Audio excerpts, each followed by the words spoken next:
Hello everybody, welcome back to the Gamer Muscle YouTube channel and welcome to this live stream where we are playing the Assetto of the Corsa. We've got some glorious set-up servers, the host with the most. We've got nighttime, we've got daytime, we've got fast cars, we've got slow cars, we've got the best cars.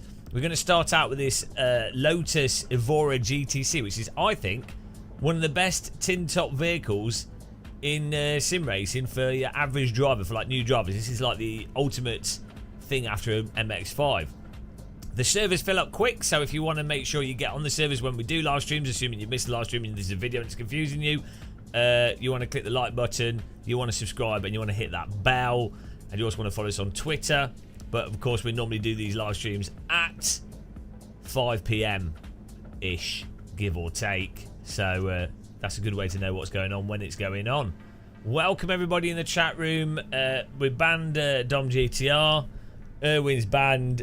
If you're miserable and if you think this car is understeering, you need to go and see a doctor. You would be wrong. This car is actually pretty good. I think I need to make the wrong bigger. Hang on, let me just make the wrong a bit bigger, because just to make sure people that are wrong, this makes it more clear that they are definitely wrong.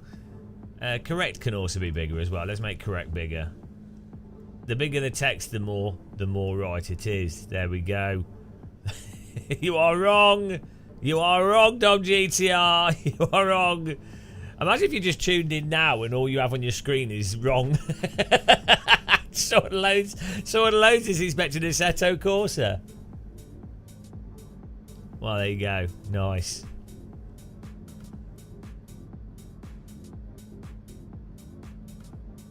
Oh, yes. Sorry. There we go. Forgot about that. Right, here we go. Oh, yes. The number. We don't talk about the number. It just is. Hello, Josh. This car is absolutely fantastic. Is Daniel Morag going to join now? I think he's doing real driving at the moment. Poor guy. He has to like get in real cars and all this stuff. What a tedious life that is. I feel sorry for him, really. I wouldn't want to have his life of driving GT3 cars and selling merch.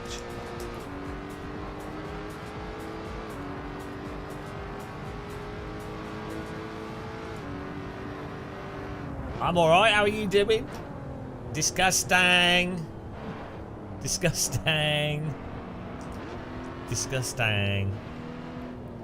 My chair is too far back. I don't know what that's about. I've shrunk in the night. Get in there. Hello, Middleman Si, how's it going? If you want to join this server, the link to the OSRW tracks, so you can get into larger servers, is there. This car, guys, I'm going to have to do a video on it, because I would actually buy one of these. If I was going to waste money on a nice road car that I could also drive around tracks. This car drives so nicely, and I hate road cars.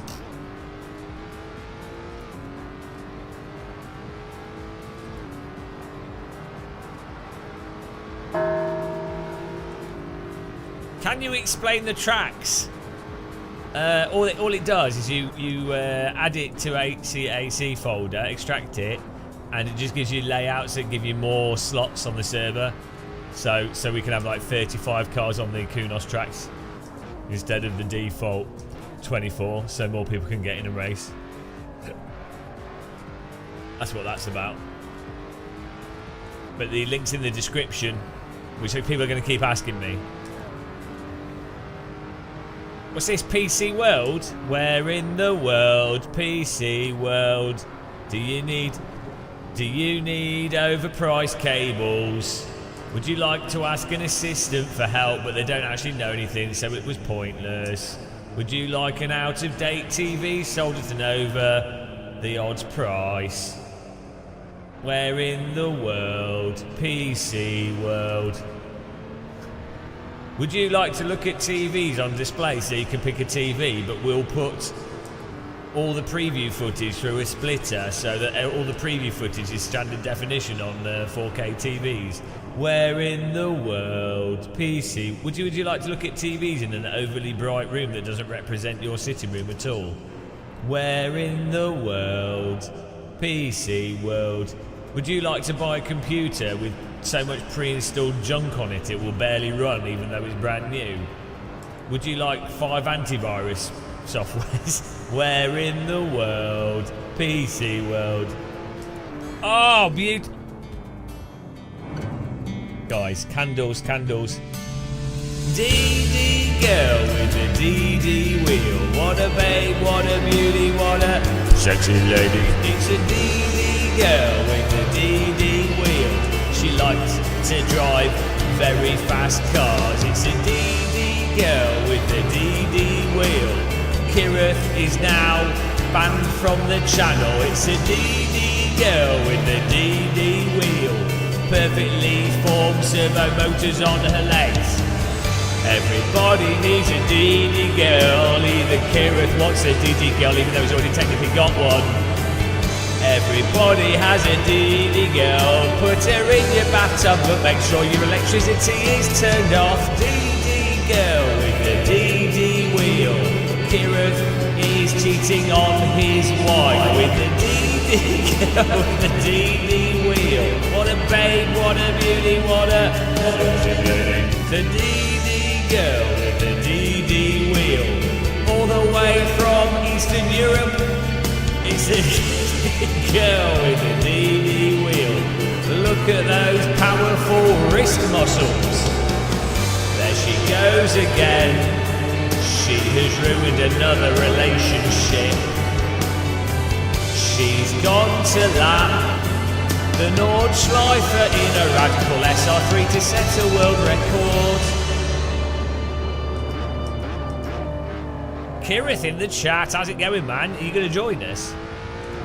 Kirith is my Berlin curry bro. That actually sounds racist.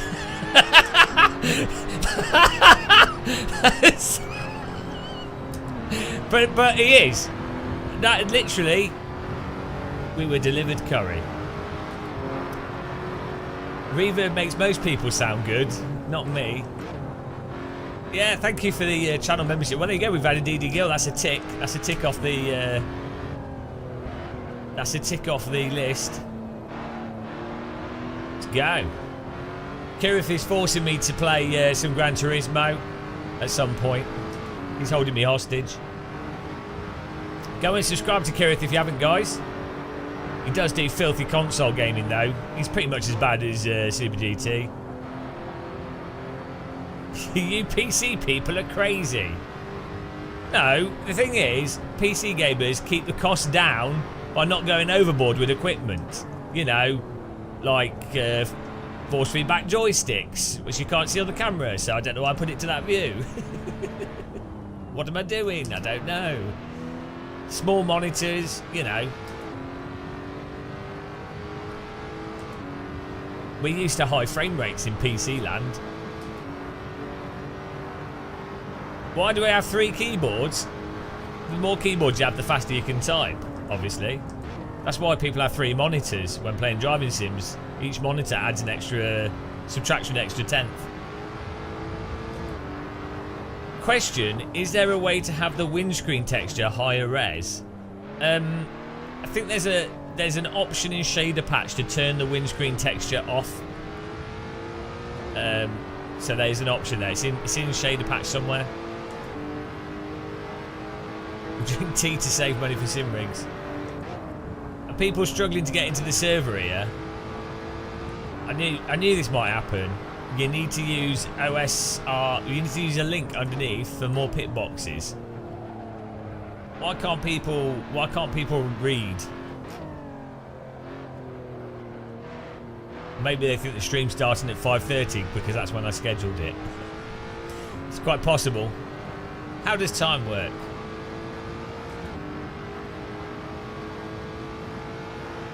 Windscreen texture res shaders are very PC. Wow, yeah, on the console you just play on bonnet view, like an Edwardian housewife living life with the bonnet. Hello, Raphael. Kiho. Hello. I can't read.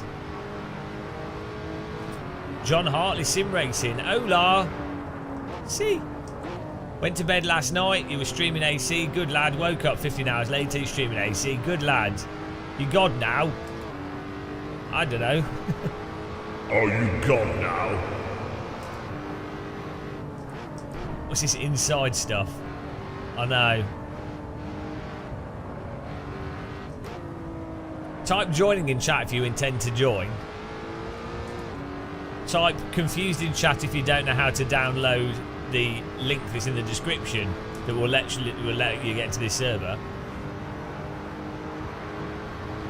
Cockpit or bumper? Yeah, well, I don't know why with Gran Turismo you can't move the hood view around, because that would be awesome. Hang on, John Sherwin. So I tried fasting yesterday. Got brain damage. I warned you. The only fasting you should do is on the racetrack. Bruno, hello. How's it going? Ultimate Shine Paul, hello. How's it going? Well, right, yeah. We found this car last night at like 4 in the morning, and it's a good, really nice driver's car. As I say, it's like it drives like an MX-5 with a bit more pace and a bit more delicate poise and more oversteer from the steering. It's really nice. I haven't played GT7 since they changed it, so we'll have to wait and see for that.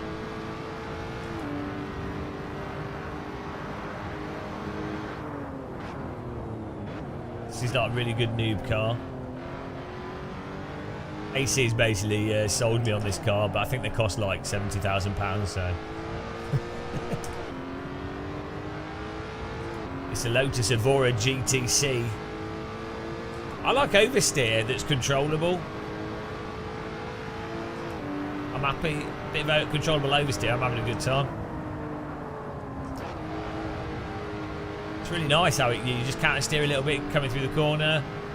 Car hooks up really nicely. I'm going to have to restart the session, guys, because people are still joining. People are slowly waking up. This is really good on like Alton Park and Brands Hatch, this car. You just have to drive it in a really nice, delicate way. It just floats where you want it to. This is Race Essentials app on the screen. Guten Tag. Yes, Guten Tag.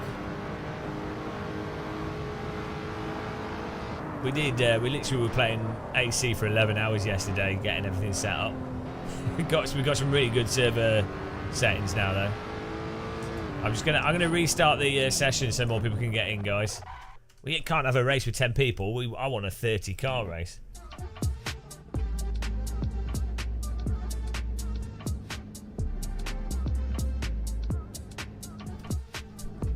It's gonna change the day now again. Every session is a new time of day. Can I have a rewind? Proper bow, I tell thee. How can we get more pit boxes? In the description, there's a link for, it says more pit boxes. If you expand the description, and that you just drag that file into your, well, you extract it into your root folder in AC, and it adds additional layouts to AC that have extra pit boxes. It's called OSRW. Is public AC thing going to be a regular thing? Well, we've done it 5 days in a row. I think that's pretty regular. That's not irregular. Time works different in Assetto Corsa. When you change this server session and it goes to a new time, the clock goes forwards and then backwards. By the start of the race, it's normally caught up. Oh well, Josh, that's good. I know YouTube's always on the ball for these sorts of things. Kirith has a question.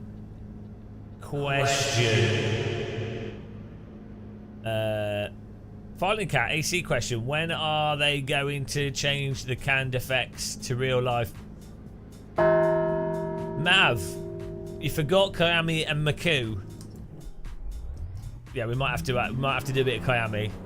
Oh, we've got Mid-Ohio in the description, so yeah. But I think there's a better version of the track, so someone needs to link that Mid-Ohio in the description. Someone needs to link the good version of Mid-Ohio so we can download that whilst we race.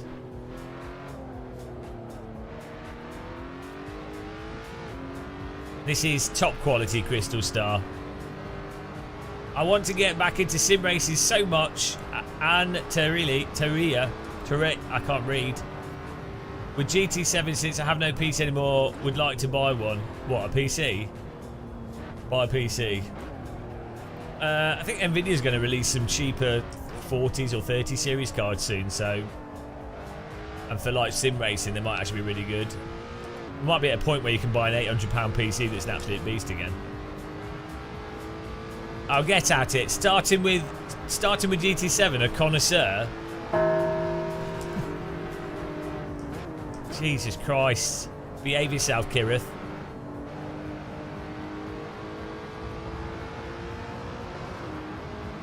Yeah, I mean, you know.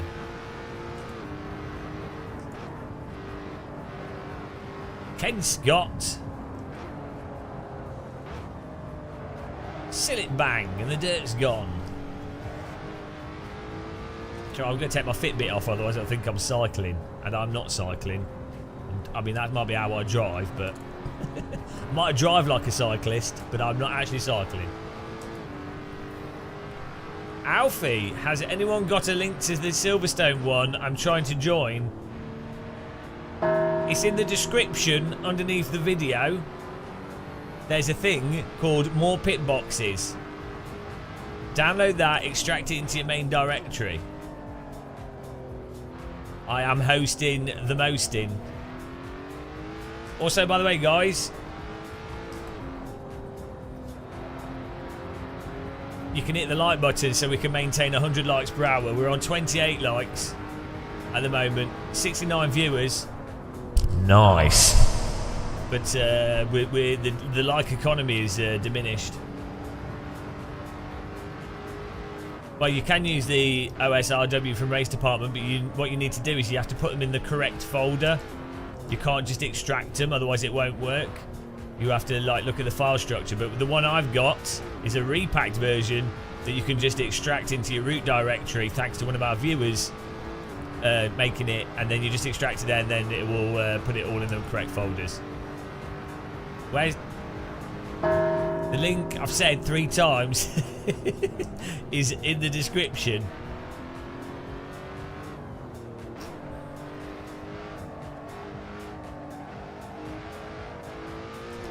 Here we go.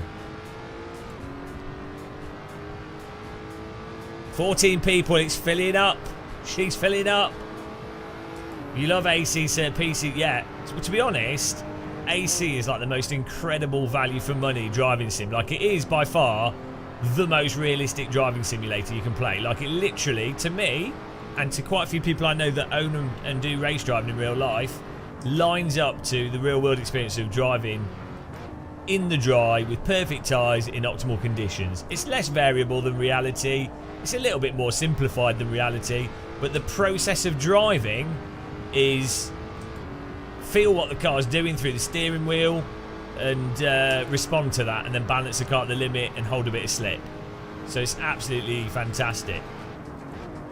You almost clicked a like. Oh, don't do that.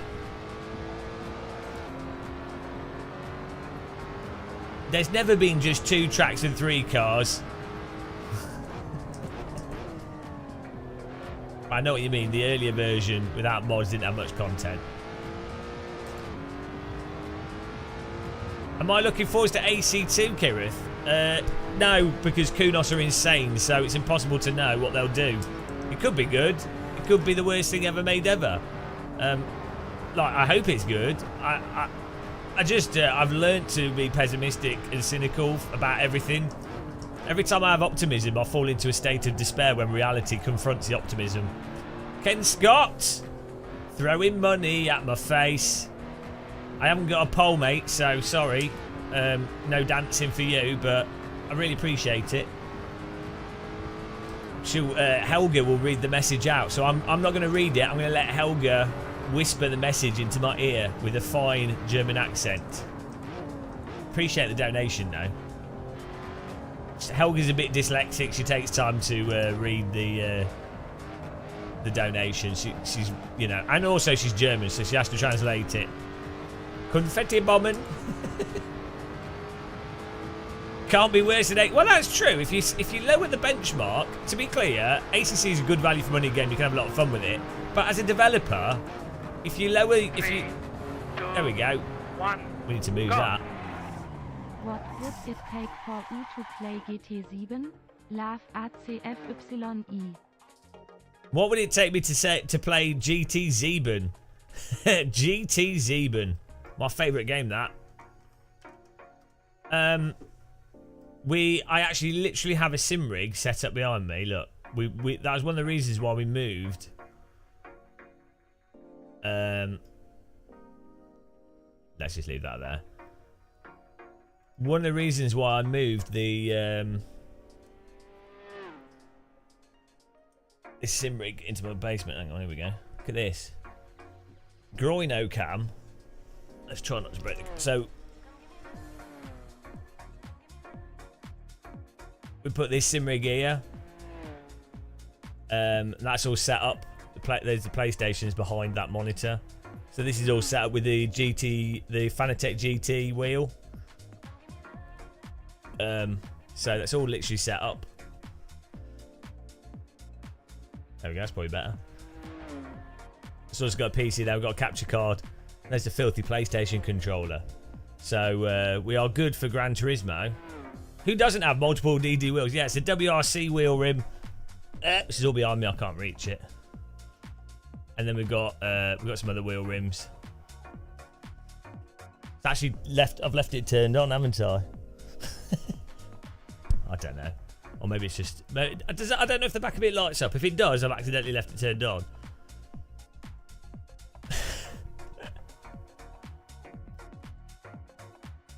Mirror. Look at that. Look what you made me do. There we go. Let's go back here. We can have this like this. There you go. Oh, this McLaren wheel rim's really good as well. These are awesome. Highly recommend these if you're going to get a wheel rim. Best value for money wheel rim, you can get this. If you wanted like a GT3 style wheel rim. Right.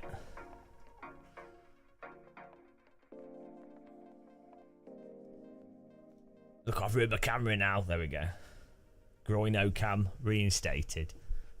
Groino vision.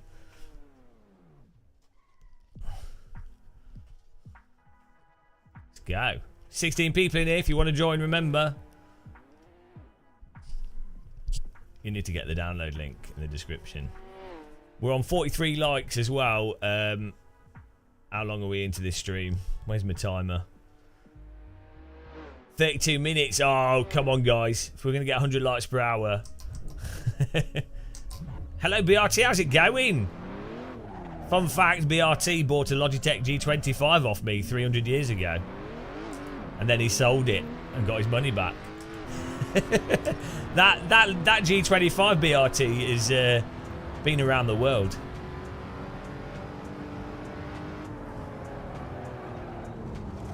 Why are British tracks the best ones? Because they've got good team making facilities. Pretty much. I mean, come on, they're not really. Imola, Portimao, Mugello. Some really good tracks around there. T300 RS at the min, nice. Gumtree muscle. Are you still playing the Forest BRT? BRT was like the Forest expert. The Forest Pro. He played so much of the Forest that he supported Nottingham Forest.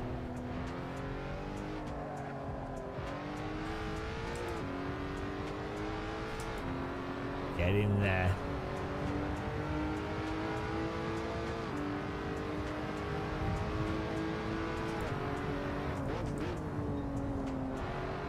Silverstone, Brands, Alton, Donington. Alton Park's really good. We're definitely going to do that. The link to Alton Park, I think, is in the description. Is that the right link to Alton Park? I think it is. I think I updated it with the newer one. If you wanna join in that later. We've got 17 people. We're almost there. We're almost in the glorious 20s. That's what you need. I need to pause this because. No Silverstone in description. No. So in the description, the link is for more pit boxes. What you need to do is you need to download that and extract that into your AC route folder. This AC looks really good, but it could do with more menus. And, well, you can get menus if you want. Are you being sarcastic? Menus are why I play driving sims. That's why I like. Well, DCS is. I'm saving it for later on because DCS is the ultimate menu sim.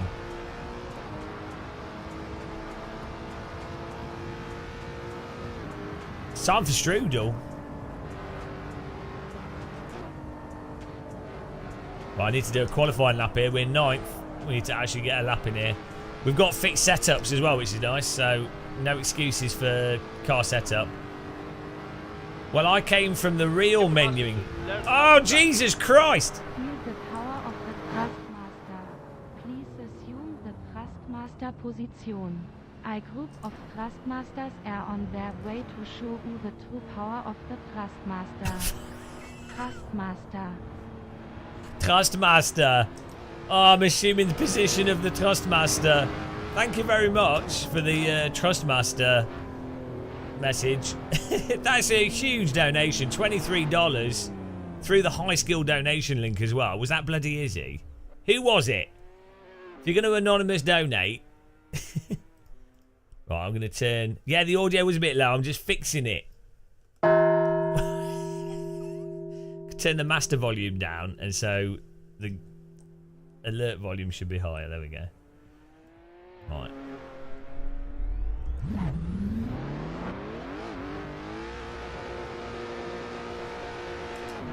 Oh, I gotta get a quality lap. We're gonna have. Oh, I'm not even rolling into it. Okay, here we go, guys. This is it. Thank you very much, James Thrustmaster West. Really appreciate that. It's a really generous donation.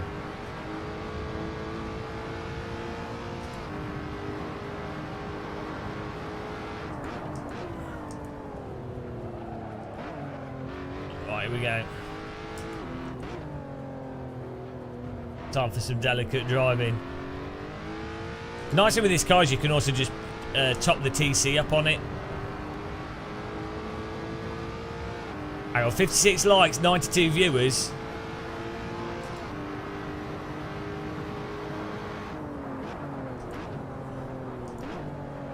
Oh, the balance point of the tyres with this car is communicated so perfectly through the force feedback as well. It's amazing. Never been in one of these in real life. Seen them. I really want to go in one now.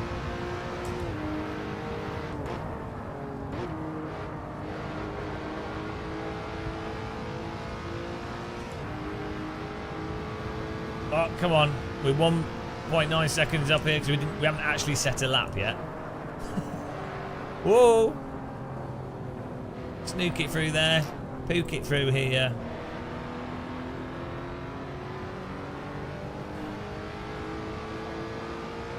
Get in there. We should be in like 5th or 6th once we get this quali done. Again, if you want to join, it's on AC servers. Make sure to download the track,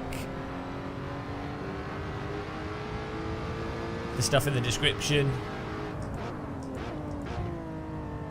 We often fill the servers up straight away, so we've used the mod to have more slots on the server so more people can race with us. Get in there, here we go. Oh no, hang on. 9th, okay. we butchered that. We didn't really do many laps, so I'm happy with that. It's good enough.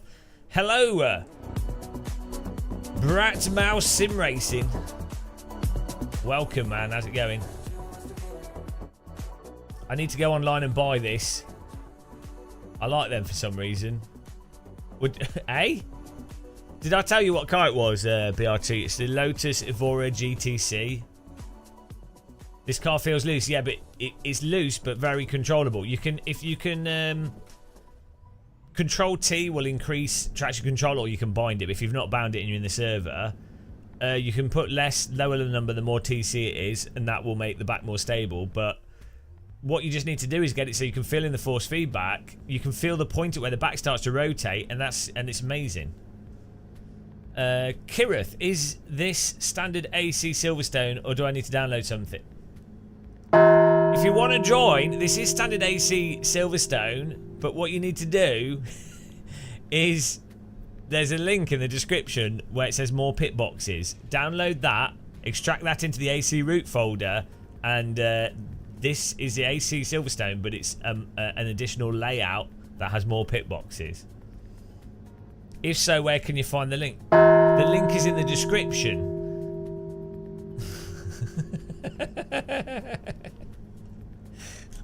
Right, get ready for racing, guys. First race, Alfie on pole. Thomas the Schmidt, the man that never yields, in second. Rafael Coelho in third. Antoine Jacket Potato fourth. Simon fifth. That's the top 5 for quali. Fixed setup. Get ready.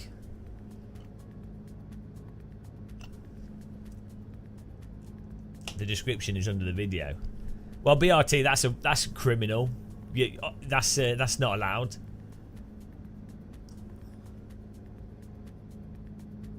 How can you not have AC? Like, AC is literally the best driving game ever made ever. That's like not having a kettle in your kitchen, or like a toaster, or a Hoover. You know, like, do you know Americans don't have kettles? Like, what on earth is wrong with them? Seriously, everyone goes on about school shootings, gun crime, and it's like, no, why don't they have kettles? Like, it should be on the news every day. Oh, I'm gonna heat my water up on the stove. Well, what's that about? Use a bloody kettle, bit of water in it, turn it on, instant cup of tea. Well, that MKK, you're obviously enlightened. Whoa, look at the cloud coming over. Hang on, the time's resetting. Kunos didn't pass their astrophysics. They need to work on their astrophysics a little bit, you know. In Kunos land, the Earth rotates at the start of the race to get the time right. It's how clocks work in Italy. That's why Italians are a little bit, a little bit weird. Because you would be weird if the Earth rotated backwards and forwards just before the race started.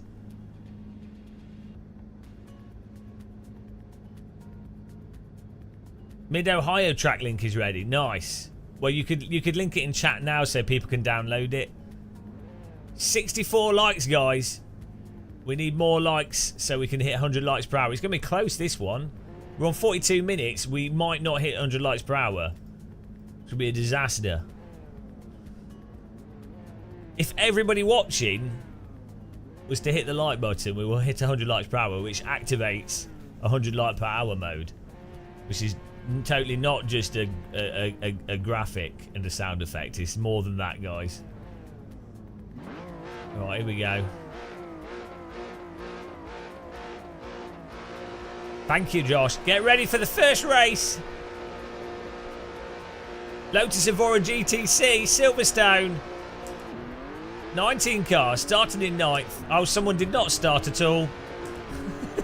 They've blown their engine in the Lotus. I don't know how you managed to do that. Oh, he's gone. We're going around the outside. Oh, they've all lost it behind us. This is why you have to qualify up front. Oh, look at this. This is beautiful. This is like, I'm telling you guys, this is the ultimate all-round car to drive for people that are like a mix of skill levels. This is what your generic ranked server should be. It's fantastic. Oh, it looks gorgeous as well. try and go around the outside. Doesn't really normally work. We might get pinned. Got to be careful. Nice and easy. It's Antoine Jacket Potato.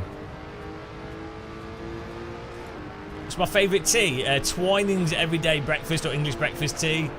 But I drink Yorkshire tea because it's... I nearly hammed him there. That was close. Antoine going wide. He realised I backed out of it when I realised what was going on there. And Antoine moved out of the way. Very astute of Antoine. I was helping him test his mirrors out. You've got to get value from your mirrors. That was so close. My volume is really low. What? Well, the game volume's a bit lower because I turned it down for the alerts. I mean, not everyone's going to be happy because people are using different headphones. Guaranteed though, BRT will be using studio monitor headphones because he's an audiophile. BRT will be using £50,000 overkill to watch a terrible live stream. Here we go, Antoine at front. Give it a wiggle through there. Nice little bit of a flow. There we go. Audio levels by democracy. That's how audio's done. Democratic audio.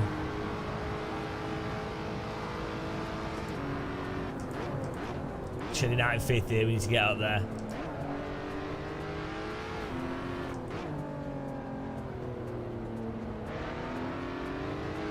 It's nice how so this car is so neutrally balanced.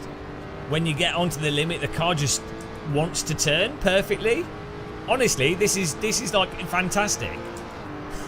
This is such a good car. You have to worry about not carrying too much speed into a corner though.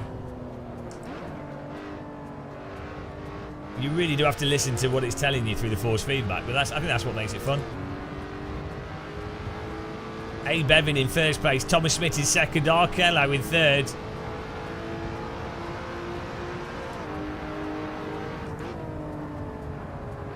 Oh, we got to get Antoine here.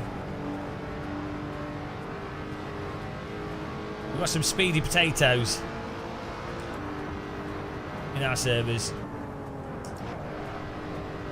See, also what's nice, because it can go into that controllable slip, you can preemptively put the car into a bit of slip to then have the car angled to then take the corner faster. So you can choose to drive it like a train or drive it like an 80s Formula 1 car.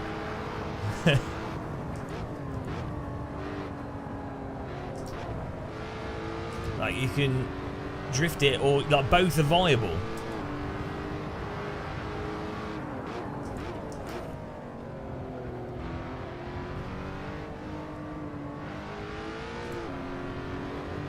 You can be delicate on the throttle as well and modulate the throttle out of the corners, which is really satisfying.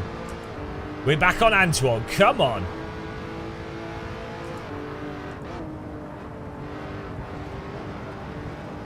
If you enjoy watching, guys, click the like button. We're trying to get to 100 likes per hour.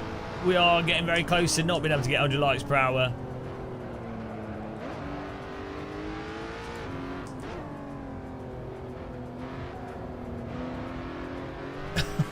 I really suck at this track. Who's that behind us? Simon catching up. Simon's pretty fast normally. Custard creams.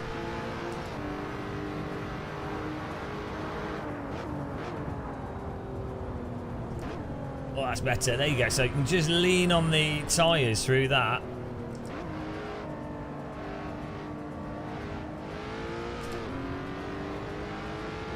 Oh, Antoine, he's too good. We need a bit more draft.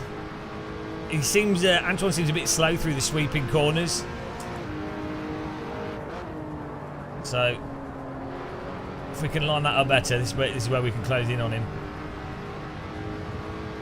If I could turn back time. Here we go. Oh. Yes. Like a hairdresser through there, cutting everything. Took some liberties with the lines there, but we kept 2 wheels on the track. These are medium range gears? What?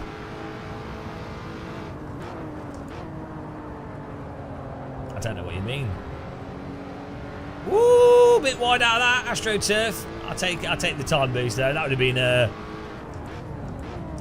waving the black flag. That'd have been a bit of a cheeky gaining time there. Right, here we go. The battle. Muscle versus Antoine. Muscle versus sausage. France versus England.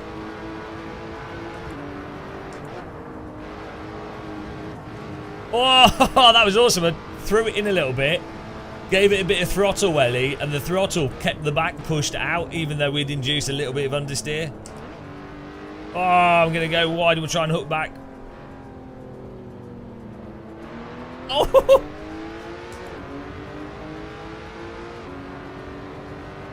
Couldn't quite get ahead of him there. Nice job by Antoine. Proper neck and neck. Fantastic stuff.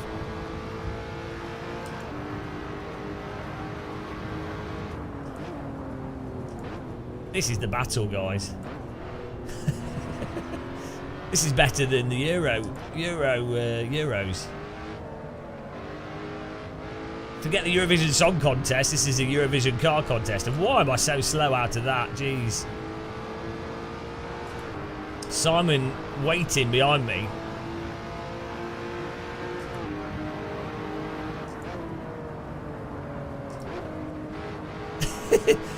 Trying to carry as much space through there. We're going to get back on Antoine. We've got to ride his exhaust.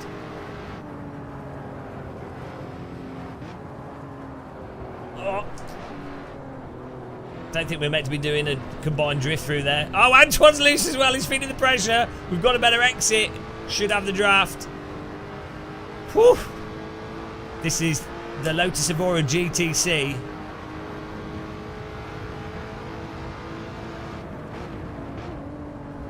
Oh, he's gone wide there. Oh, he's lost it. He's lost it. Goodbye, Antoine. Oh, no. He went over.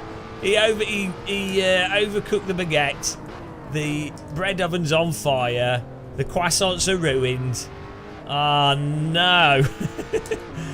His potato's gone hard. Well, that's a shame because it was fun racing. Now we have to escape Simon. Thomas in pole, Alfie second, Rafael Carlo third, myself in fourth, and Simon waiting to pounce as I've done an Antoine. Yeah, maybe the tyres are wearing out a little bit as well. That's what you've got to be careful of. Bit of counter steer, we didn't spin. Okay, now we've got a battle with Simon. I thought I'd just let him in front, you know. Thought it was getting boring, being in front of the cars. I thought I'd put on a drift display. I do have to get the kudos points. I need to get a graphic for that. The Project Gotham kudos meter with the sound effect. Need a button for that. Hello, Mike Harris. How's it going, man? Welcome. Craig's VR game dev. I'm alright, yeah. Hope you're good as well. Hope the VR dev goes well. Hope you have not lost the will to live, taking off a VR headset and putting it back on again over and over again. The most fun part of VR, I personally find. These tyres are fine, you just got to be really careful driving. We've got the mediums. This car lets you take the biscuit until it doesn't. It lures you into a sense of comfort and then throws you into a wall. Perfect vehicle.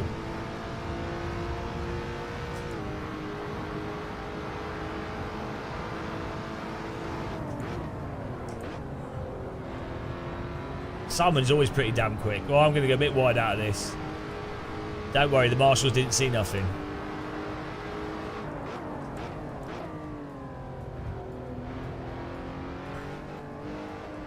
$91 likes, guys. 91 likes. 4 minutes to go. 8 more likes and we've hit 100 likes per hour.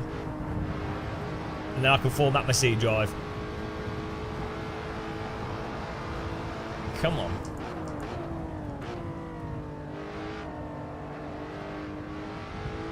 Press the dislike. Press the dislike.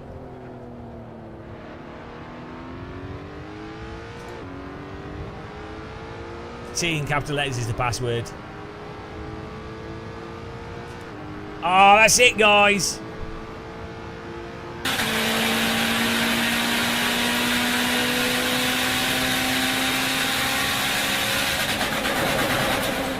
$100 likes per hour, beautiful. Hope you've all got ears that still work. That was pretty damn loud. That was all the volume. There we go. Well done, guys. Thank you for like button pushing. What a dream. What an emotional moment. 2 minutes left in this race. Can you post the Mid-Ohio link again in chat so people can download it?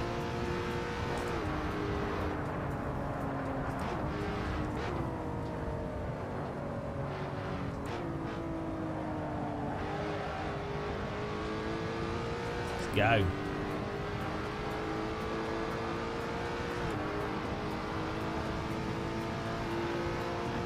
Thank you, Josh. Why not ACC?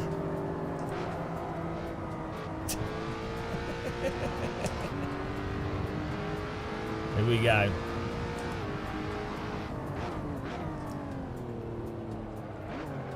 Go. I mean, I'm quite happy with the 5th out of this, to be honest.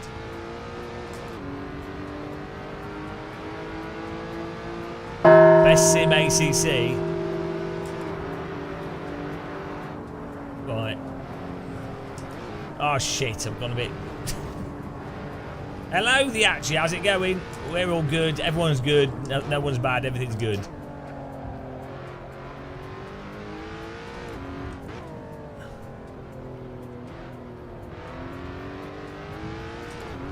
So you know what ACC is like if you made like imagine making a pizza with like perfect fresh tomato sauce, perfect cheese, the best toppings, and then you sold that pizza and you built up a reputation as a restaurant as being like the freshest, ultimate sea view Italian pizzeria, and then you opened a restaurant in London in Piccadilly Circus and you forgot to put cheese on the pizza. And you claimed it was the same thing. That's what ACC is. You know. Everyone that's tasted the Seaview Perfect Fresh Italian Special Pizza knows what's up. But there's so many people going through Piccadilly Circus that are just hungry and don't know any better that more people end up eating the non-cheese concrete pizza. And all the TikTokers are streaming their concrete pizza. You know, that's what ACC is. If you wondered. Right, here we go.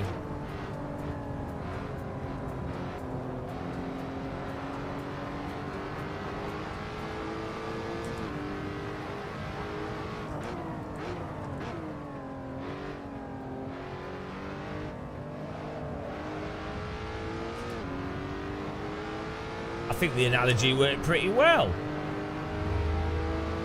Get in there. 5th place. I'll take it. We didn't qualify higher. Great driving. A. Bevin managed to schmitt the Thomas. Thomas yielded. That's a ban. Good racing, guys. It was good racing there. Hello, Hell Knight. Read the results. Nice. Alfie Bevin with the win. Filth. Pure filth. 2:04.1. That's a ridiculous lap time. He obviously wall hacked. Thomas Schmidt is 2nd. Rafael Carlo 3rd. Simon in 4th. Myself in 5th. Inglesio Dosse Sains in 6th. Antoine Jacket Potato got absolutely cooked in 7th, TVDG 8th, Peter Oscar 9th, Dr. Longmount 10th, Zero Fox 11th, Tim Carter 12th, Giorgio Ascari 13th, Old Bod 14th. The rest didn't finish because they were too slow.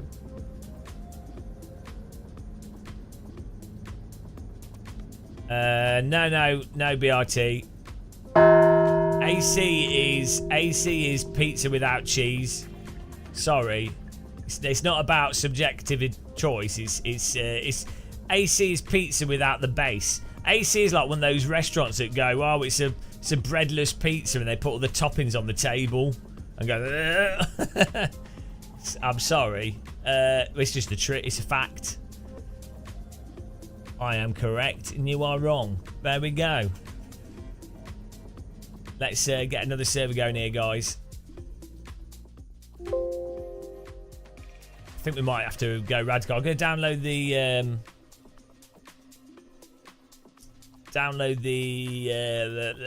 what we get the Mid Ohio. Might give Mid Ohio a go, so we'll download it.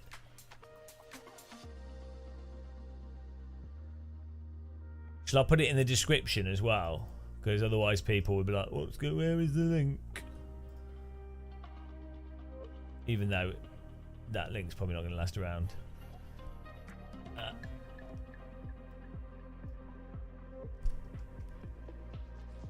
you go, I'll put it in the description.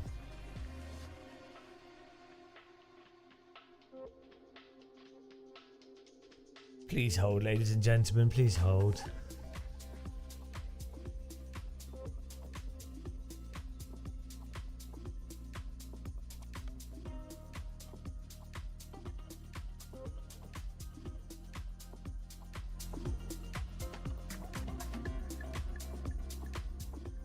That race broke my shifter pedals. Had to drive half of it on automatic. Oh no. How do you break your shifter pedals? How does that work? Oh guys, you know what? It's time for pure lettuce racing. The lettuce is here. And you know what? You know who else is here? Oh, emotional damage. Emotional damage. I'm just setting up the new server, guys.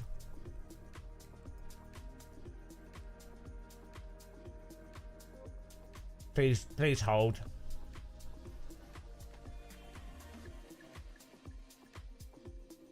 You can sing. We can sing whilst we do this.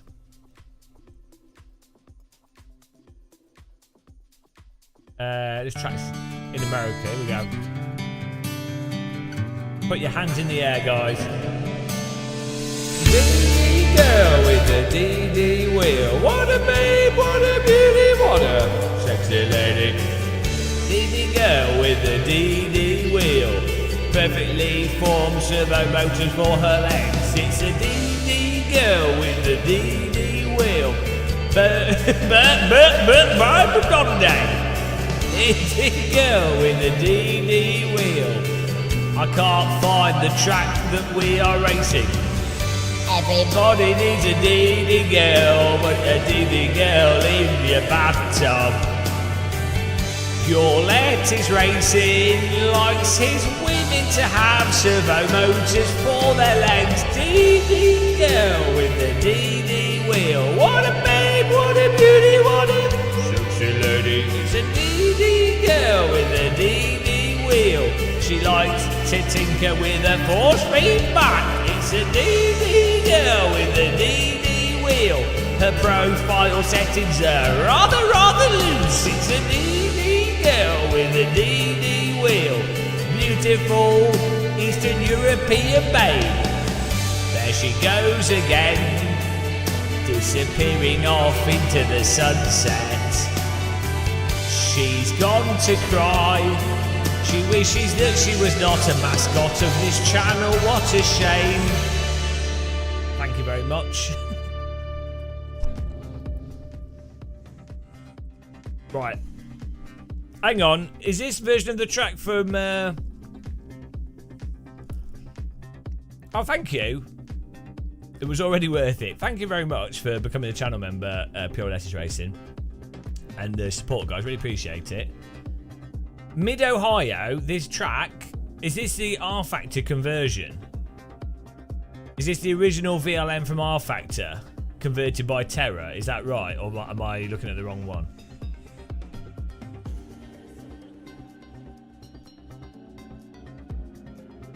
Is this the R-Factor conversion, guys? Just Josh, if you know. Don't accidentally load the wrong one. It must be this one. Okay, well, we'll go for that. How many slots does it have? Let's see. 34 pit box. Let's get it in there.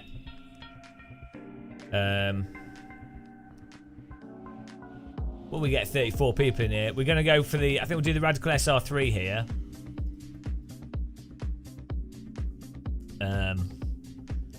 Let's get the time of day right.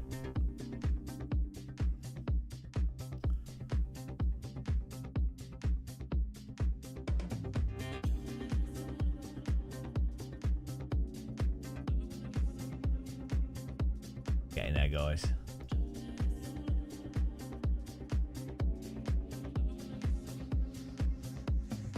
Just quickly setting up the weather and stuff.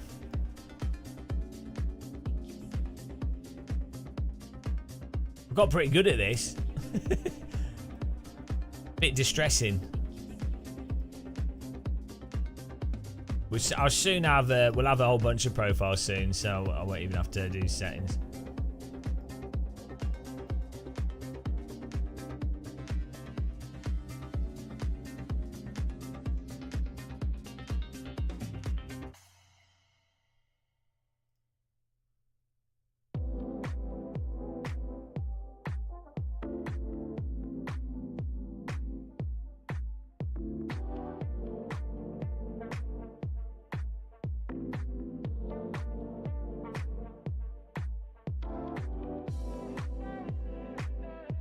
Perfect. Right, should be pretty much there, to be honest.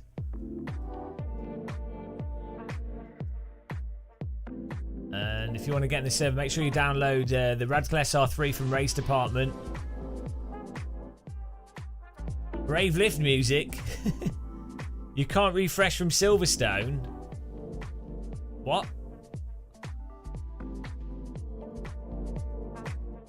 Best channel ever or greatest channel ever? Pistol Star, Paul Kimball. I don't know. Most tea-stained channel, for sure. There we go. Got this all set up.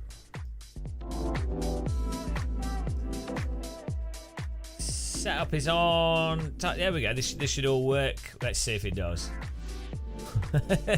Let's see if it works. It probably won't. Server's up, should be there. Mid-Ohio, here we come. Thanks, Josh. Oh no, it didn't work. Why is it not working? Can anyone else get in? I thought it might not work.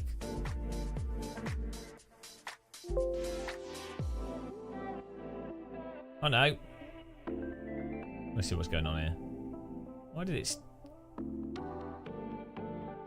Loaded, it didn't load the first time, second time it loaded. Well, that's weird.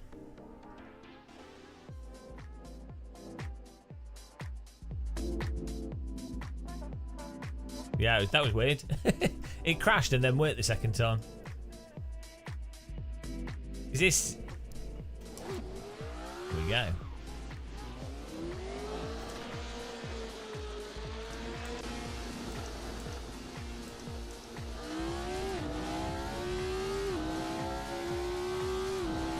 Get in there with the radical.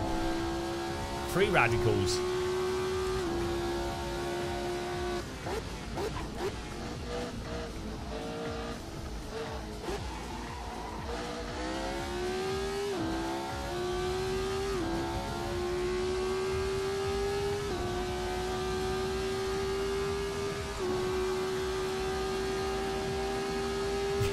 It works the second time, don't worry about it. I actually quite like this track.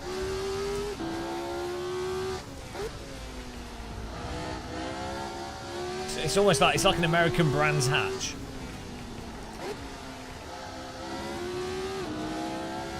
Yeah, you know.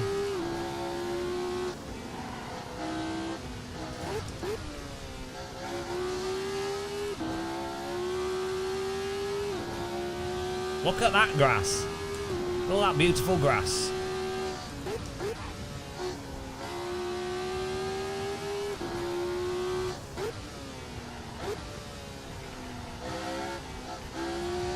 This is actually a good track with this car. You have to modulate the throttle a bit.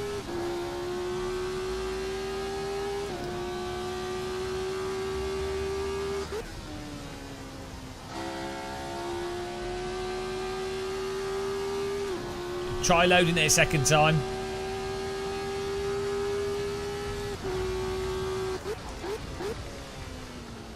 Walmart.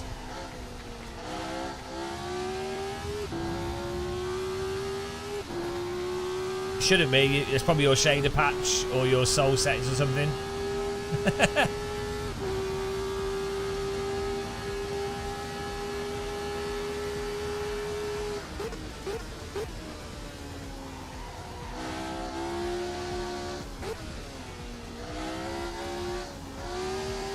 Oh, this is well good.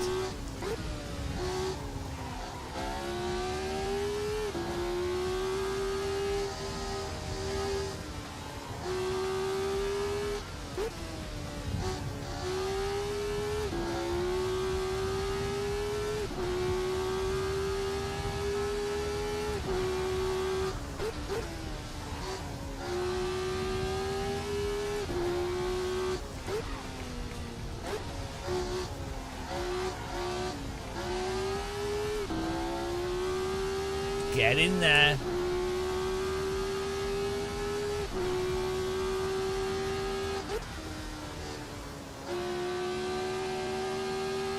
Yeah, it should be a great combo. First place, here we go.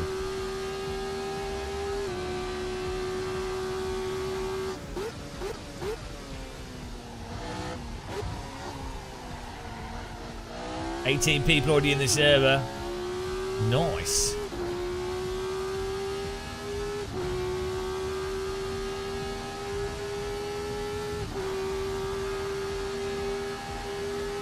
This is mid-Ohio.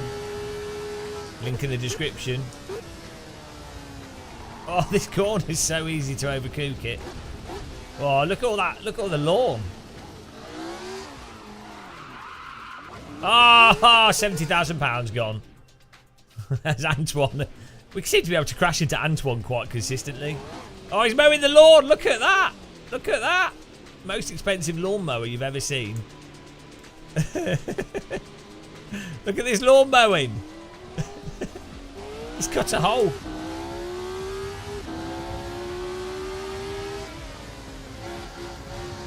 Ah, oh, pure lettuce. You need to water your lettuce and get in here. This is awesome stuff. This sim. This car track combo is fantastic as well because this car has a lot of grip, but the undulations on this track sort of cause you to slide around a little bit. Oh, Thomas in 12th. He's struggling. He's struggling.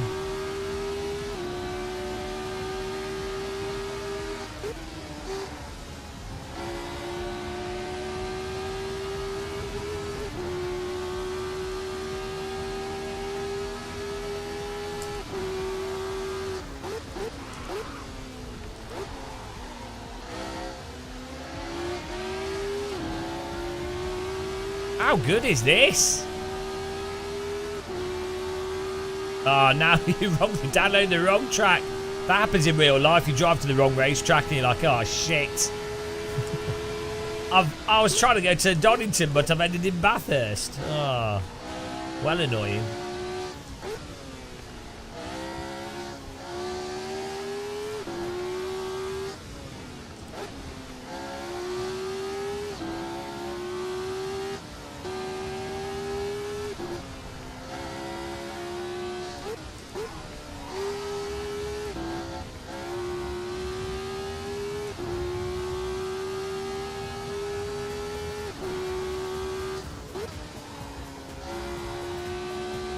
Let's go!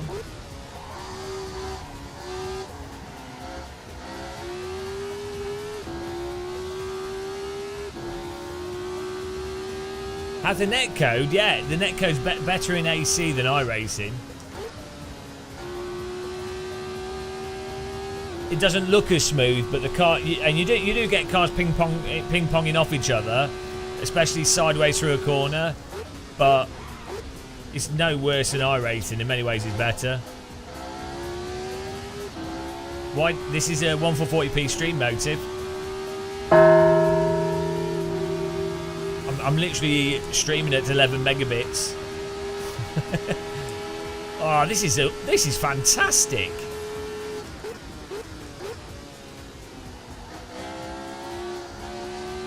This is like a mega car track combo. McDonald's. Well, maybe your computer's too slow, I don't know.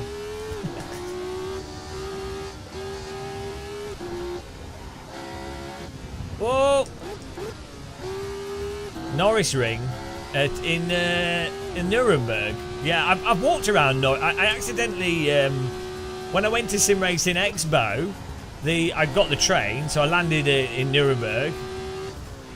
That corner's hard. I landed in Nuremberg and I decided to just get the train from the airport into the city. And, whoops, sorry. The train, where I got off on the train station, I had to walk through a park to get to where the convention is. And the train station is literally on the North Ring. It was really weird. I was like, oh, hang on a minute. I recognise this. And I wasn't expecting it either.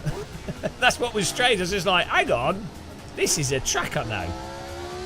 Completely by accident. Accidentally finding myself on an awesome street circuit. Yeah, this is. I used to drive this track a lot on R Factor 1 on the Bros McGann Trophy. If you remember that was like absolutely amazing. The Bros McGann Trophy servers. There isn't a nice V6 McGann Trophy mod for AC, unfortunately, but because McGann Trophy was like the best car in R Factor 1. So fun to drive. Absolutely unhinged. Basically like a radical, but in a McGann with a McGann bodywork. Yeah, he's a little bit smooth, but good for motion sickness. Yeah, he's a little bit smooth, but oh well. I like the flow though.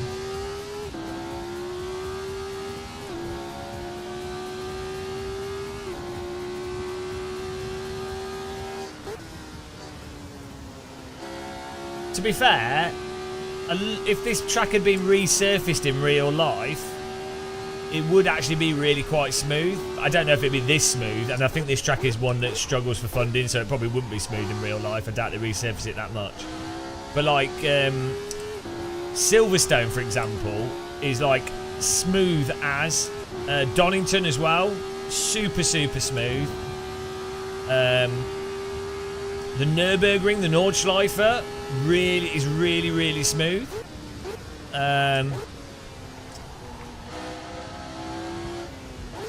You know, but it does depend.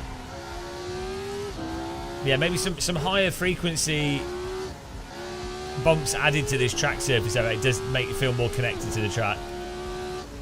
While still, you know. What's like bumps as you go off different bits of track texture is good for immersion. T is the password in capital letters, Tango Echo Alpha. Yeah, I was really actually surprised. Oh, every time. I was really surprised by how smooth Donington was. The thing is, I think it's tracks where they... Spa is very smooth as well, actually. I think it's tracks where they do motorbike racing and they're like grade A tracks. They resurface them quite often. Mostly I think it's for motorbikes, to be honest.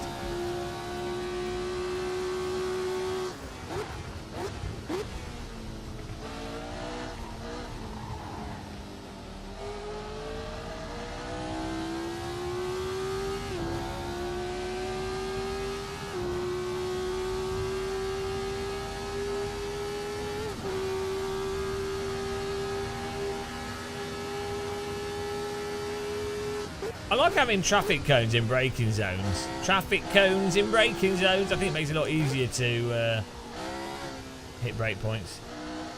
What's my preferred FOV? I don't know. It depends. I'm running in a widescreen mode on my TV at the moment, so it's AC calculates field of view vertically rather than horizontally. And it's weird how it works. So it doesn't really necessarily translate. Paul Smith Ortons, how's it going, man? Welcome along. You're on a stream frenzy. Well, we know. So I also stream on Twitch, if you don't know, where we do iRacing, Counter-Strike Go, and literally no one. We get like 10 viewers when I do Counter-Strike, but Hell Let Loose, Counter-Strike, and iRacing. So if you want to follow us on Twitch, and then I do AC on here. Right, let's try and get a fast lap. People still joining the server. If you could link to the track again. Oh, actually, it's in the description. I've already put the track in the description. So if you want to join, just download the track. Server's called Gamer Muscle. Password is T. Sam P, how's it going? We're good. Happy Friday. We're having an awesome time on AC. It's been really fun driving, just driving AC, getting the server set up nicely. Having it so we can just... We've got awesome cars selected that are great for racing. We have the race length perfect for, like, fun racing. Awesome.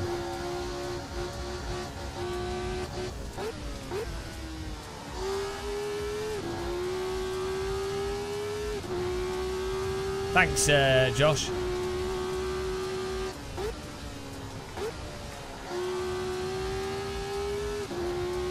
Right, we need a cone on this corner. Because I keep forgetting where the corner is and then...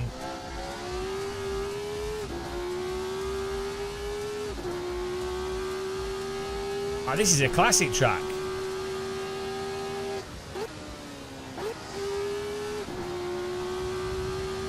This is a top track.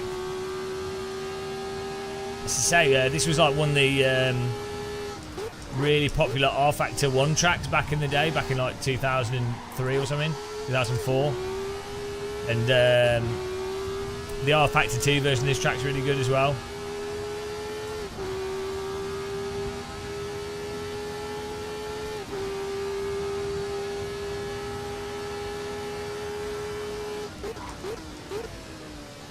Have you got beta access to? I kind of like. I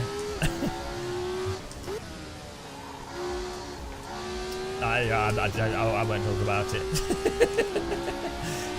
Yeah, hopefully the F1 game ends up being good, but I don't really have too much faith in EA in general. I don't think large publishers are typically not good at doing games games in general.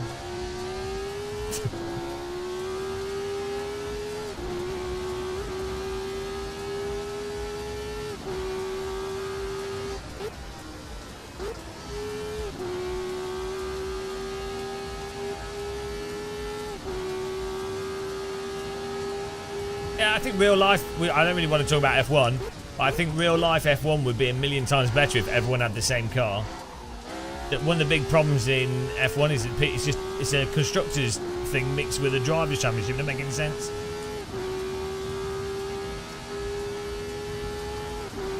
Imagine tennis, where whoever happens to join the correct business gets a better tennis racket. It's like, well, why? It's stupid. It's not sport, is it? It's business. But there you go.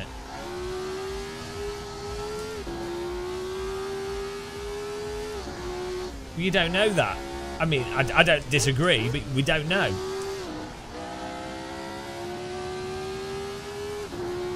You can't know. It's literally impossible to know. I would think what would likely happen is that George Russell, Lewis Hamilton, Max Verstappen,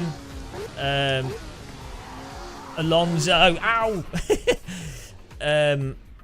there's a whole bunch of drivers that would be battling each other, and maybe, you know, because they actually are in with a shout, maybe they'll crash more often, which would then give slower drivers more of a chance. And maybe they'll be like, oh, do I risk it or not? I mean, look at what happened with Hamilton and Verstappen 2 or 3 years ago. 2 years ago, whatever. You literally can't know, because Formula 1 is completely broken as a sport. You can't know which drivers would actually be the best over the course of a whole season on different tracks, actually racing each other. It's just stupid. It's its own thing, you know. It's its own thing. It's a constructor's thing, but it's not a sport. It's literally absurd. It requires you to be fit. Requires you to be a really good driver. Top drivers will definitely gravitate into the top teams, and you know, Hamilton, Verstappen, Alonso, Michael Schumacher. I don't know. There's a whole bunch. Like, you can tell that Norris is a really good driver. Obviously, like, there's a whole bunch of really top drivers there, but imagine rowing, or like track and field, or tennis, or football, where you can buy better football boots, or you can. Oh, I've joined Nike, and Nike happen to have 40%, well, 10% more power to their shoes. I mean, the margins for top level athletes is like 0.01% of an advantage is potentially what would make you win in like Tour de France or rowing or a track and field or something. Like these, the margins are so small. So in Formula 1, where the margins are like 3% boost that you get, it's just stupid. It's so dumb. It's actually so dumb, guys. You've set him off. It's so dumb. And you know what the dumbest part of it is? The commentators do not mention it at all. The media do not talk about it at all. You're not allowed, because it goes against capitalism. You're not allowed to go against capitalism as a construct, because the only reason Formula 1 exists is through capitalism. So they can't question the actual enveloping narrative. So you look at all the criticism to Formula 1, right? And it's always like, oh, the DRS zones are too big, or oh, the rules have changed slightly this year. Will they change them next year? It's like, it doesn't matter. It's literally like, Formula 1 is absolutely the perfect model of all the issues that we see in modern capitalism. It's like distilled. If you were to distill all the issues of modern capitalism and put them into a sport, you would get Formula 1. So it's actually really good as an analogy of how the modern capitalist Western world, and a lot of capitalism, not all capitalism, but a lot of it is completely broken, and why it is broken. So there you go. Formula 1.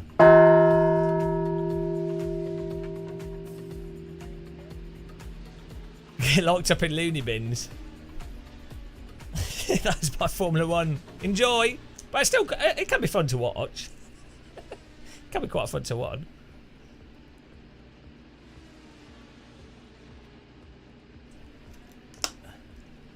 João Miguel, it's a team sport. It's not a sport. It is not a sport. And yeah, okay, yeah, the team, there's engineers that build the car, and yeah, it's not a sport though. I'm sorry.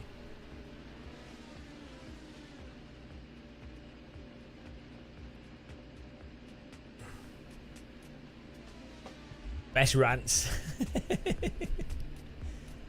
Oh yeah, but I'm sure Americans will, or like not just Americans, but people go, "Wow, you're a communist, you're a Marxist, you're a socialist." Like, well, yeah, no, I am actually.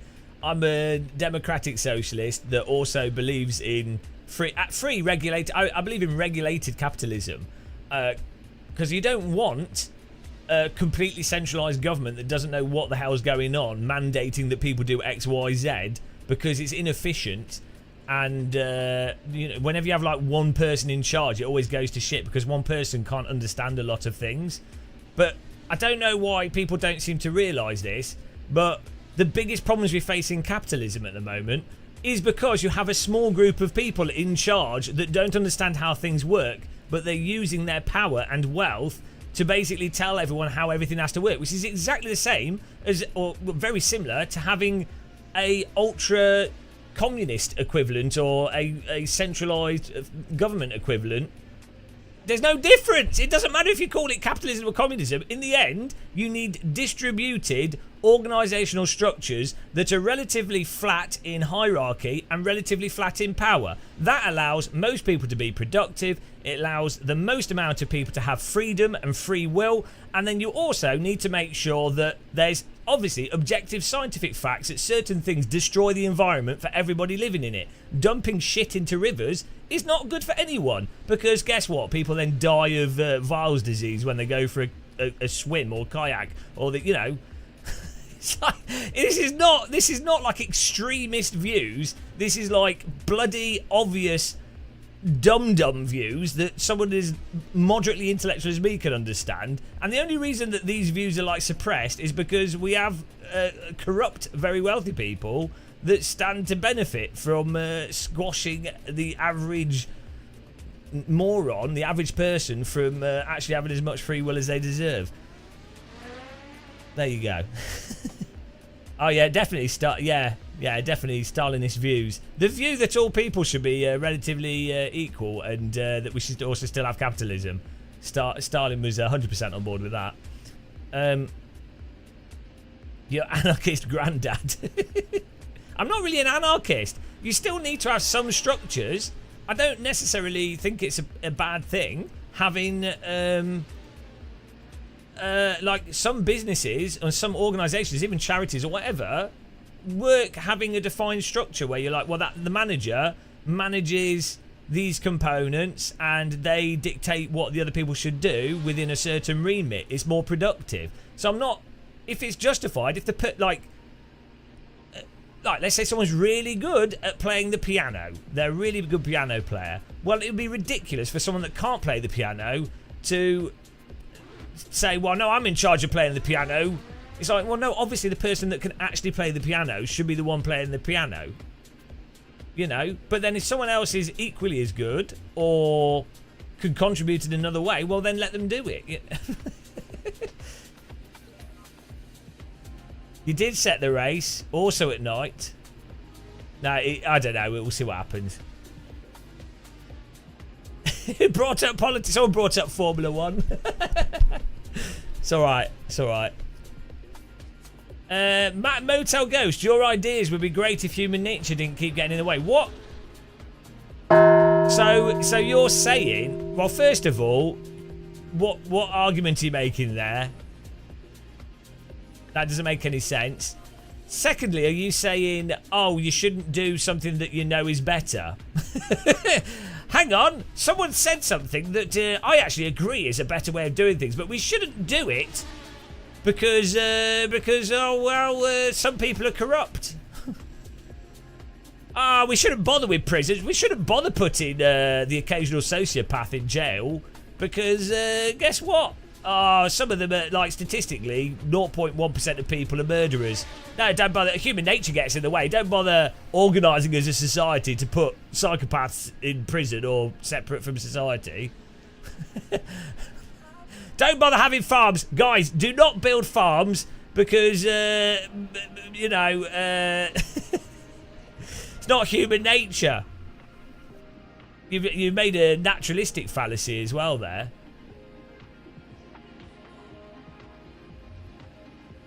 No, Mauricio Bo, that's not how analogies work. A quality session so long it's turned to night. No prisons and no food. No, the point is that you said you made a naturalistic fallacy, and you also ignored what I said. So I didn't actually advocate for a full-on anarchist, laissez-faire society. My advocation would be for, actually, ironically, what most people would describe, what most of the people that are like, make America great again, and all that kind of stuff, like libertarians and stuff, 1970s America, in terms of finances and how much money people would get, and the ability for someone like someone doing like a normal job, a bin man, a postman, an office worker, could afford to buy a house and have a wife and 3 children and support that entire family off their basic income. Where is that now? That's not going to happen now, is it? You're not going to. That's literally impossible now. You're going to have to pay insane insurance in America. You're going to have to pay all your transport costs will be absolutely mental. You probably live too far away from anything. You'll be stuck in traffic jams. What I'm advocating for is actually fairly conservative. It's not a member counter, Hell Knight.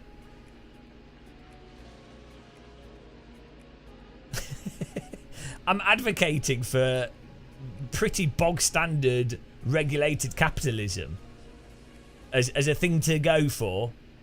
I'm not even, but yeah, I know. Well, also look at computers, right? People were paid good wages in the 1970s, right? Decent wages, enough to live off, right? What's happened since the 70s? Oh, we have the ability to do everything on computers where everything can be mathematically organized. You can email 200 people in a single day. You don't have to. In the past, people had to write letters, put them in an envelope, lick the envelope shut, and then post it, and then wait a day for a response or 2 days for a response. Can you imagine how inefficient things were in the 70s? Yet somehow people had enough income to buy huge houses and eat nice food. Whereas now we have computers that automate so much stuff. We're over 500% probably more efficient in many workplace environments. Mass production, CAD, automated machine production, and yet somehow your average person can't afford to buy a bloody lettuce. Do you not see that there's a little bit of an issue there? People are so brainwashed that when someone goes, we should pay teachers enough money so that they can actually have a healthy life and be better teachers and just not be depressed because they can't afford to eat, or have a little holiday once a year or something. Oh no, that's socialism. That's you're basically Stalin. It's what?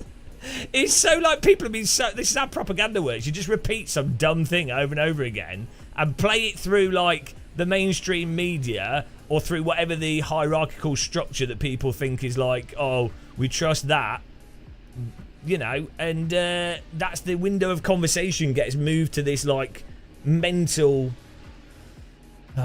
Anyway,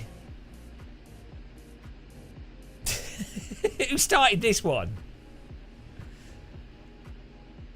We're just waiting for the next race. It's about to start. This is how I warm up my radical. I warm it up by ranting.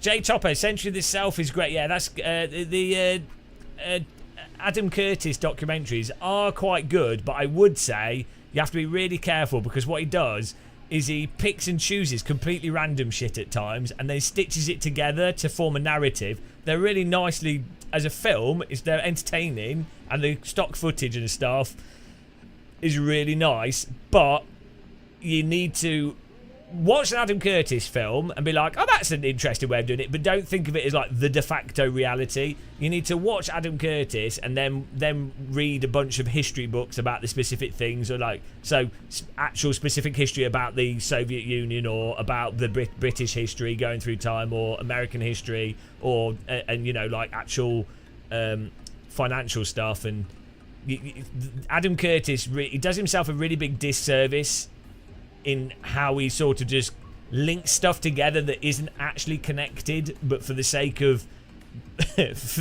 progressing the plot. But it's not all wrong. It's just because I first watched Adam Curtis and I was oh wow, this is amazing. Oh god, I can't believe it. It's so good. And then I started reading more on history, and I was oh, he's kind of he's kind of gone off on one there.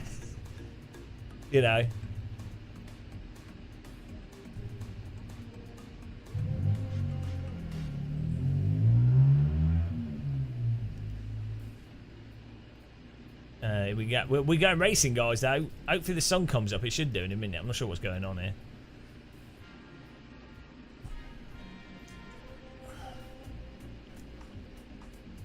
I told you guys our party will be we have we give a DD wheel to everyone. Yeah, hair's definitely dirty capitalism. Here we go. There we go. Explosion. Someone's nuked mid-Ohio. Oh, well, it looks cool. Don't know what's going on with the sky, but it looks cool, so it doesn't matter. Let's go racing, guys. I had a banana. I get political when I have a banana.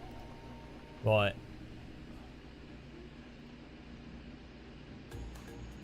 Yeah, good luck, guys, in the race. Take it easy. 30 cars here. Take it easy at the start, please. You know.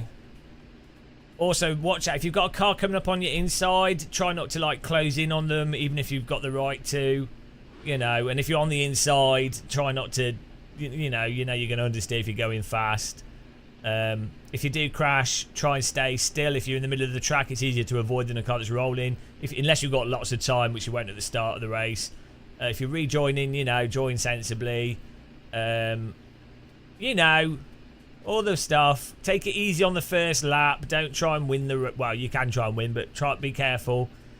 Remember that all the cars in front will be slower for the first lap. Random shit will be happening in front of you, so don't just... Oh, there's a gap, go. You know all this stuff. Guaranteed there'll be a crash at the start.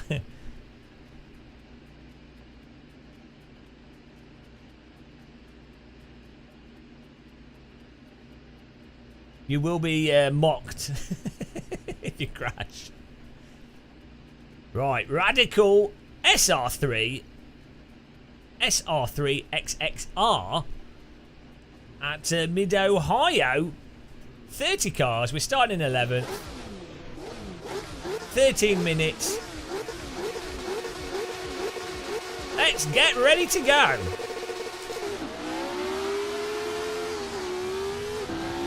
Lighting up the rears off the start there.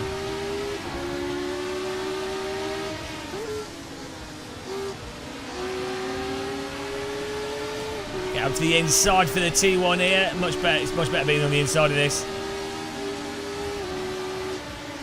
Nice and easy. Back off a bit.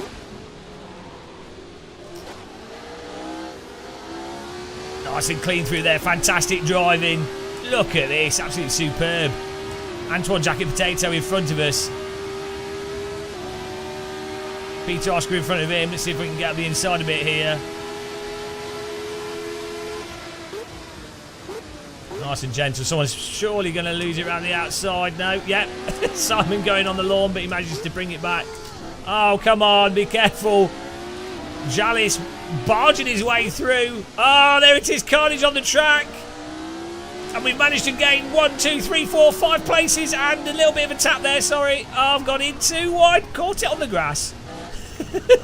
Little bit hairy and we've got up to 6th place. Oh my God, we're absolutely on the limit here. Bloody hell. Nice clean race start. What was I saying about the first lap, taking it easy? Obviously everyone listened to that. Here we go. TBDG in front of us. Got to break through this. Be careful. That crest, the car gets very loose. Get in there. A. Bevan in pole. B. Cass in second. M. Webb in third. Thomas Schmidt in fourth. TVDG in fifth. I'm in glory sixth. Antoine Jacket Potato getting through the carnage as well. And find himself in seventh. Great driving. Apart from all the cars that crashed. But they need to play some more iRacing MX5 or iRacing F4. That will teach you how to enjoy being punted repeatedly over and over and over again.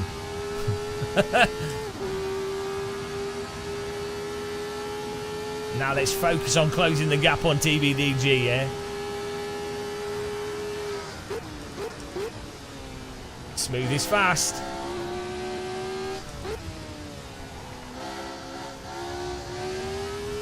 The little group of cars at the front battling away as well. TVDG going wide there, slowing him down.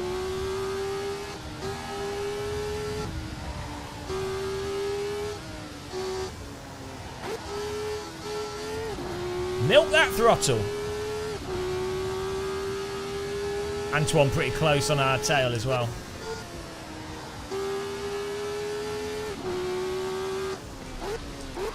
Oh, he's gone wide. No, that's a good line through there, actually, because you go wide and then you hook it up to be straight, but we've got more pace there. Let's go. Oh, struggling for grip. Probably could do a little bit more downforce so you can send it through there, flat out. Smoke up front. Not sure if there's a spinner. I prefer doing the tight line through. It's not the fastest because you can't hook it up on the throttle so much, but I feel safer. Oh, look at the sky though. This looks absolutely phenomenal. Yeah, pure skybox. Really makes things look superb. And obviously shader patch lighting.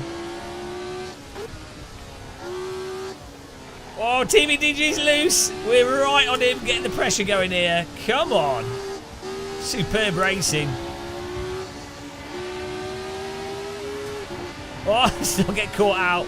When you get close to a car, you can't see the track, and I've not driven this track for a long time.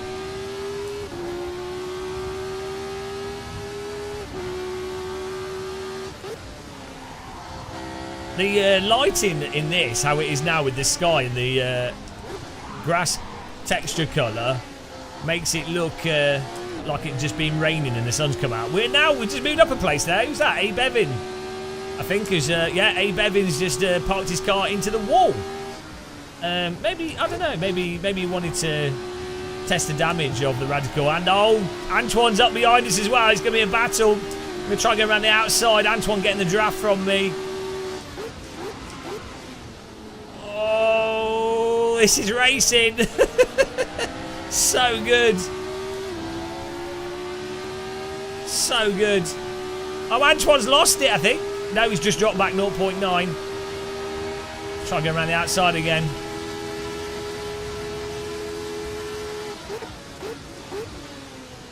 We've got to watch out. I was noticing TVDG was a little bit loose on the throttle on some of these, so I don't want to be on the outside of him if he slides out a bit. It's very easy to do in this car. Oh shit! Like that. This corner's all off camber. We were very close to losing it there. Let's go. Come on, battle with TVDG. This is fantastic. We've got to find a way past him. Tickling the brake, tickling the throttle.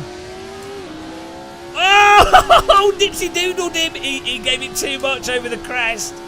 And that opened a window for us. That's what's nice with the Radical. You can knock it in if you've got the grip set up. Up to fourth place we go. Thomas Schmidt in front of us. Awesome driving there. So fun. You don't get that in other sims. They just don't have the controllable slip to allow for that type of move. On the limit. M Webb in first place. BCAS is second. Still 6 minutes to go. I think we're now in the phase of trying to just stay ahead. The cars behind are going to be able to draft us. So I've got to focus on doing good laps here. Antoine, I think, is back on the attack on TVDG, and I think Antoine actually had a really good pace. There's actually four or five cars right behind us. People keep asking, the scoreboard that we have on the right is the BCAS tools, part of Streaming Suite. If you go on race department, you'll see that. That's the whole the timing board on the right. The Delta on the left is part of Assetto Corsa. The dash above my steering wheel is Race Essentials.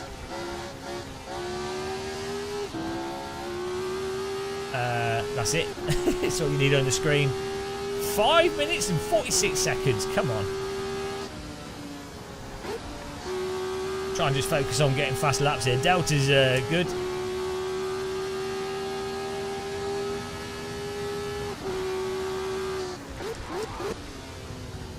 Oh.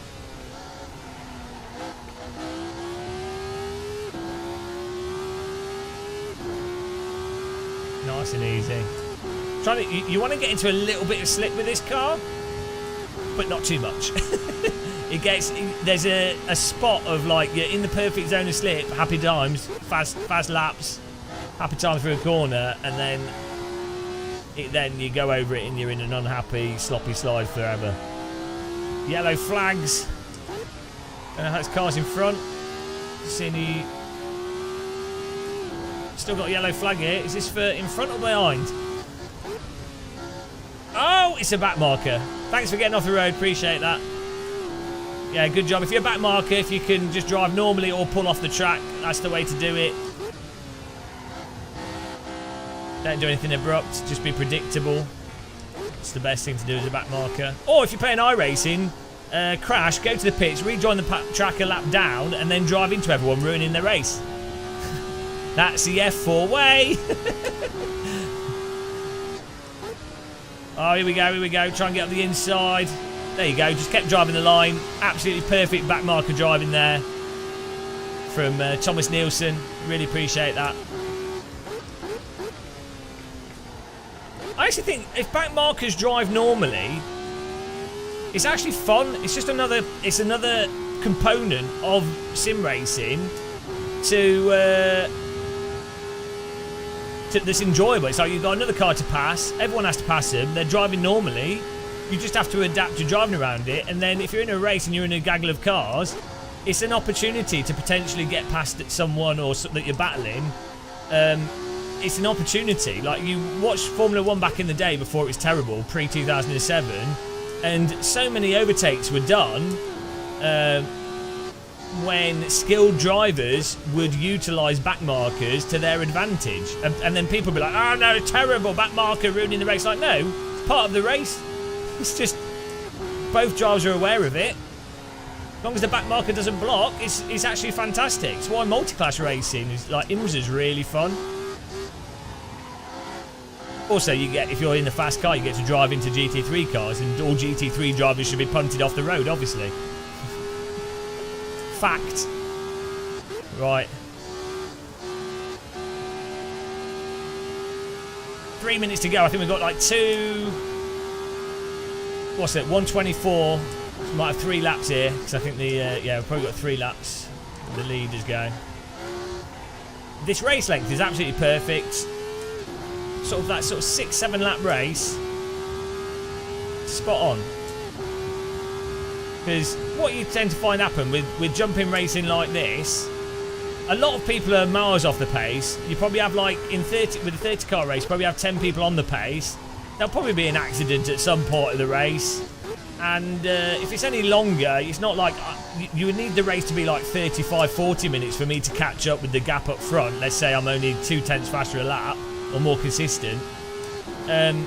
So, you know, this is like the perfect length for sprint races. Otherwise, I'd just be lapping like this for ages with nothing happening. And you might as well just do it, start another race. We were talking about this yesterday. Unless you're doing like league races where everyone's the same pace, that 13-minute is a really good sweet spot for sprint racing. And about 15 minutes max, really. Often 13-minute race will go to 15 minutes though, due to the timing. Look at this. B-Cast though, 5 seconds in front. Thomas Smith is second. M-Web, they're well ahead. Unless they crash, ain't nothing happening. And I've got a nice gap. 1.5 seconds between me and TVDG. And then the TVDG train. TVDG's holding them up, which is nice. I appreciate it. But it's not a podium for me. It's going to be a miserable 4th place. I get to go home with no cup of tea.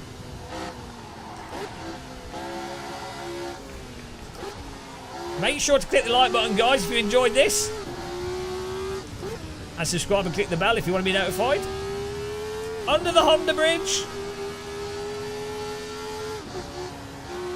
Woo!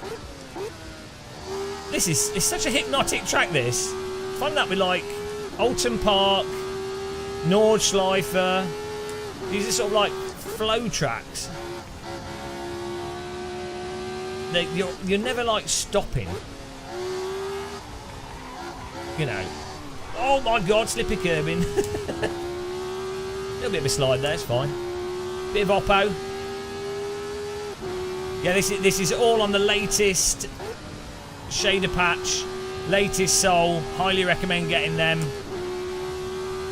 Follow the install guides. There's a video for installing shader patch, and I think there's a video for Pure as well, but worth updating them all. Follow the instructions. It's not that hard. It's a little bit fiddly, especially the first time you do it. Not necessarily intuitive, but definitely worth it. Like, I mean, this is incredible. Final lap here. I'm happy with 4th. Strong and stable driving. I've been pure radicaled.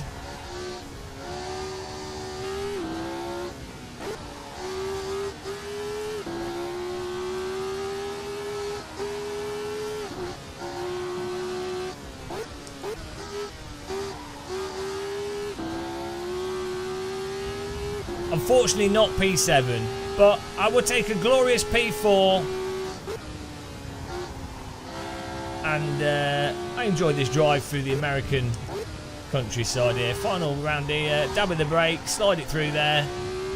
Really nice poise to this. Beautiful. Well done, guys. If we can line up nice and tidy at the end, that'd be cool. Try not to punt each other at the end, because if you've got a DD wheel, it's a bit uncomfortable. Well done. Woo! That was nice. Enjoyed that.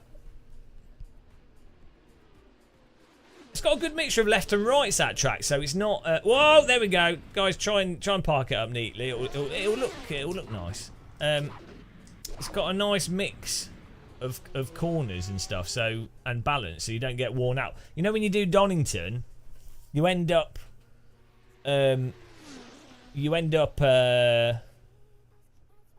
With one arm aching. Right, let's look at the results here. Good combo. Yeah, nice driving, guys. We had some nice overtakes there and some nice battling, which was fun. Matt Webb with the win. Well done. Thomas Smith with a glorious second. He yielded again to Matt Webb. Disaster. Bamber Castle in 3rd. Myself in 4th. TVDG 5th. Jared Paul 6th. Actually 7th. Antoine Jacket Potato 8th. Dr. Longmont 9th. Simon in 10th. James Pigot in 11th. Potato Doc in 12th. Nick Van Ojum in 13th. Yannick McRissos in 14th. Calisa's Pizza. Cheeseless Pizza. Yeah, cheeseless pizza. That's what ACC is. Oh, I said the word. Peter Oscar in 16th. Jax in 17th. Giorgio Ascari 18th. Thomas Rojek in 19th.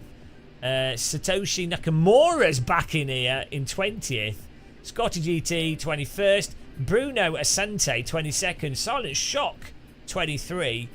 Zero Fox 24. Tom Bolsch in 25. Mike McLaren 26th. Lee Britton 27. The rest I don't think finished, or they're not finished yet. Just got into the race. We're going to do another. We're going to go to another. I think we should do. What should we do? To pick a good track here. Thanks for clicking the like button, guys. Those of you that have, we're on 146 likes. We are on 1 hour 57 into the stream. We're not going to maintain 100 likes per hour at this rate. This has been a disaster for likes. Absolute like inflation at the moment.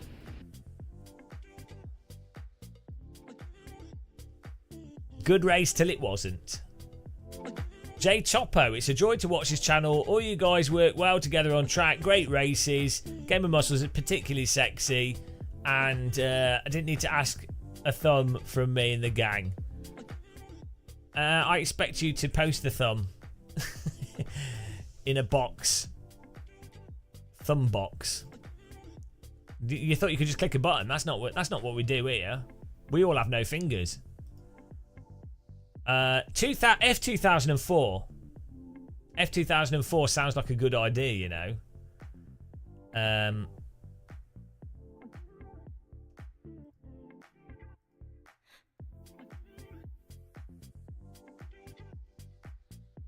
F2004 sounds good. That's a brain fryer, though. My brain will be cooked. F2. I don't have Monaco. Hang on, let me just get a server going here. Just need to.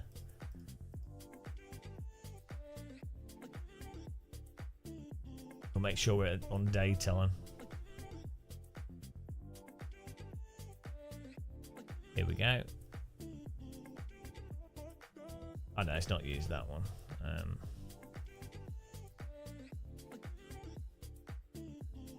This went to nighttime, which it shouldn't have done.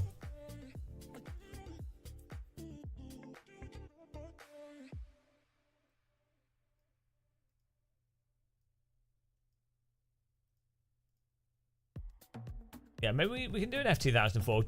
Download in the description, guys. Download the more pit boxes from the description. So we can probably do F2004 on one of those tracks. Or just get it anyway. Extract it into AC. And that gives you...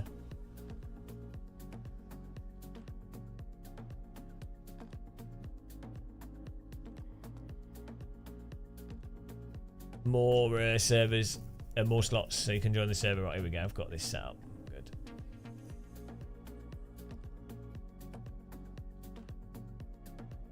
Okay.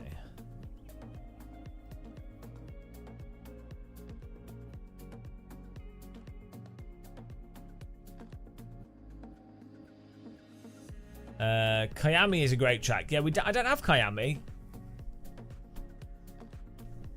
Let me just think through what we can do with. I mean, F2004. Did they do 2004? Was it Donington, or when did they move to Silverstone? Was that? No, it moved to Silverstone in like '97, didn't they? '98.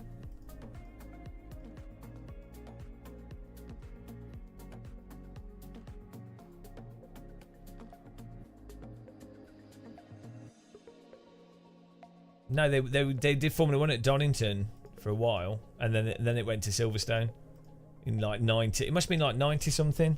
There we go. Let me look.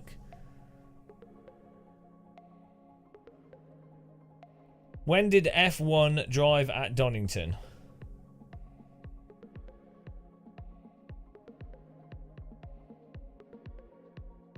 Oh, 1935 to 1930. Hang on. Oh, 1993, they did F1 race. Oh yeah, then it was Silverstone. I don't know what I'm thinking. The Pillock. They did one race there. They were going to move from Silverstone to Donington, but they never did for whatever reason.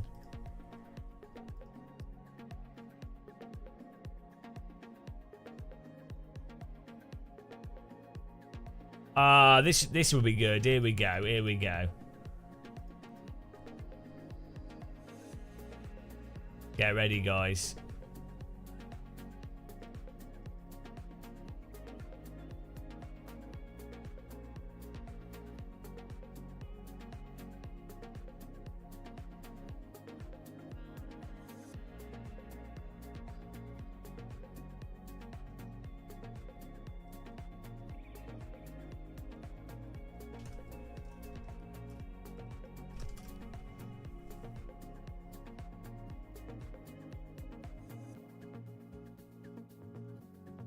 Oh yeah, that I get motion sick from them though. So, but those buggies are good. We should drive them on a normal track. It'd be quite fun.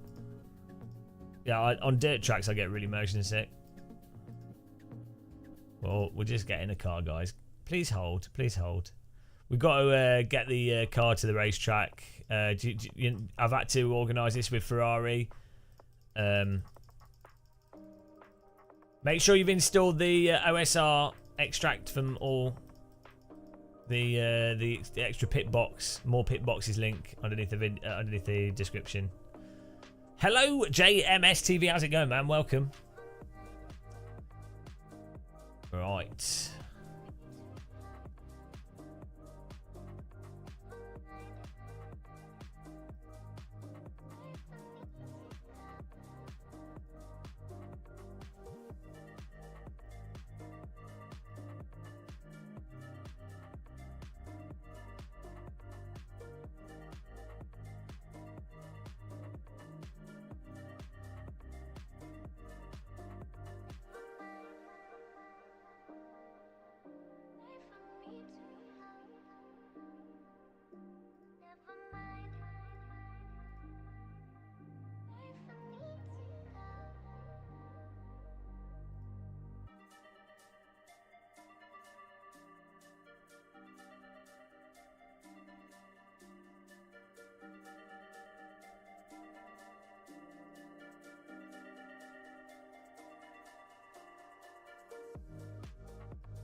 Okay.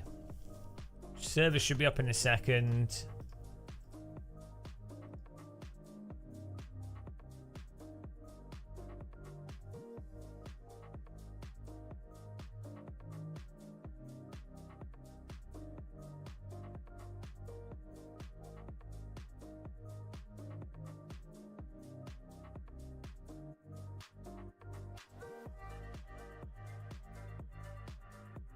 Right, we go. Get in there. Hello, Simracing Addict. How's it going? Server's up. Join away. We did get 100 likes in the first hour, but the second hour has been a failure. It's been a disaster.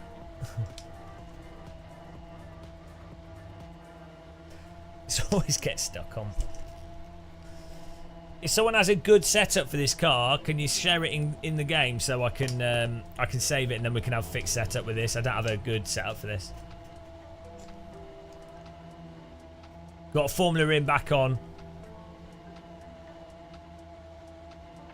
Fanatec F1 wheel rim. If you're buying Fanatec, guys, I have an affiliate link if you want to use it, if you want to support us. But there you go. Just so you know. Let's make a little profile out here.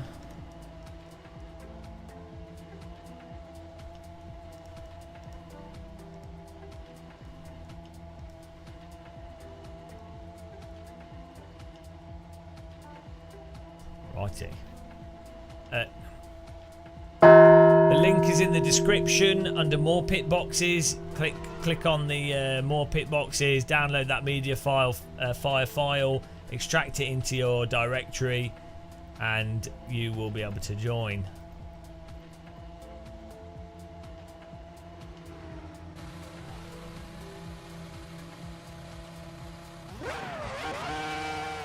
Oh, look at this.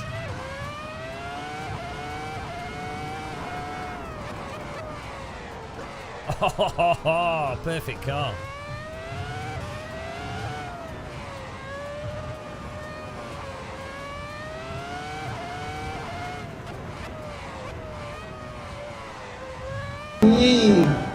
Ami Namavik, thank you for subscribing. Welcome to the channel. Appreciate that.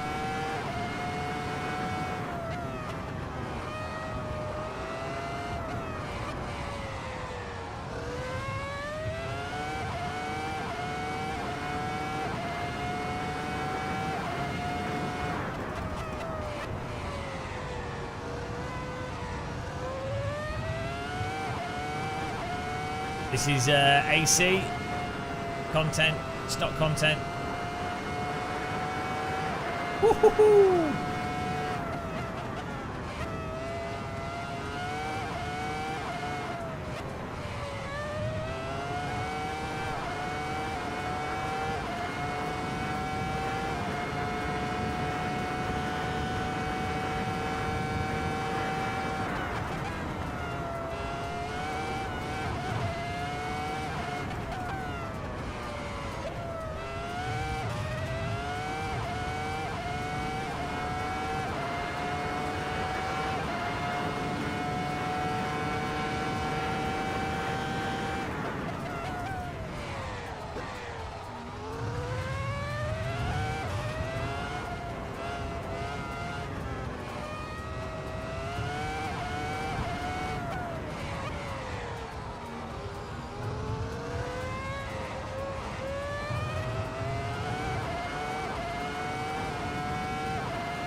I'll give it a little bit less TC.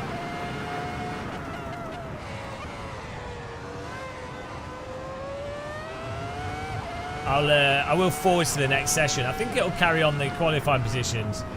But we'll let this run for like 10 more minutes. I thought it'd take longer to fill up, but the server's basically full.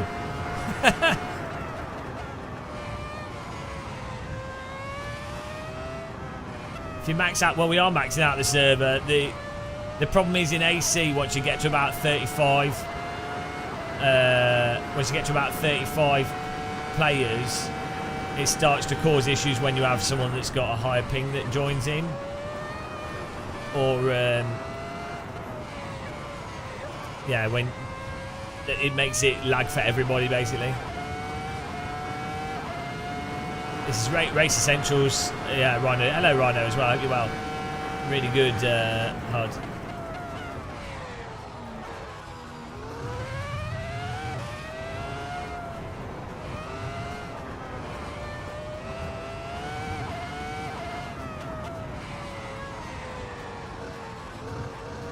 I know we've done it before. You can have like, I think we did like 60 people in the server. But it's fine until that one person joins with dodgy internet, and then all random crap happens. So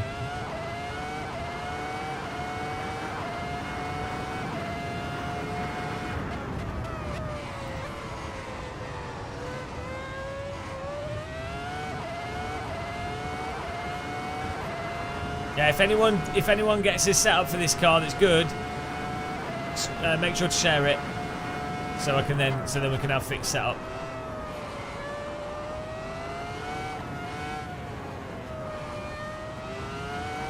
Overclock it and ban upside down races. Yeah, the problem is that it crashes midway through the race rather than in quali. So, and also a lot of people struggle to be able to run. Like their frame rate has issues when they've got more cars. Just because of the way that AC works. This is a nice chill car to drive. Absolutely love this.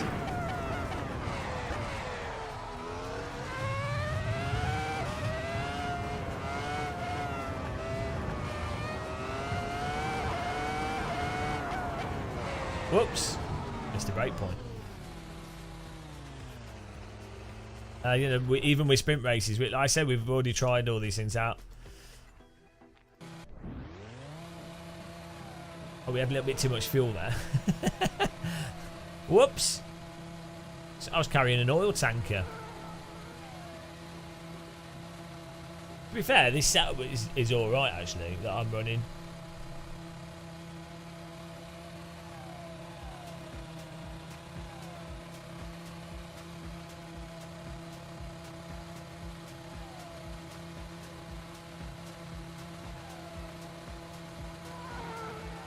Maybe a bit more higher top speed and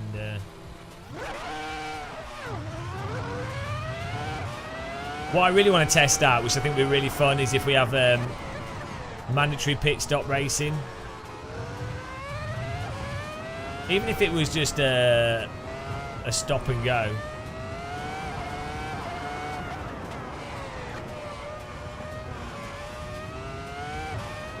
We could do it with fuel though.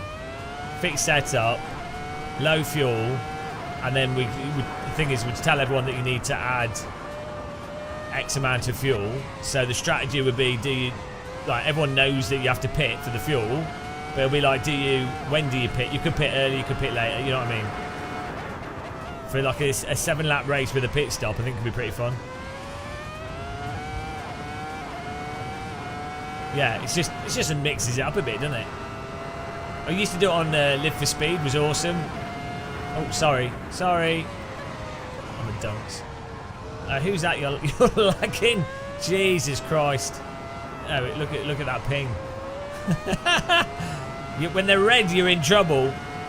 I mean, this is not flying in the air like subscription monthly service. Oh, hang on. Yeah, so this is the problem. It's now broken. It's messed things up. You have one car come in. It's messed things up. This is the issue.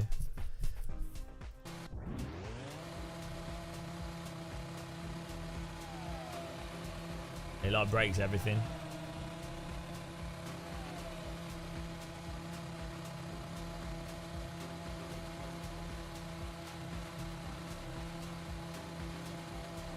James! Yeah, sorry. The laggers broke more. Yeah, I know. The lagger broke everything. Right, hopefully it comes back. This is the thing. It messes up the netcode for everyone. You cursed the stream.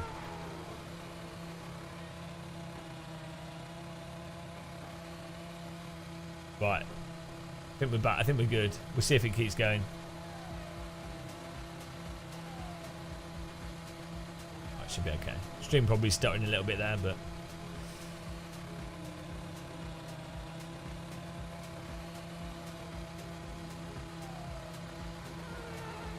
right, we'll see what happens.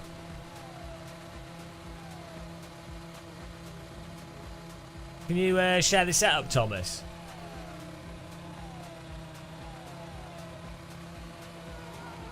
Or whoever's got the fastest lap, or whoever's done a really good lap, can you share the setup?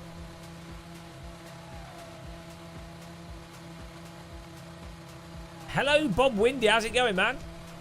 How you doing?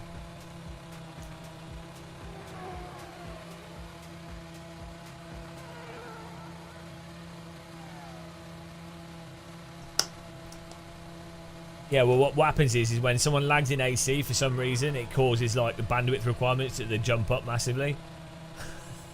I don't know why. It's like a weird. Matt Webb, you're still you're Gasper. Save your setup. We need Shay's setup. Whoever sets a good lap time has to share the setup, because then we can use that as the fixed setup in the future. And then it'll just make everyone closer. Like with those radical races, fixed setup just instantly makes the racing so much better.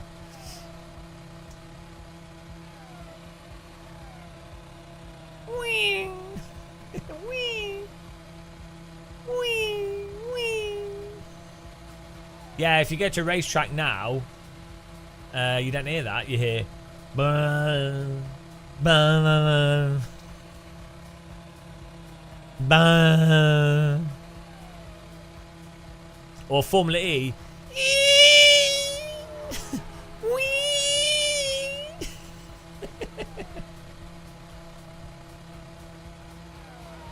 Gasper, you stop being a Gasper. Share your setup. That's just the drivers, yeah.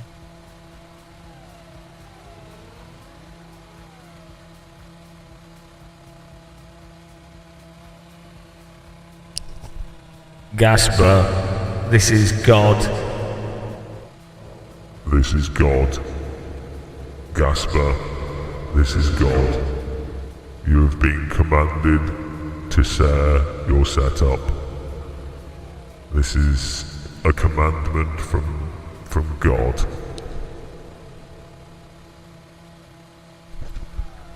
You will be forbidden from participating in life unless you share your setup. This is God calling Gasper. Is God a Brummie? Brummie God. Brummie God would be like, Alright, this is God here. Alright. oh, I hope not. Imagine if God was Brummie, then people would be like, oh, send me to hell. Send me off. I don't want to, Gasper!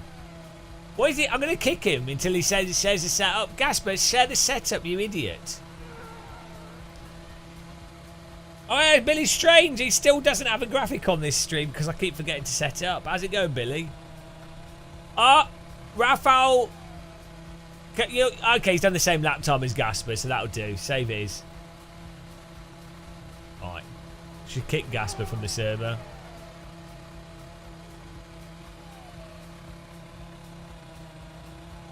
How's it going, Billy? When are you going to join us?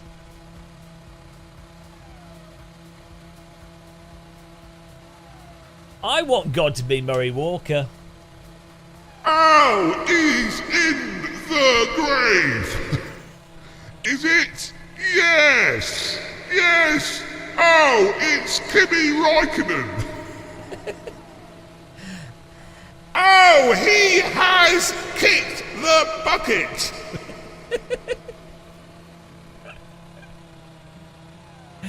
God Clarkson. I'm here at Bedford Autodrome. Here we are with a celebrity in a reasonably priced car. But it looks like the celebrity has actually died. Richard Hammond, on the other hand, can't find the way to the racetrack. And on that bombshell, we go over to James May, who's in Alaska freezing his tits off.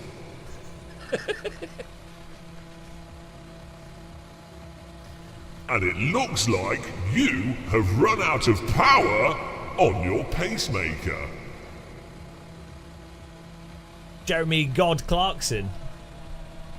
Right, here we go.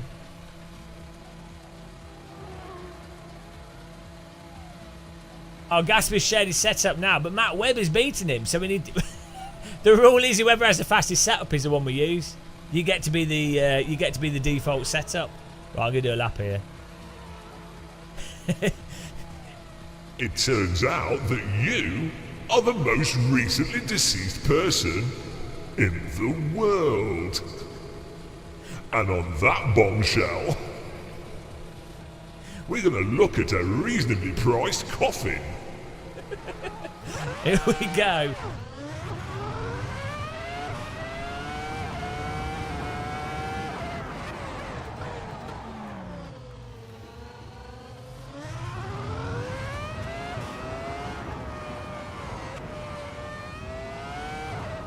It's time.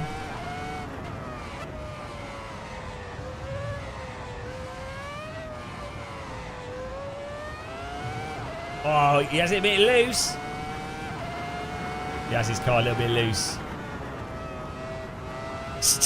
Star in a reasonably priced coffin. And it looks like here we have Princess Diana. Unfortunately, we can't find her head. And on that bombshell... Oh no. Oh dear. Oh no. Controversial. Right, here we go.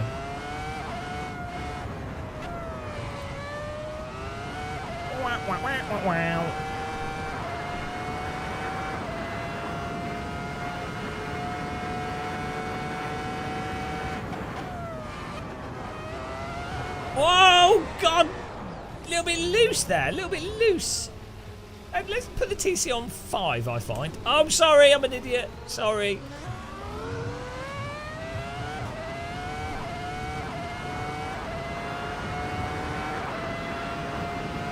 Get in there.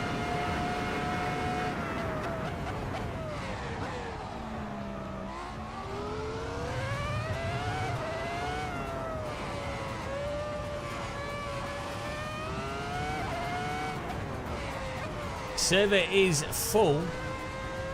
Beautiful.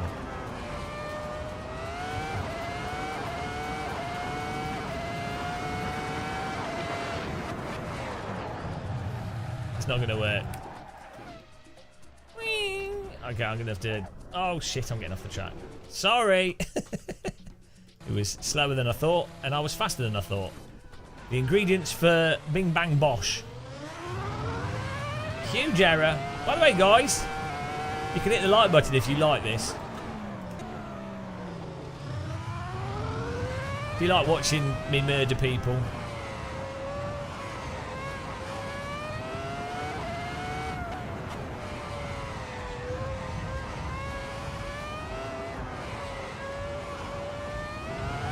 Where's he going? Don't think that's the racing line, mate.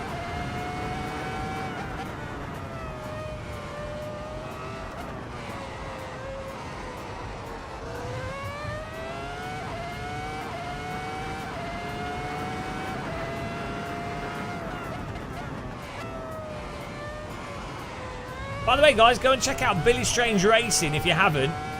Go and subscribe to me. He does really fun. He does really fun, like old school like gaming, but he also does a phone-in show. So we're talking to people from sim racing and stuff. Go and give him a sub, Billy Strange Racing. If someone could link, if a mod could link his channel, that'd be awesome. If you like old people that are miserable and complain all the time, you'll probably like Billy. If you put up with this, you can probably put up with Billy. He's far less annoying to watch than me, so. He also has an N64 behind him, so that's always a good sign. You can always trust someone that's got an N64 behind them, I find.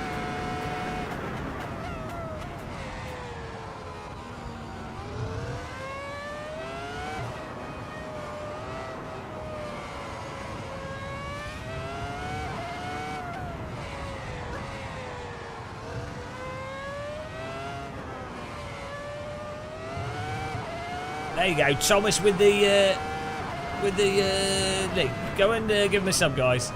Well worth watching.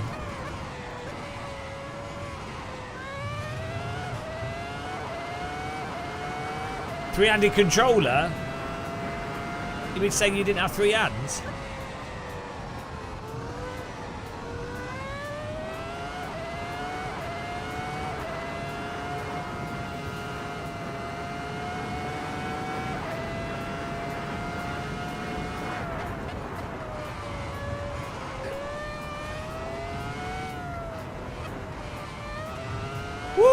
Come on.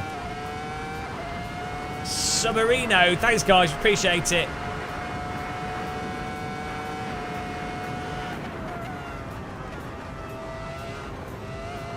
Oh, God. Thank you, DD Wheel. Bloody hell, that was close.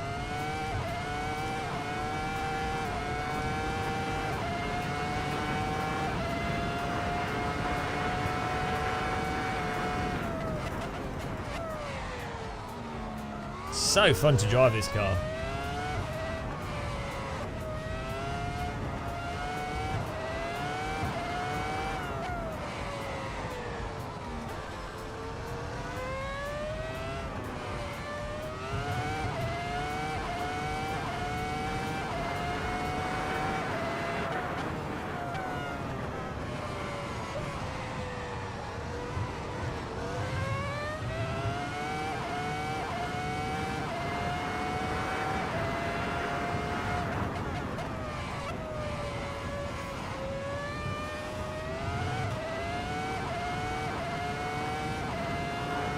Oh shit.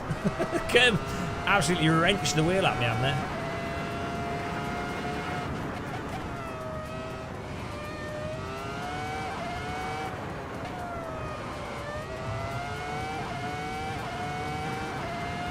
I'll get one more lap. 4.9 litres, 3.8 litres per lap, we'll see. Oh, I keep messing up the entry into that. Yeah, I should get one more lap on this tank.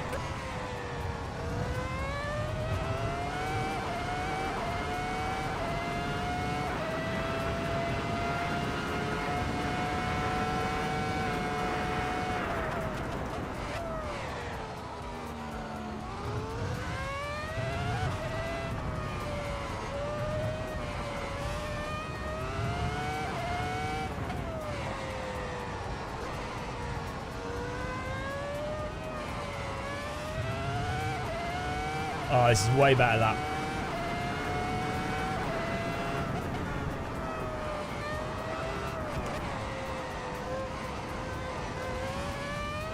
Oh, so good. Come on.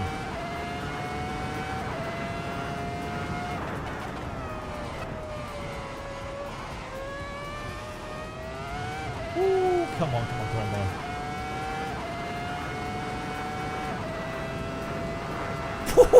on. Flat out.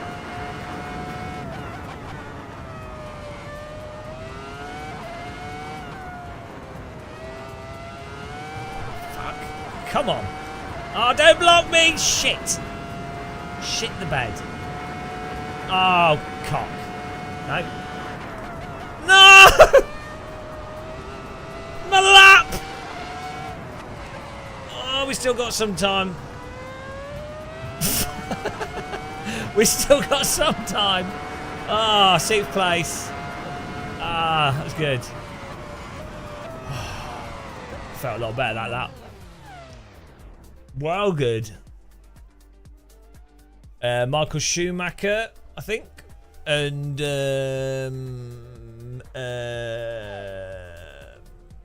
who's the what's the F1 driver that got the spring in the face? Felipe Massa. Is he driving it? I think. Oh no, Barrichello.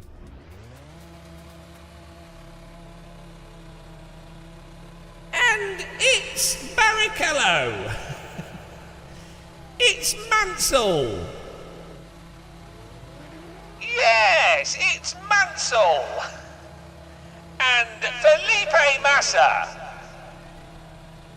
And Rubens Barrichello has driven his car into the wall. It's Mansell. Oh no! He's lost his wheel.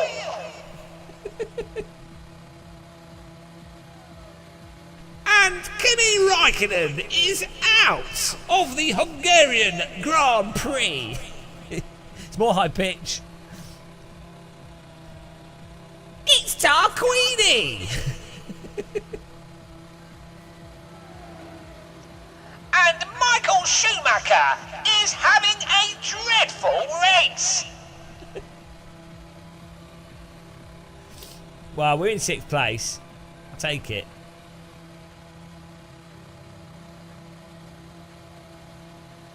Matt Webb on pole. Ralph Kello 2nd. Thomas De Schmidt on 3rd. Bamber Castle.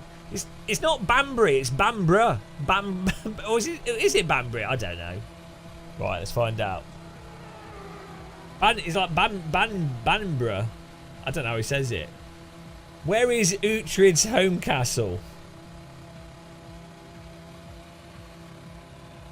Bamborough, yeah, Bamburgh. Which castle are you going to? You'll not be going to Bamborough Castle. I am Uhtred, son of Uhtred.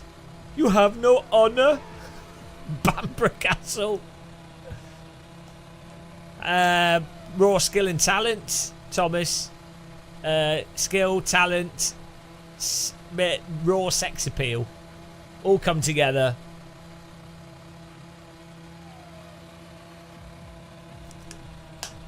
This is the race that's going to be in your face. He's in the wrong castle. It's Uhtred's cousin at Banbury Castle. He's got lost. It's dyslexic Uhtred. 2 minutes left. We can get one more lap in.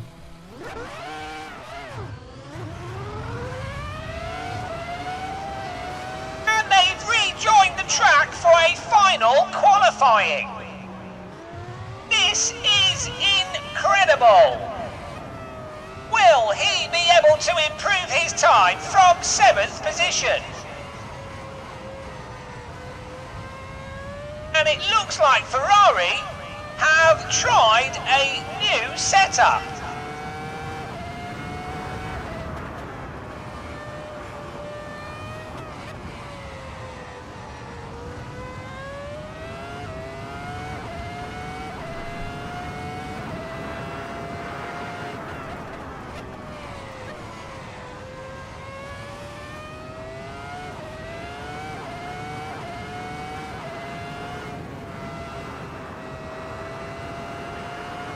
Right, we're going to do one final lap here, guys. It's going to be special.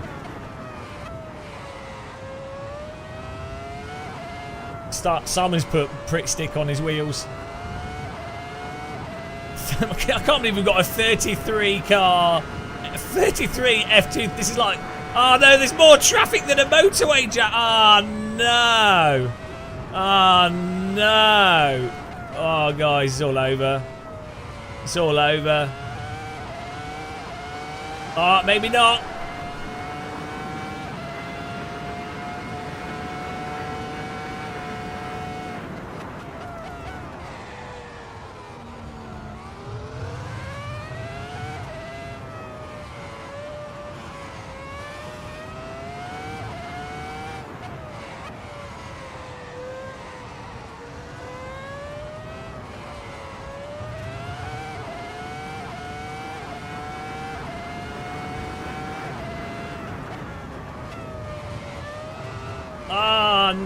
I couldn't hook it up there. That was a little bit close.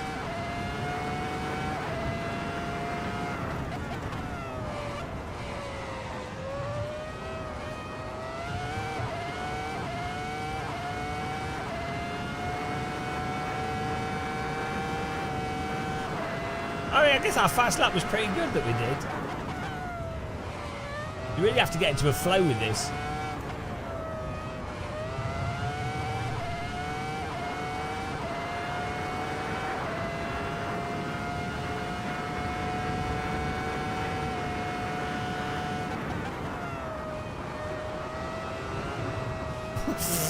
Oh, okay, we just managed to gain.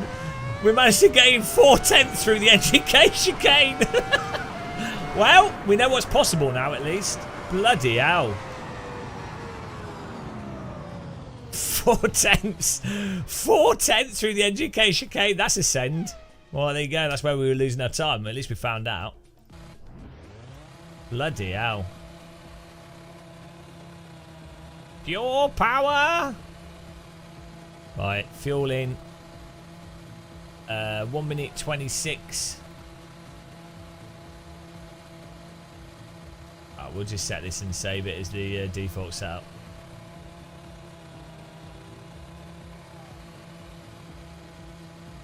We really don't need that much fuel. Okay, we'll just do this for now. And just save it afterwards.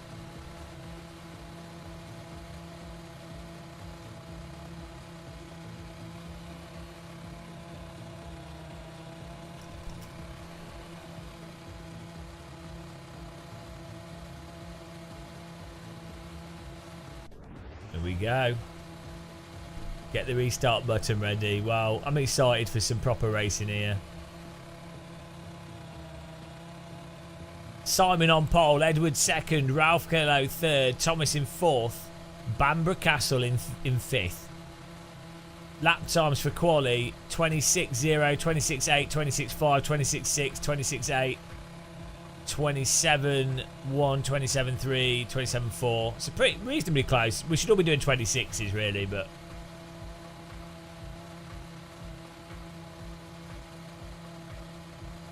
get ready, guys. Should be good.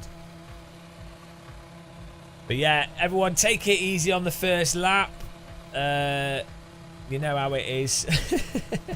Take it easy. Take it easy.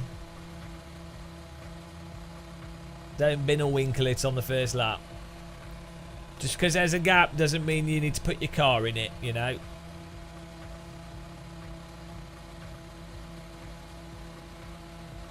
And then, yeah. Keep in mind that there will be accidents, so leave a bit of space. You pass on an easy part to pass. NGK chicane, don't do a silly dive bomb up the inside.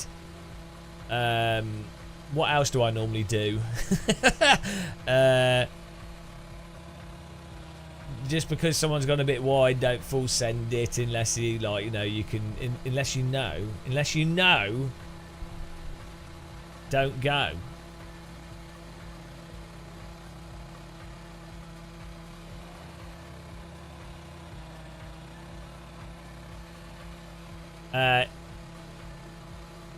Hello, can I have a link for the map? It's in the description underneath the stream. If you, it's a base game track, but you need the extra pit box. If you download the more pit boxes link under the stream, you can then extract that into your root AC folder, and you can then join these. They've got more pit boxes, so we can fill the servers up with more people.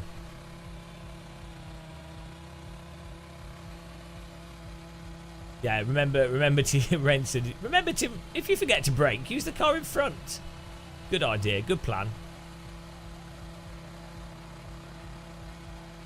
It works. There's a whole bunch of tracks. You're just distracted to them. It's most of the kunos tracks.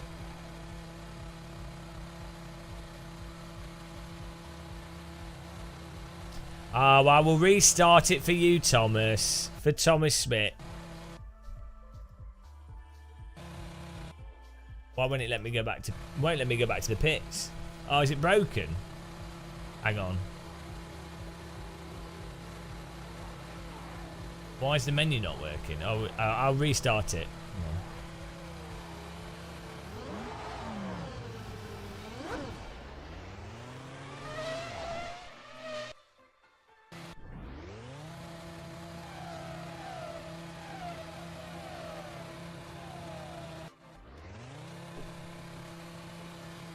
There you go.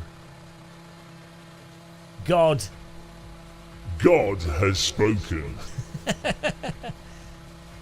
Anybody else want to put the right amount of fuel in the car? How much fuel we need? It seems to use a lot of fuel, this car. We'll put 50 litres in.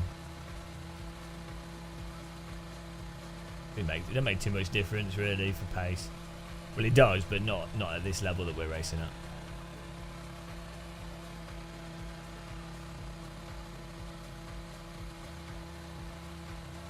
Yeah, thanks, filing account.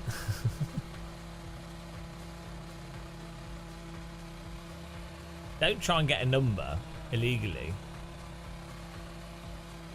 G-Hammer! So technically you did what Game of Muscle did yesterday. Don't do what I did. No, that was because it was fixed setup. I didn't need to pit, apparently. Apparently. Right, here we go, guys.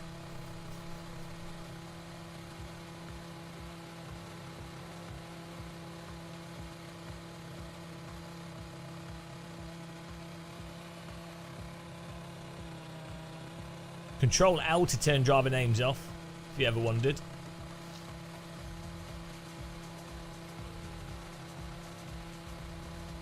Okay, go.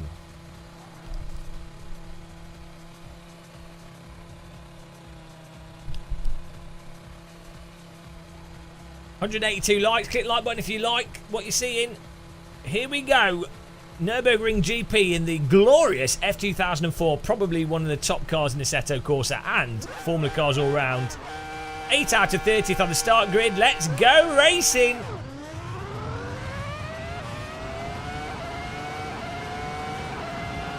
Bit of smoke up front, bit of wiggling, not sure what's going on there. Whoa, lock up from just about everyone. Cold tyres, guys, cold tyres.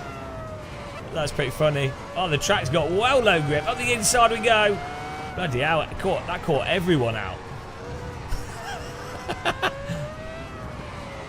More lock up than a city prison there. All right, here we go.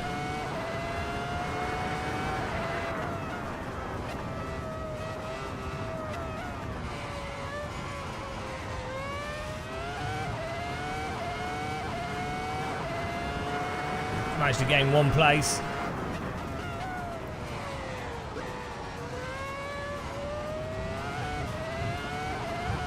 Smoke off the tyres. The car's in front. Let's try and get in there. Got a good pace. P2 and 3 battling there, going off the road a bit. Struggling for grip. And we've got S. Perryman on a tail.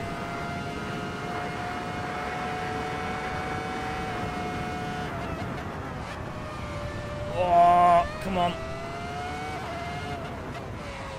Look at this little group of cars in front. Let's try and get with them. Great race. Jared Paul, Rafael Kello, Bambra Castle in the mix.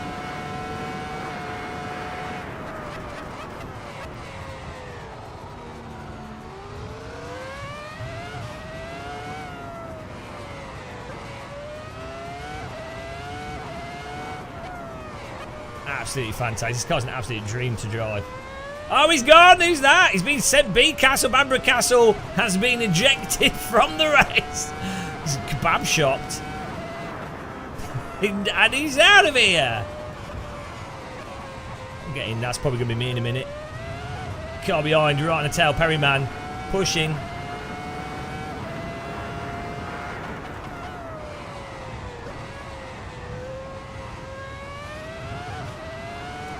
You have to be so precise with these, otherwise you lose mountains of time. A millimetre off and you're off. Oh, Oh, he's defensive there. We've managed to... Oh, he squeezed us. We caught it. we managed to slide back on the track. I think we were good there. I think we... The gap was there, and I think he squeezed us too late. We're in 6th place. Perryman manages to take advantage of that. I think that was all right. I think we were okay. Robert Kubica moves. I was Michael Schumacher drift recovery. Yeah, no, it was pure skill. It wasn't luck that the car corrected itself back onto the track. Textbook overtake. Fully calculated that, obviously. Sign up to the Game of Muscle Race School if you want to learn how to be able to skillfully have the car point forwards at 200 miles an hour from a little wheel tap. Get in there.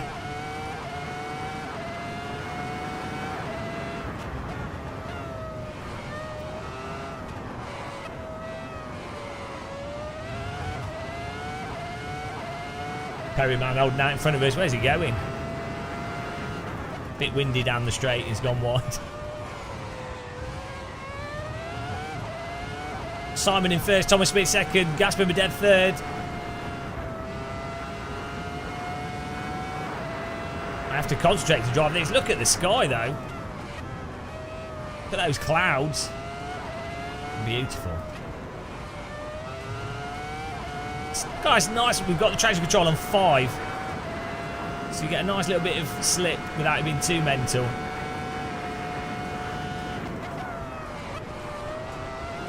Still not doing the NGK chicane right. We're not taking the inside line tight enough. Getting into the rhythm a bit here. Jared Paul, 0.7 seconds, catching us slowly. Monster lock up there. Cars behind locking up as well. I think we're all pushing it a bit hard.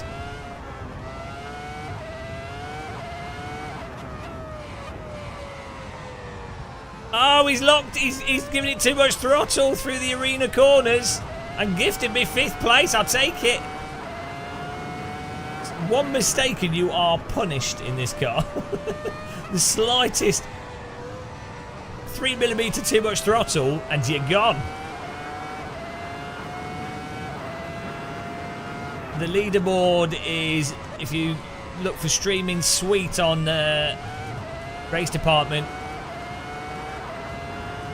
it might be part of BCast though, which is I think the new name for it. It's one you get a whole bunch of tools for streaming, but the leaderboard is one of them.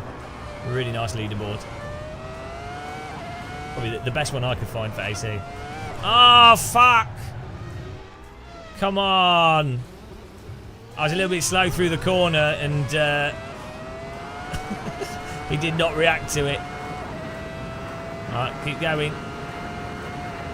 Only a mere bum tickle there. Ah, my tyres. It's noodled my tyres. We're driving on ovens. We're still going, still going. Now you have to wait. It takes like... Our rear left is cooked. It takes like 3 or 4... Well, it takes like a lap with this for the temperature to come back down. There we go. It's returning. You have to be very careful after you have a big slide in AC. Oh, we're right back in the midst of the danger zone now. Soap bars. There you go. Tyres back down to temp. Oh, we got another car off.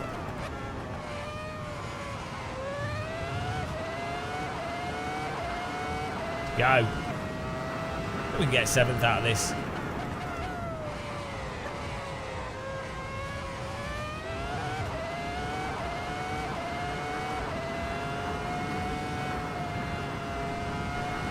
There we go. A little tickle of the chicane at the top right.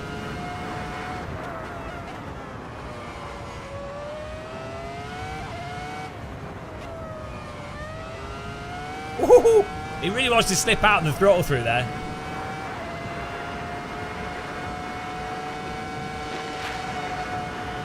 Oh, I was up. Oh, fucking hell, guys. I like I literally get him to open up the inside. Oh, fucking hell. There's no... I can't go. There's no...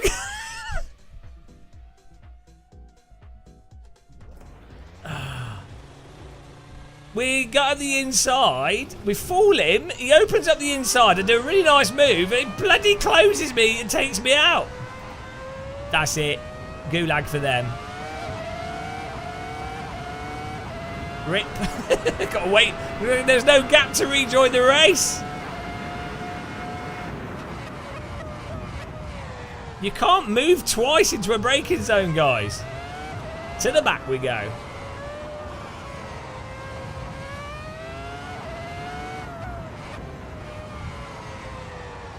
Alright, here we go. With fast cars, you have to be decisive with what you're doing.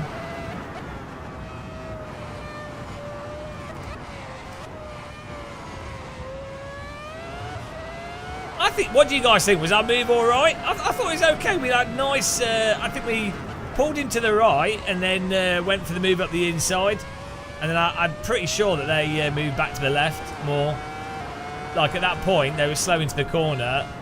And we're already on the inside, we would have been along them. And we're going to have to do a quarter muscle on this. Racecraft analysis.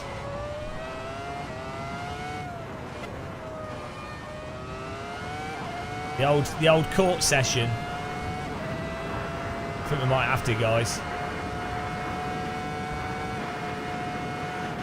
No excuse. This is you got to be on it with this.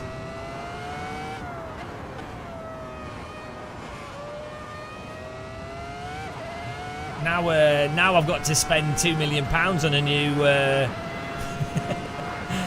we've got to buy a new F2004 car.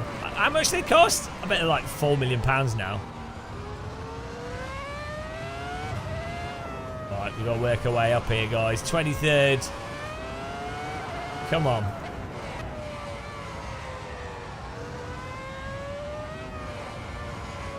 It wasn't that high risk, I don't think. Like...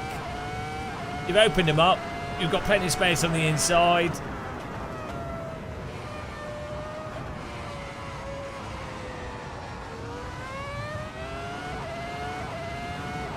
You just have to think of these cars like go-karts.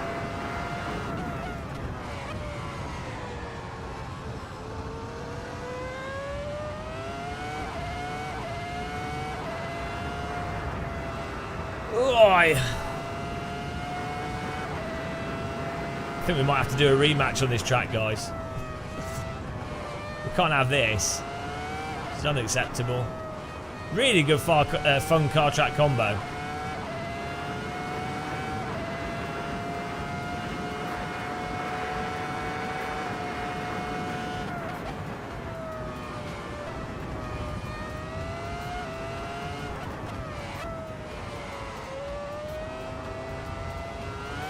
Yeah, exactly. Like go-karts, but not like them at all. In terms of racing, though, in terms of being like the speed and because it's so fast, it makes a full-size track like a go-kart track. In terms of how snappy your moves have to be. I don't know what go-kart scales to. If you scale go-kart racing.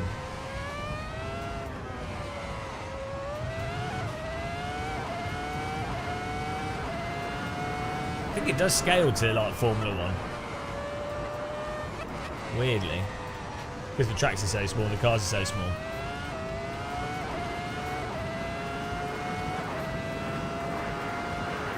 What do you mean? What don't you see?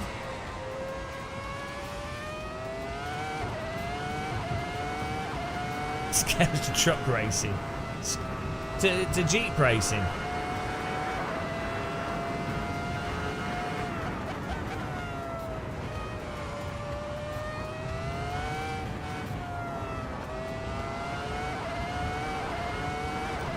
Seconds. We've got to do a rematch, guys.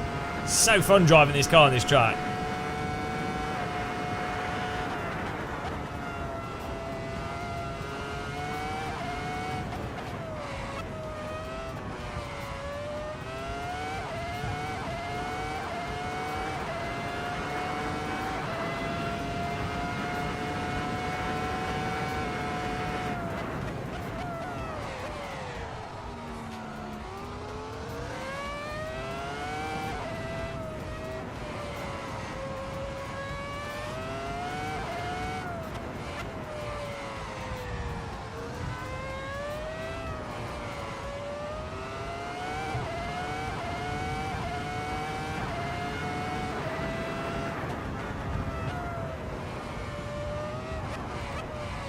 Yeah, the chat's cropped a little bit.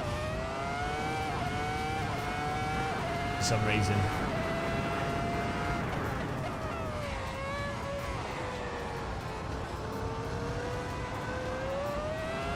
Simon with the win. Thomas Smith second. Gaspar Medeb third. Arkello fourth. TVDG fifth.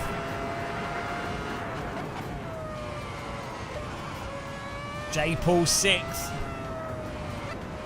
A. Bevin seventh. Bamborough Castle eighth. Jack's ninth. E. Brewers 10th.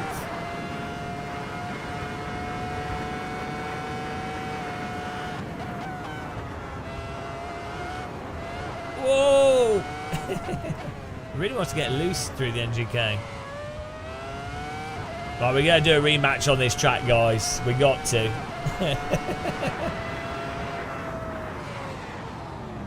Right. Well done, guys. So, read the rest of the results here. We're doing a rematch.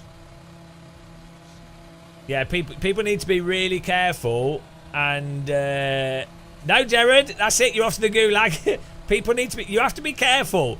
Like, so, not you, Jared. Like, in general... If you're driving a Formula car, you have to, like... You have to be aware of the where you can drive and, like, where your limits are. There we go. 10th. 11th is Sam Perryman. Satoshi Nakamura 12th. Actually 13th. Old Bod 14th. Dr. Longmount 15th. Jan McRisses 16th. Nolan 17th. Decoy 18th. Belak in 19th, myself in 20th. Follow Multi H 82 Foul 21st. Mike McLaren in 22nd. Rick Van Oden 23. Silent Shock 24. Thomas Ryzek 25th. Lee Britton in 26th. Well done, guys. We're going to do a rematch. Here.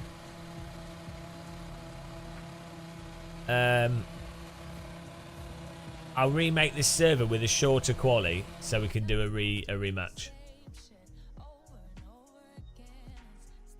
Someone said it. Well, everybody missed the break point on T1. Everybody missed the bloody break point because the tyres were cold. The whole front field just went off the track. So if someone had broke, if someone in the top 5 had broke early, they could have just gone up the inside and took first place. It was absolutely ridiculous. Right, here we go. This will teach you how to sim race. People should just drive this constantly. If everybody had to just drive this car, it'd be fine. Like you'd have to with ranking, everyone would have to learn how to sim race straight away.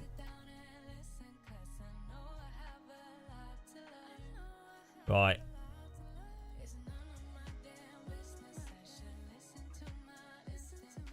Here we go. We're just gonna make the race session a bit shorter. So it's such a fun car to drive, though.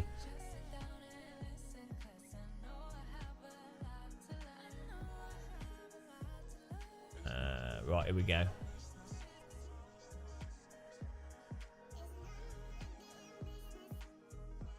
You have to send it. Oh yeah, but you have to like, if you've left. The thing is, it's like.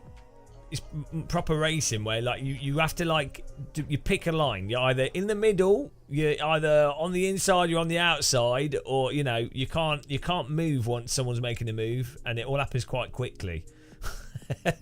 So and with the way netcode is in AC, slide with this car especially, side contacts will just like people ping pong off. Reverse grid. I think you could do like half reverse grid in this. Right,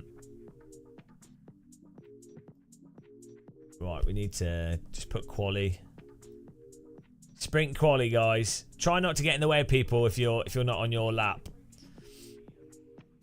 Right, you ready? That was good fun though. Everyone just has to be super aware of other cars. I mean, look, to be fair, this is just jumping racing on AC. Most people haven't driven this. And to be... Generally, that was better racing than what you'd have in iRacing. Billy Strange is a VIP visitor. Yeah, we need to get a tick. Oh, well, we got a few tick boxes here. Hang on. We'll just tick these off. Let's just tick these off here. Let's fix the chat. God damn.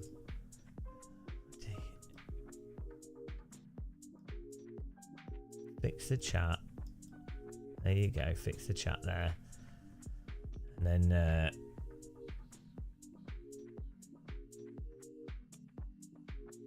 get the tick box done. And then we'll do the server again. So we got 100 likes per hour.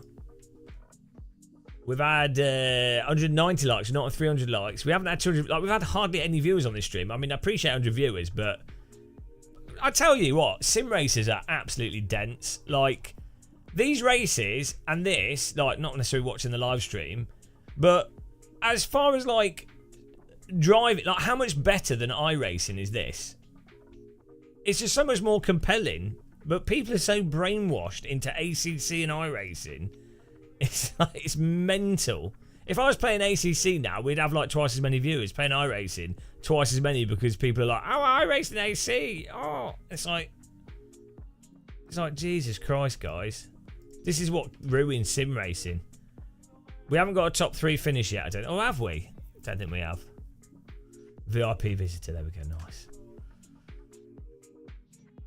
It's only better because you enjoy it. No, it's better because it's objectively better. So the tyre, you've actually got controllable slip, which is objectively better than cars that don't have controllable slip. And the graphics are objectively better. The netcode is actually probably on a par with our races, similar in many ways. It's got pros and cons to it. Compared to compared to ACC though, the force feedback is objectively more detailed, especially for feeling what the car's doing and actually driving. It's not a subjective issue. It's not a, oh, you like it or not. It's like, it is objectively better. Yeah, GT3 cars, they're fine, but they're not. They're objectively worse cars to drive than well, like bloody F2004, the Lotus Evora we were driving, GT4, even GT4 cars are better than GT3. Well, no, you just said you didn't trigger a rant. You just said something stupid. Right, here we go. Get back on the server.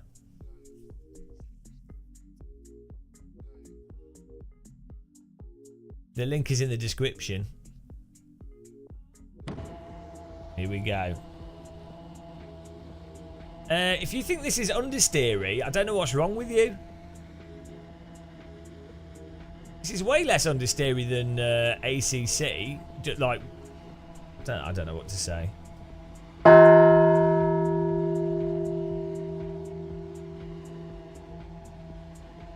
No, because you're right. Filing account. You typed.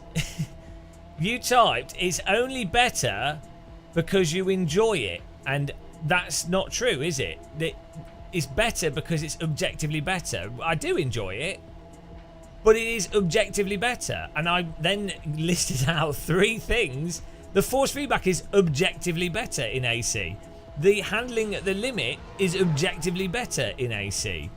The range of content is objectively better. Like, okay, what's ACC better for?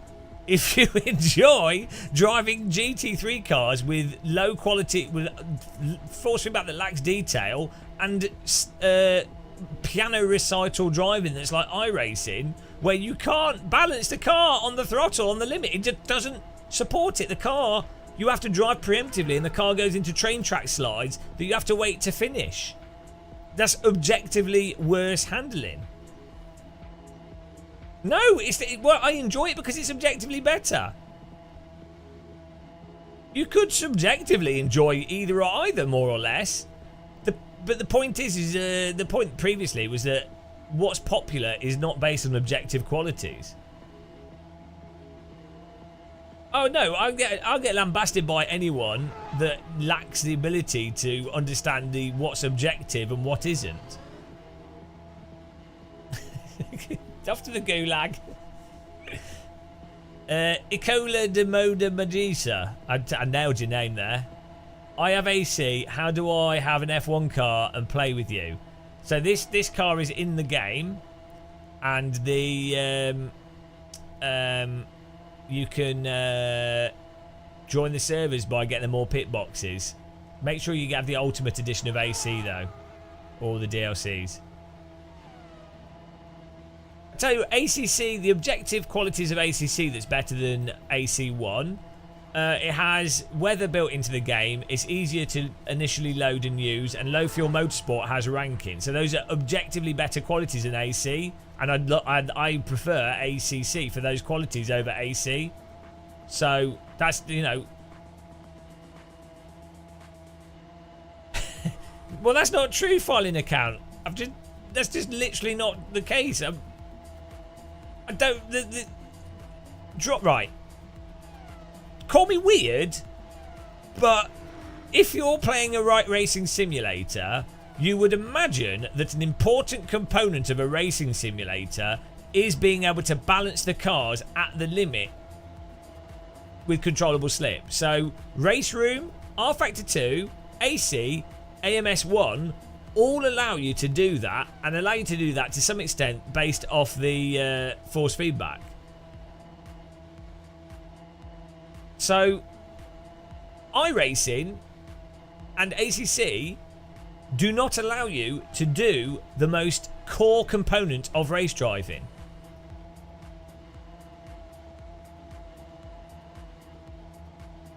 What do you mean you identify better with ACC? I don't know what that means. You probably identify with rote memorization driving, or maybe just because you drive. If ACC's only got GT3 cars with like 15 tracks, so people just get very good at driving that same content over and over again.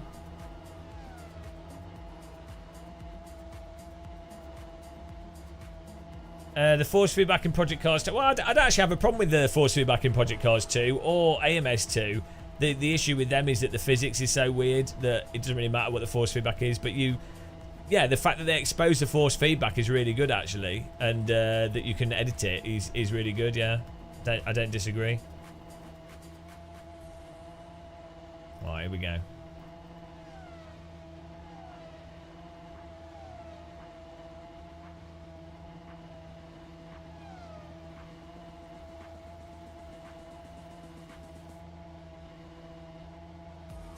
Snakey, I was part of the AC GT3 league for a few years. It was super balanced. Nice. Right. Oh, this sky looks nice. Let's get a lap in here.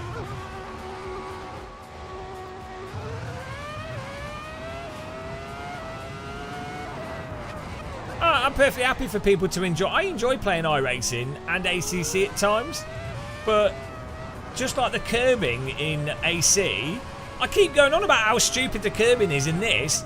It's weird that how many times have I said, oh, stupid, shitty curbing, or you have to keep off it? Funnily enough, when I say that, we don't have a bunch of AC fanboys that go, oh, no, mate, you don't know, you just, real curbs are like that. Oh, you need to just stay off the curbs. Oh, mate, you just can't drive.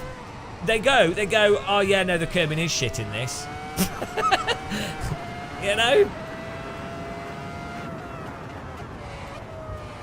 When I was playing, when we were setting up Soul and Shader Patch, I was like, oh, this is stupid, this is killing the game, and it puts people off playing the game. You know, it's a pain in the arse, it should be combined, and it's shit that you have to go through this stupid install procedure to get Shader Patch, Soul and stuff done. Nobody in chat, someone donated $20 going, oh, yeah, no, cheer up. Nobody in chat was like, oh, yeah, no, mate, actually, it's fine. It's great. Mods are amazing. Oh, yeah, we love this convoluted, shitty process. They were like, yeah, no, it is dumb.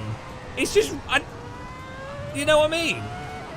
That's an objective thing, that it's a pain in the arse to set up the game. Yeah, the penalty system's shit as well. I just like, these are things, what is this just bizarre? I point out objectively shit stuff with AC, and people go, yeah. But when I point out objectively shit stuff in other sims, people, they go mental. It's really bizarre. And the netcode isn't the best, but it's on a par with iRacing's stupid netcode, so this is equally as bad as iRacing's netcode. I mean, Race Room. I'd say Race Room has by far the best netcode for racing. R-Factor 2's isn't that bad. But that's about it. Everything else is equally bad in stupid ways. So yeah, like, I just, for some reason, AC players don't seem to be deluded as to what's bad about the game. They're like, yeah, it is.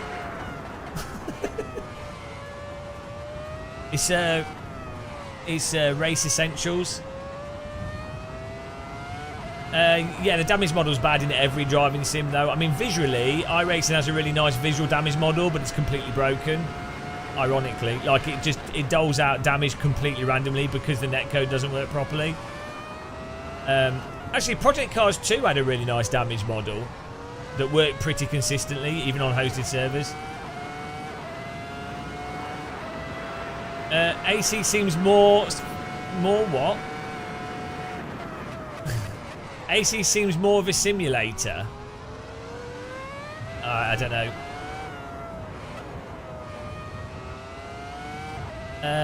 Chris Dory, my wife just okayed me to get Fanatec V3 pedals. I would, well, I mean, you could get them, but if I was you, I'd just buy Fanatec CSL Elite V2s. I'd save money and just get those.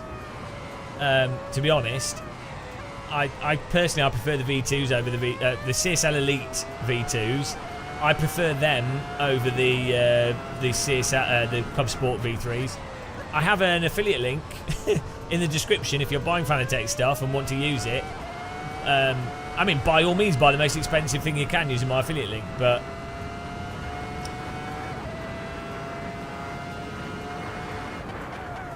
oh, hang on, I need to get a lap in here. Oh, we're not getting a lap in.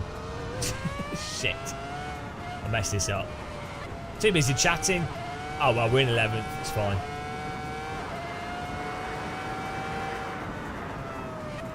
Yeah, the Hoosenvale's another £200-300. So, you know. But Hoosenvale sprints are really nice as well, if you're going to spend more.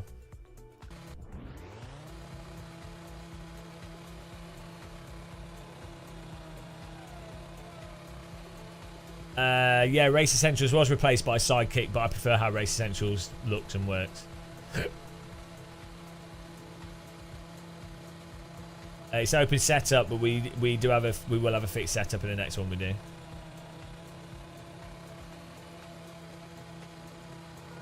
Yeah, Project Cars 2 did have a lot of good things, but it's like AMS2. The physics are absolutely mental at the limit. Like, at least it's mental in the opposite direction to iRacing.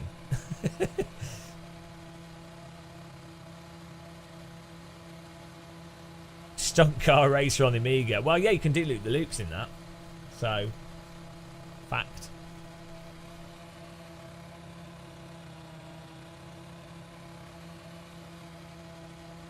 Here we go. Edward, Simon, Sam, the rematch.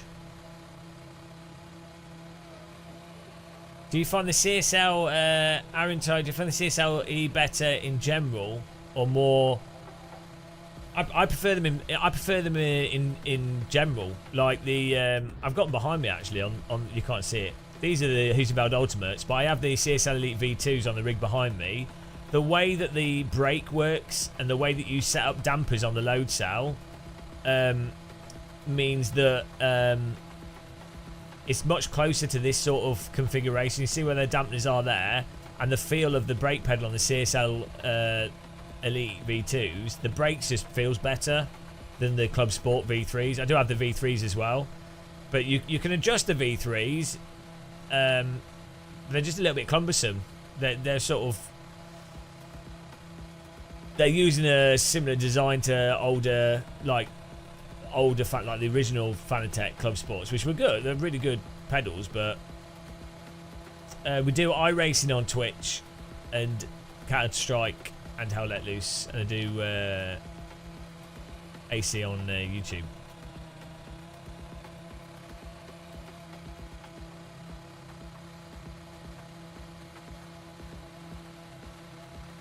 So you can follow us on Twitch if you want to. Oh, well, don't Gasper, because once you use a DD wheel, it'll break your brain. And walking in darkness. Yeah, I need to do a walk today, actually. Shit. Yeah, we'll probably have to do a walk later. Right, here we go.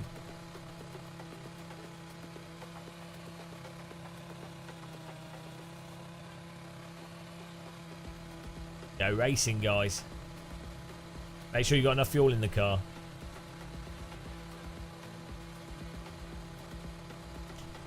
Oh yeah, I had the V2s as well. I bought the Club Sport V2s myself. I had some V3s that Fanatec sent me. I've had CSL Elite V1s and V2s, and the basic Fanatec pedals.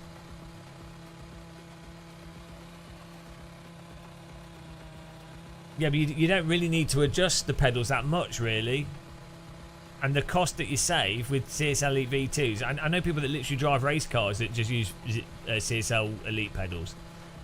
There's not that much adjustment that you really need with pedals, really. I mean, it's kind of like you can, if you enjoy that, fine. The software is good with the Huseveld software is better than the Fanatec software for what you can do with the pedals. But you know. Price-wise, it's what, like £200 for CSL Elite V2s? It's not, well... If you want to spend more money, you can go and get some other pedals. Hello, Wi-Fi thief.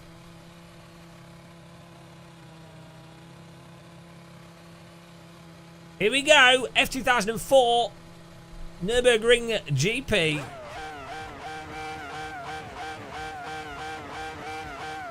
Got a nice gap in front of us, someone who's disconnected. Let's go.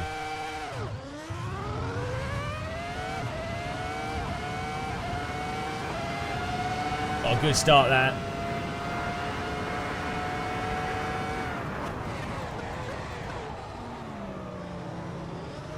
Absolute send.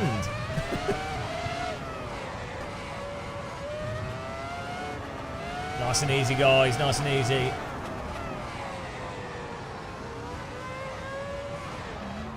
Trying to avoid the crash there. Bit of contact behind us. Well, everyone's disappeared behind us. Not sure what we got through it though. Silent shock in front of us. Bloody hell.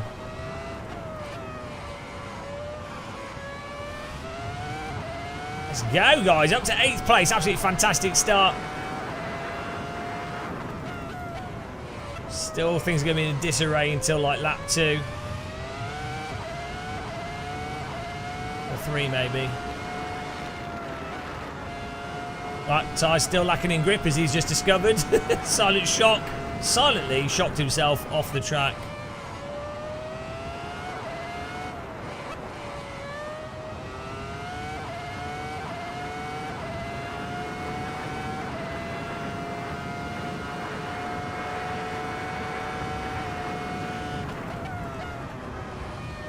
Oh, there goes another car. The bounce there, really easy to lose it.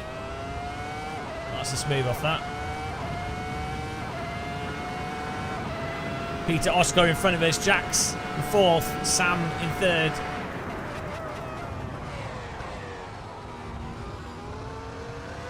Great driving here.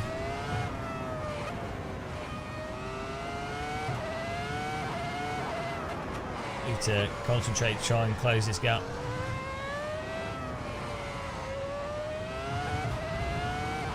Got a way better, Oscar got a way better exit than me there.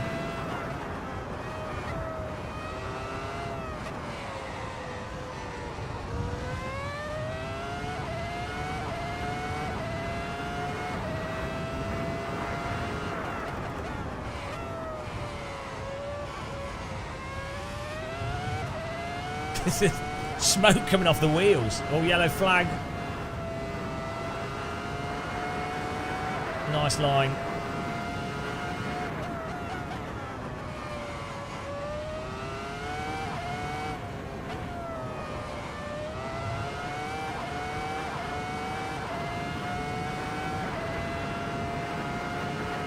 The Nordschleife is the Joker lap on this circuit.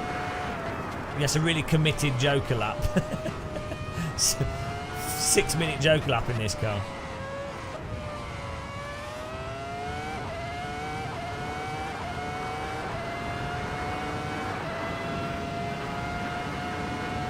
Car exiting the pits there. Oh, God.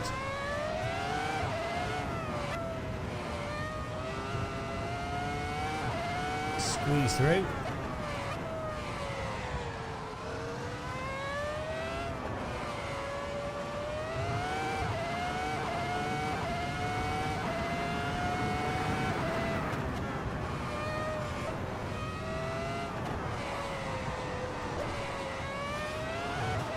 And I'm having to concentrate to try and keep with Oscar here in the front cars.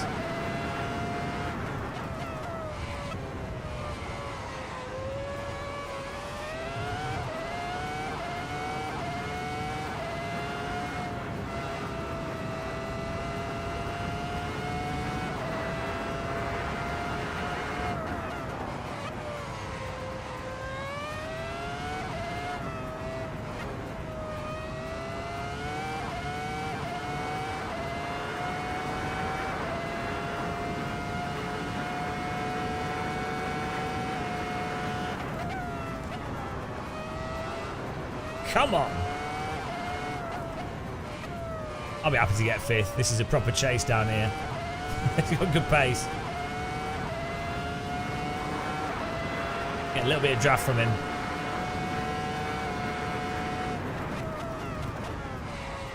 Yellow flag. I think that's behind us.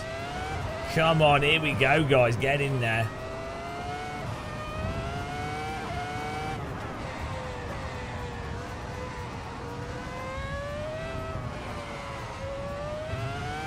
He's way better than me through the arena corners.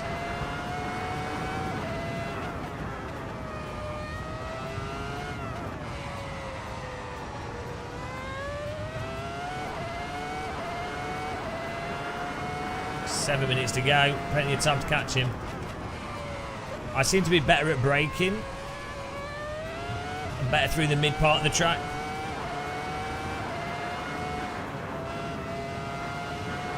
Oh, here we go, here we go.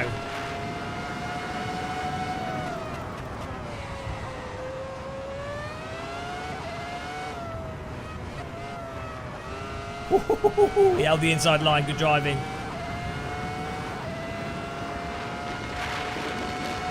Oh, we got past him there. We had a good run. Nice. To 5th. Let's go.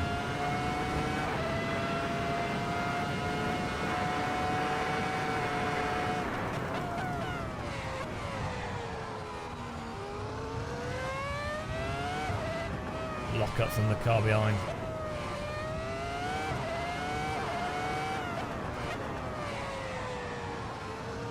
Four-second gap, but we are closing on 5th here.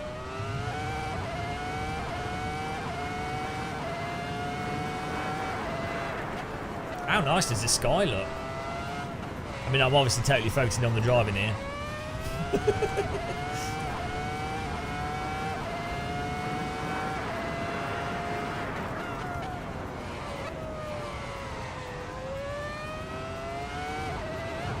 Gosh, too wide.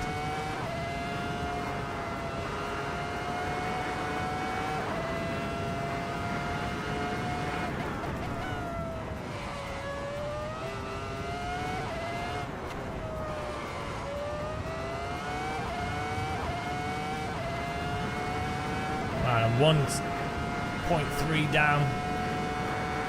My best lap.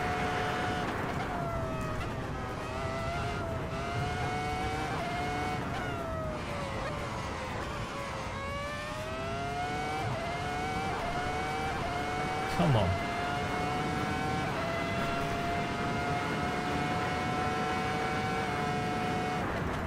Oh, that's a lock-up. Huge lock-up from the car in front.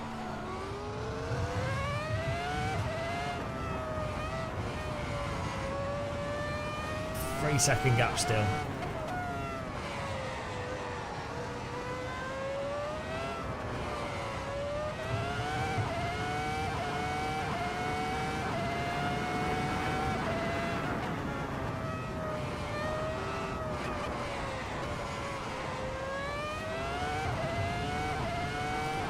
literally holding 4 seconds on us.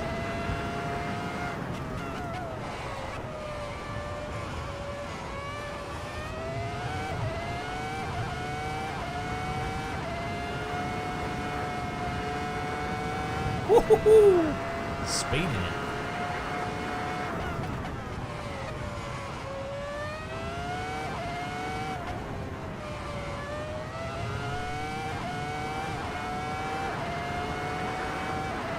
Oh, we're doing exactly the same lap times.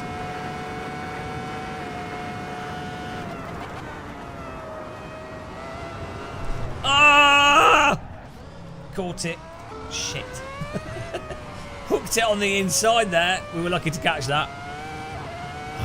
I need to take a tighter line on the inside to take that so the car's not unsettled through the second part. Ah, no, that cost us like 5 seconds, and now Jay Paul's behind us.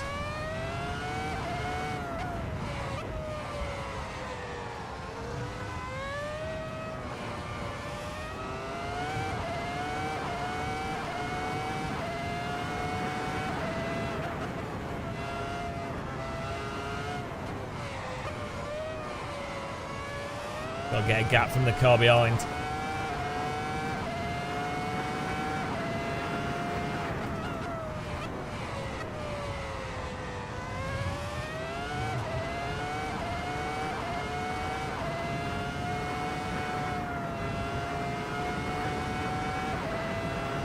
Oh, he's gone. Car behind just exploded.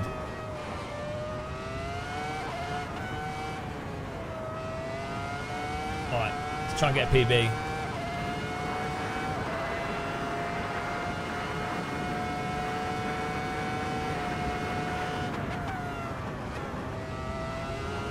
There you go. You have to take the tight line, then just be gentle on the throttle out of that. Oh, Sam Perryman's made a mistake. It's 5 seconds. He's made it. That was what that yellow flag was for. We might still catch fourth here.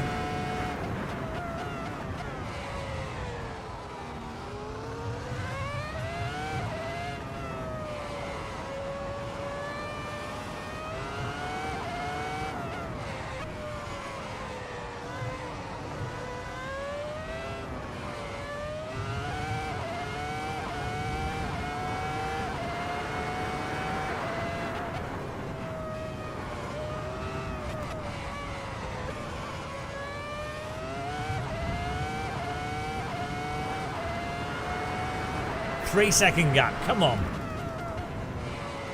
The chase down continues.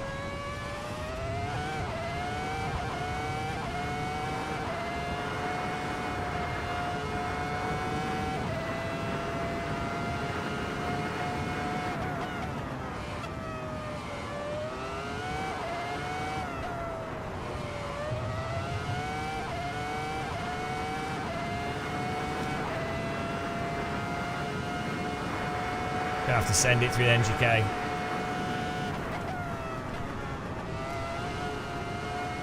Oh my god, a bit wide.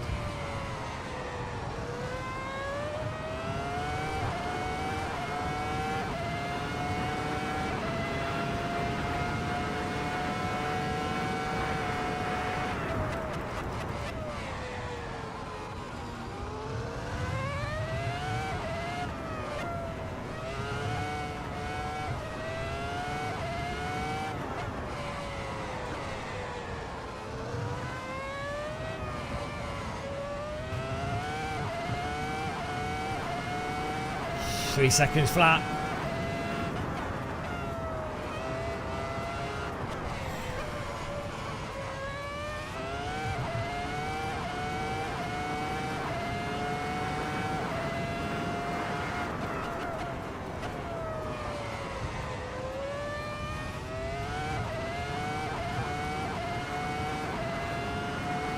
Whoa! Oh, the rear left tickled the curbing. Jesus.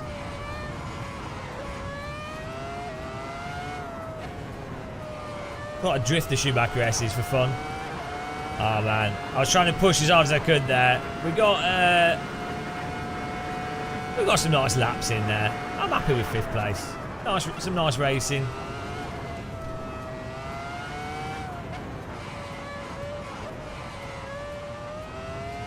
Whew.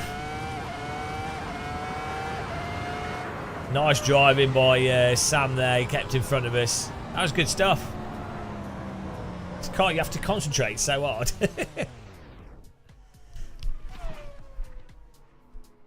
Let's have a look at the times and the results there.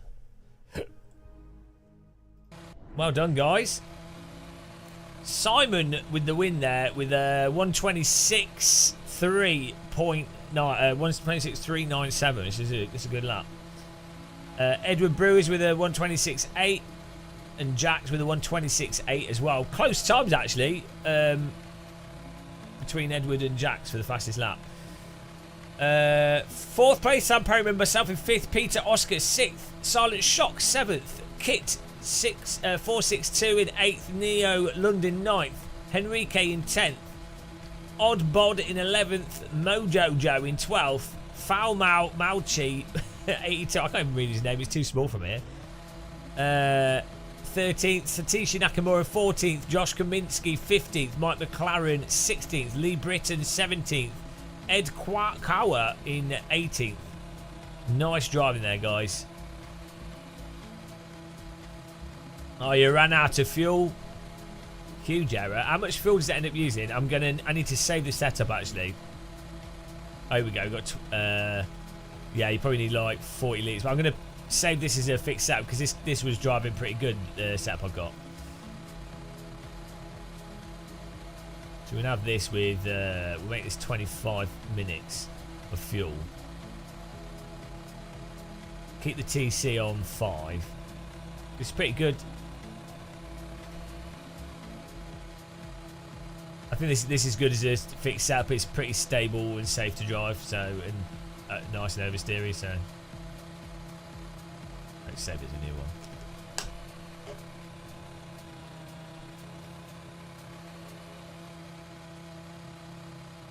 I probably could do with a little bit longer gearing actually. The Spa, we do that. There we go. Wow. No drinking. Drinking ban. I don't know how long we're going to be streaming for. We've already been going for like 3 hours or something. Next car coming up. Good driving, guys.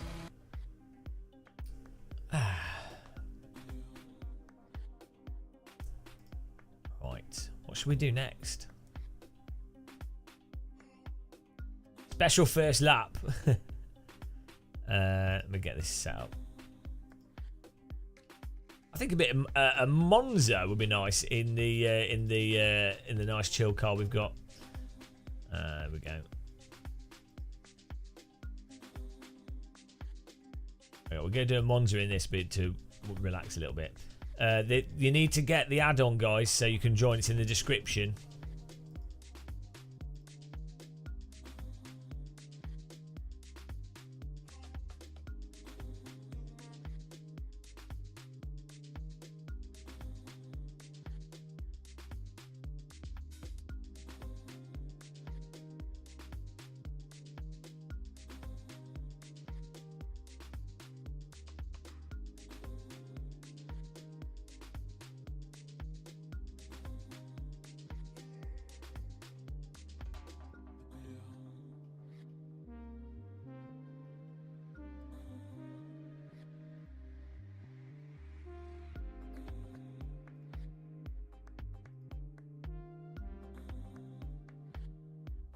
Right, we're ready to go, I think. Fit 500 in snow. Does the really have that? I had to put some food on as well, actually. I'll give this a little bit longer quali so that people can join in. This car is absolutely fantastic. Here we go. There we go. Should be able to get in there, guys. Servers up.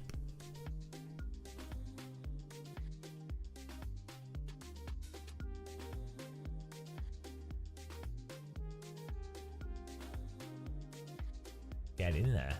Yeah, I need to eat as well. I need to put some stuff in the oven. Yeah, pile on in, guys. Click the like button if you haven't. And links are in the description. Order a kebab. Now, I'm trying to be reasonably healthy. Right. Thanks to everyone that's taken part today, though. We've had new channel members. We've had donations and stuff. Really appreciate that. We've had lots of like button clicks. It's been good fun. This car is so good, though. I did eat a pizza yesterday, but it's only a small one. Too wide. Instead of the usual 4, yeah. Oh, they do actually. German Donna do like a low, like a 600 calorie kebab, but it's not really that. It's just the price of it's stupid. This is the Lotus Evora GTC, and it's absolutely fantastic. I hate tin top cars. This is just a really nice, relaxing, pliable, easy to drive, fun to. It's just fun to like gradually balance this through corners. If you think of an even more refined and slightly faster MX-5. There we go. I'm just going to grab some food though, I think, because I'm starving here. Put this on this view.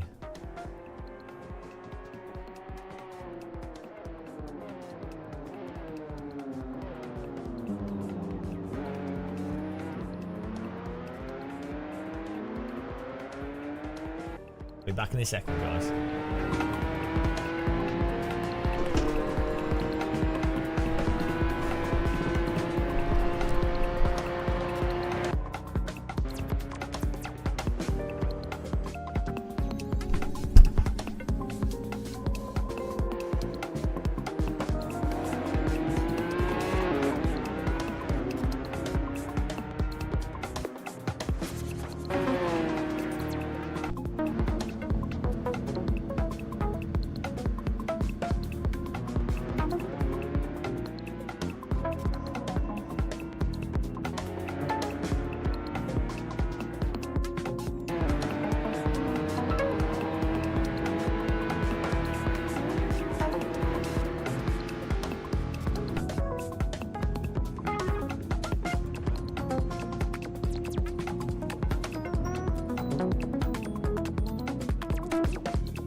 Flex Luther, you need to click the link in the description for the more pit boxes, and then extract that in your Assetto Corsa route folder.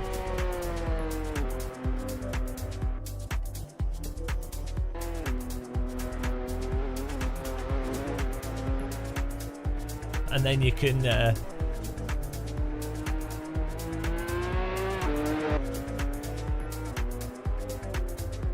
do it.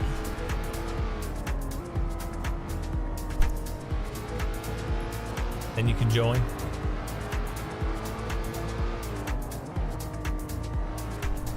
I got myself a filthy coffee.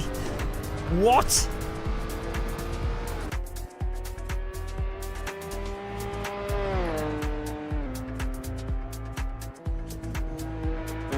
Oh, get in there. Filled it right up. Good job, guys. The legends are in the server. We got some proper legends in here.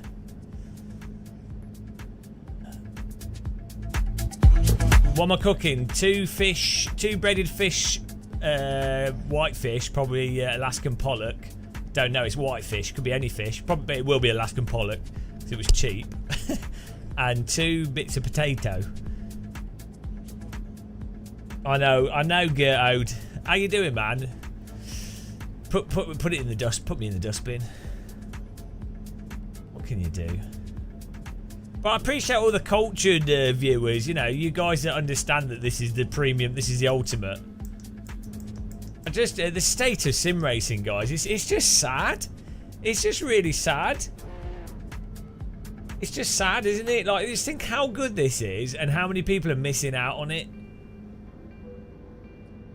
Hello, Donk. Guys, check out Donk's YouTube channel if you haven't. You're still not drunk enough. But you know what I mean? Like, think how many people are playing, like, terrible driving games. And then they could be enjoying. Like, they could literally be driving real cars simulated. And they're not. It's just sad. It's just really sad. I think there might be a tier. Put a donk on it, donk on it, donk on it, Donk on it, donk on it.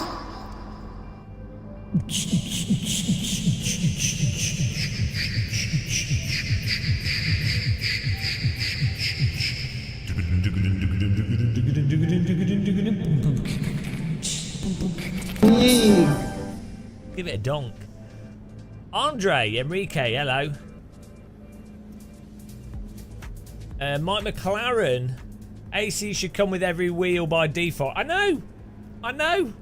It is honestly the best demo for force feedback you could have. Budget game of muscle. Well, I don't know because I'm pretty pound shop. Oh yeah, we need to move this as well. I just realised. I'm up there with the pound shop crew. Ah, it's all good. Keeps you grounded being a pound shop. Right, if I click fit to screen and this breaks, transform, fit, this is going to break for sure. Fit to screen. And it did. It moved it to the side. Thank you.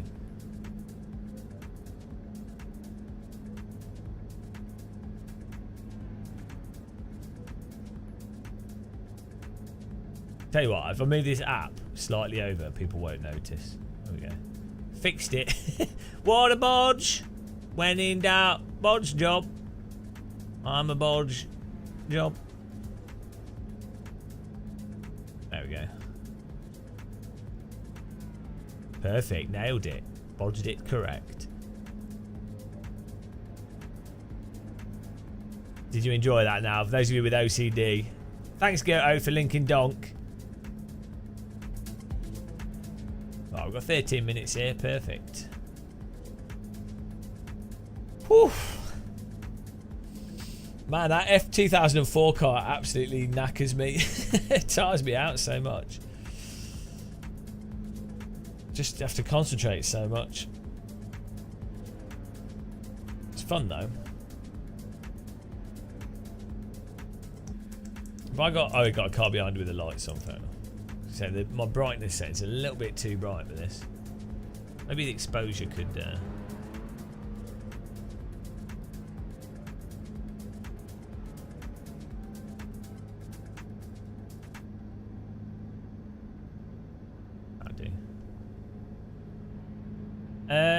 So Motorsport Games are doing a 24-hour racing sim using R-Factor 2, which will just be like a purely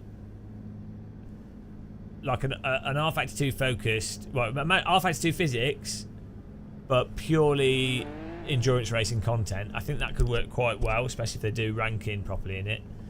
AC2, who knows what Kunos will do because they're mental. And then Rensport's interesting to see how that's been developing. It handles quite nice. I'm a little bit worried about Unreal Engine myself, but if they get a good ranking in it, anything with like ranking, it will be fun, to be honest. And Rensport, the cars, last time I drove it, drove quite nicely, like controllable slip and stuff. So.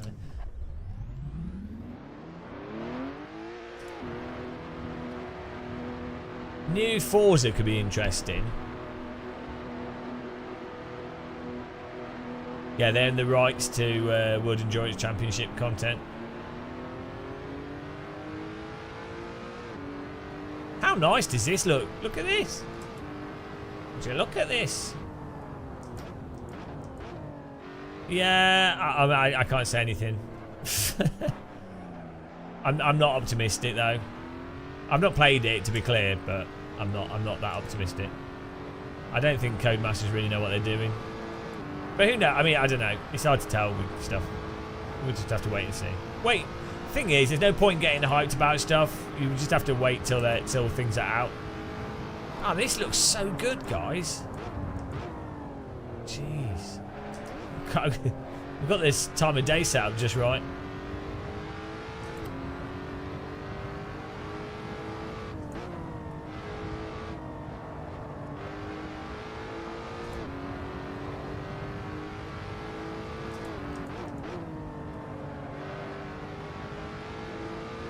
Tires are definitely frigid, yeah.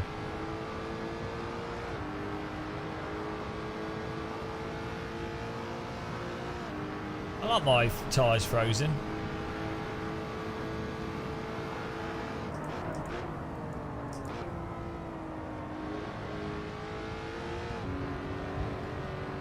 Oh. Oh. Got these in like the profile. Old tyres.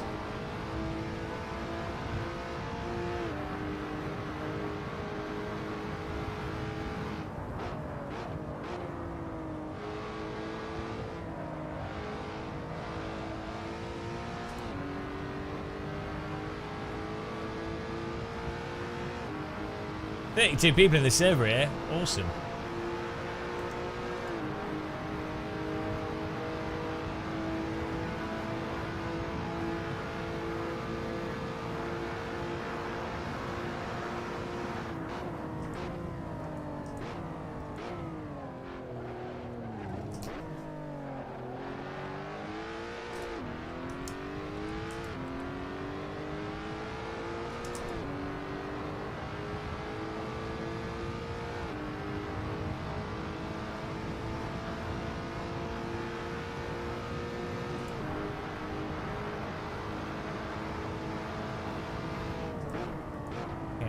Get a nice lap in here.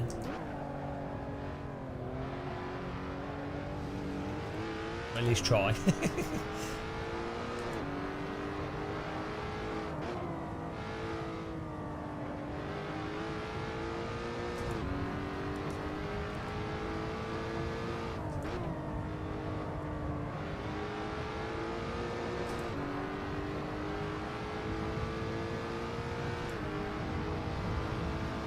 The wheel rim on this car looks like it feel quite nice in real life, like Alcantara, but quite a big wheel rim on it.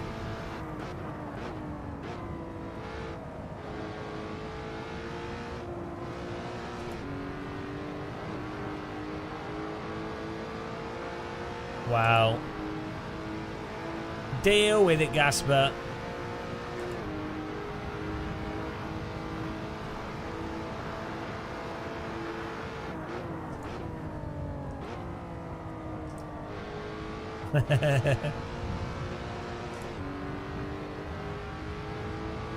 Just put some petrol on the tyres and set fire to it. That'll warm them up quickly.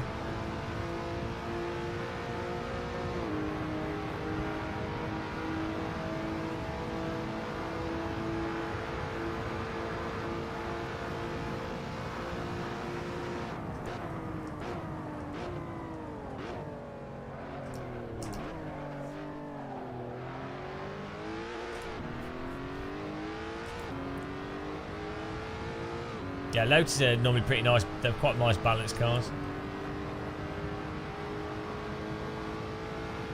They're just, in reality, they're just very expensive.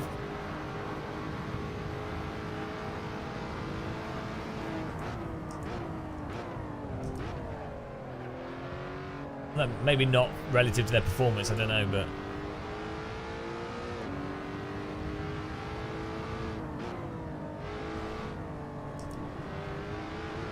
they look nice, though. I don't seem to hear as much from Lotus as a brand.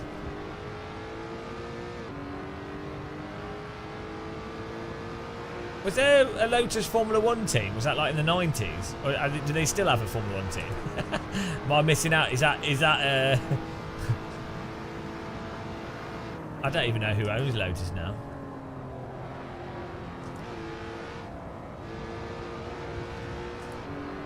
Hello, Lee. Oh yeah, it was only for like a year or two, wasn't it? Oh yeah, because that's when you got that. You had the Lotus. Yeah.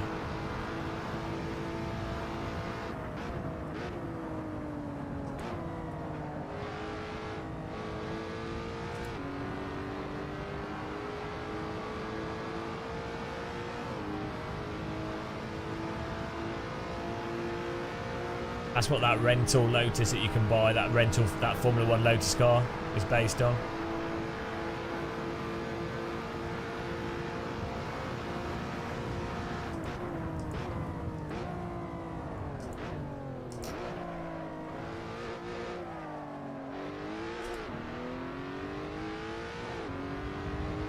What's that, Lee? Don't talk about the number. Yeah, they do have an electric Lotus. Yeah, they were shown at Goodwood last year, I think.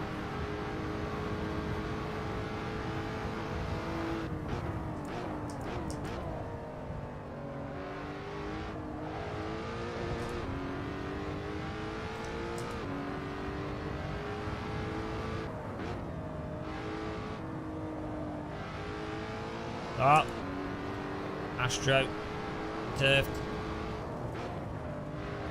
Close.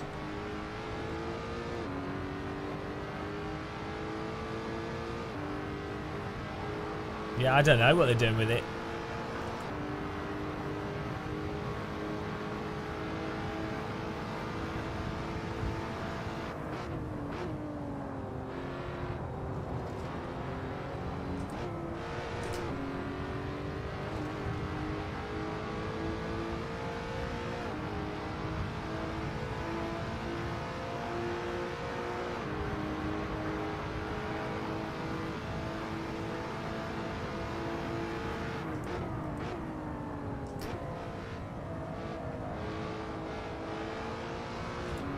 Nice smooth lines. Yeah, it wasn't that bad, was it, at Monaco? I think Monaco, the street circuit tracks work quite well for Formula E. I mean, you actually have drivers making moves and passes, and you know, I think Formula E is probably like a few years away from being ideal to what it should be, though. Like they still, so they have to do like energy saving and drafting to not use up the power and stuff, which I think it's a little bit lame. I think it'll be much better in the future. I think when they can just go full balls to the felt. Well, I guess that's the whole point of it. The Formula E cars actually look all right in person. That's what's weird. They look really bad from that top-down camera angle that they're filmed at. They look much more like a normal race car in person when you're at the same height of them, or you look at them front on, like not perfectly straight on. It's just weird. It's like when they designed them, they look like tents from the top down.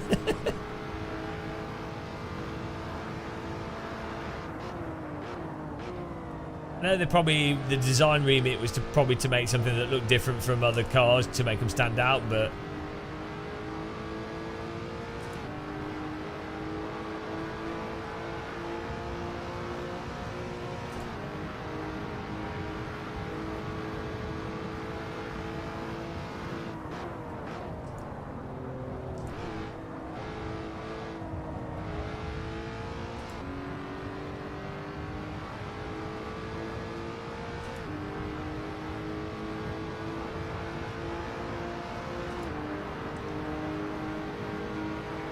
get one more lap here.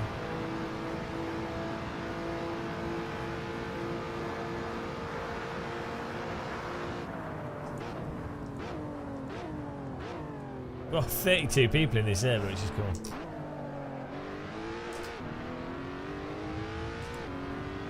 Formula E!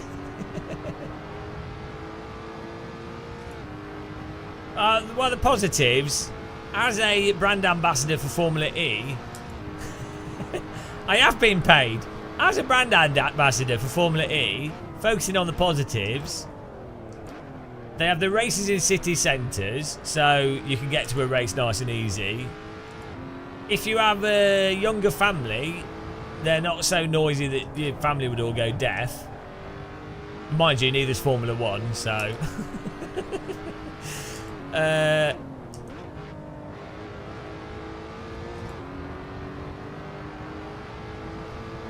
they do go 3 wide. You do get some side-by-side driving. The Formula E Monaco race was more interesting to watch than Formula 1 Monaco. So...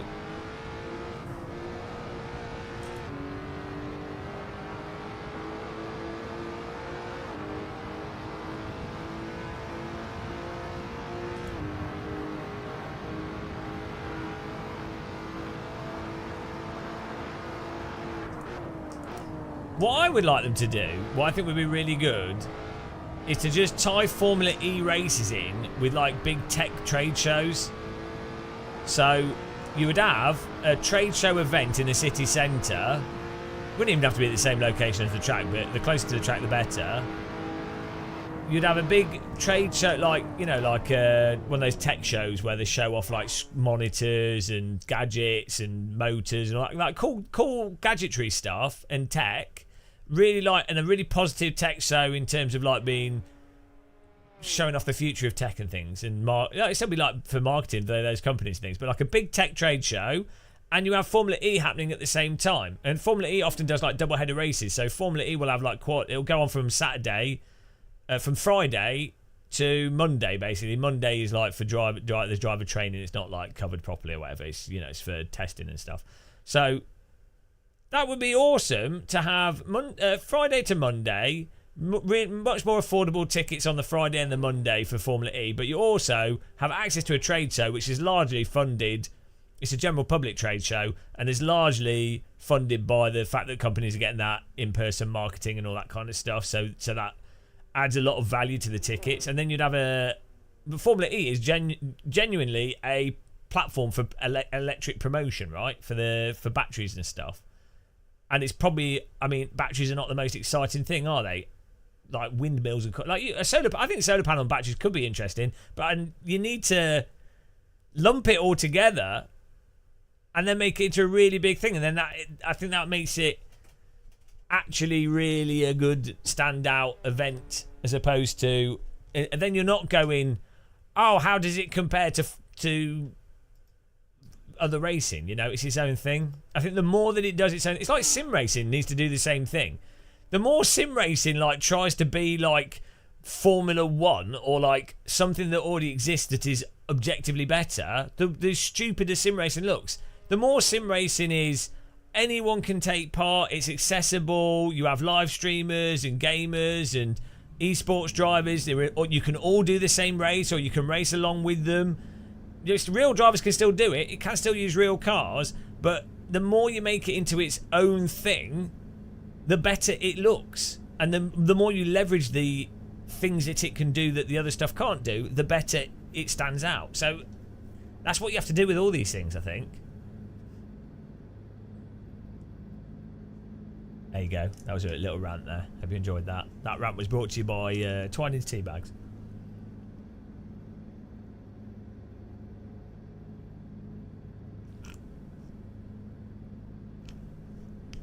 Yeah, I think the ideal thing for Formula E as well, I know they build a lot of their tracks.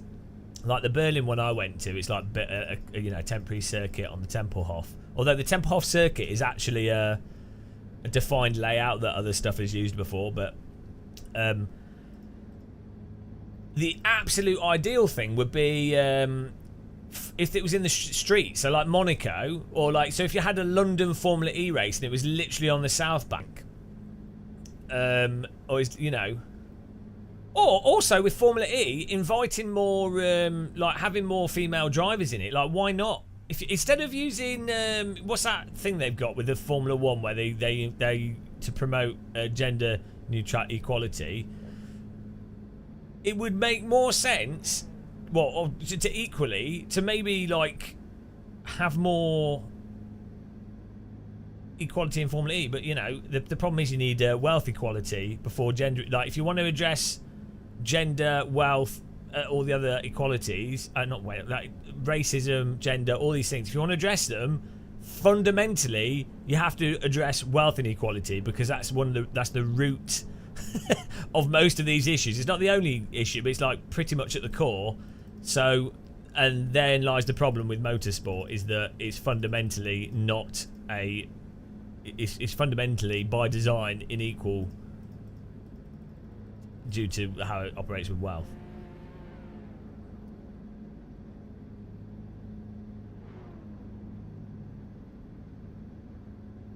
No, what I've not made the opposite argument to that. I'm saying if you're going to do an event, my argument is that you should mix people together. I don't think you should do dedicated... I don't think, like, segregating people is a solution to equality. So that's my whole point, is that Formula E shouldn't be women only. It should be men and women in the same thing, and there's no reason why it can't be. That's my point I'm making. I don't think it's good to have 100%, you know, to go, wow, no black people can do that race.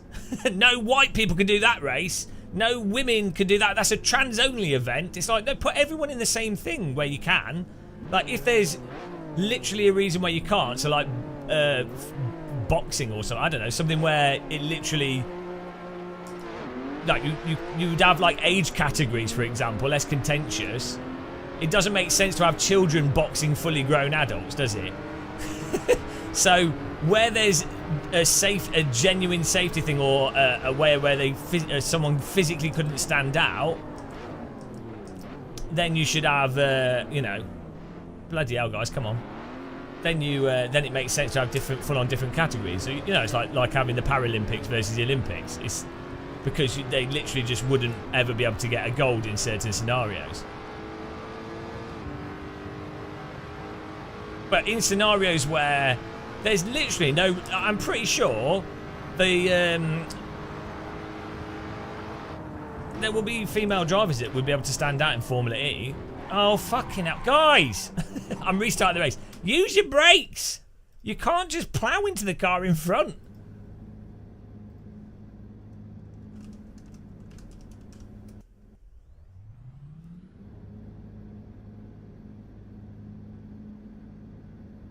Why would you want equality in sports? Well, but you want equality of accessibility. And as I said, that wealth inequality is what stops equality in sports, predominantly. But there is obviously racism and sexism in different sports that needs to be addressed as well. You know, so these things are, you have to shut them down, but you have to do it without segregating things, I think, predominantly. But then also you do need to highlight... Oh, shit, hang on, guys. My food's ready. Oh. We'll restart the race again in a second, sorry.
Oh, I'll tell you what, guys. I'm going to eat my food whilst you do this. I'll restart the race, and I'll eat my food, and you guys can do a race. I won't go on the track.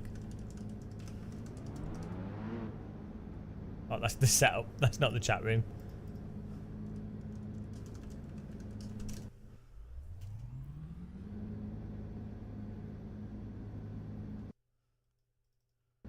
I can't go to the pit until...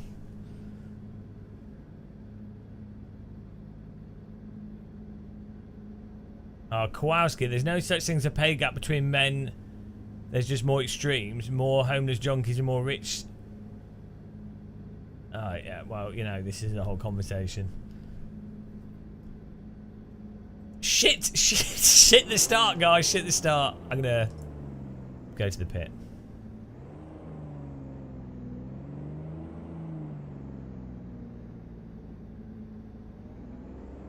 I don't know, Connor, maybe.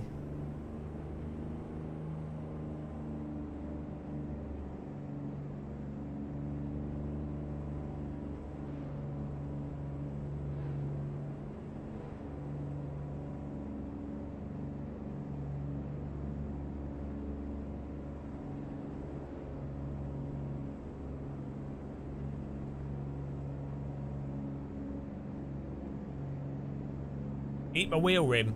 Chocolate real whim. Wheel whim. A wheel whim. I'm Jonathan Wass. Wow, my wheel whim. Wham. Wheel whim.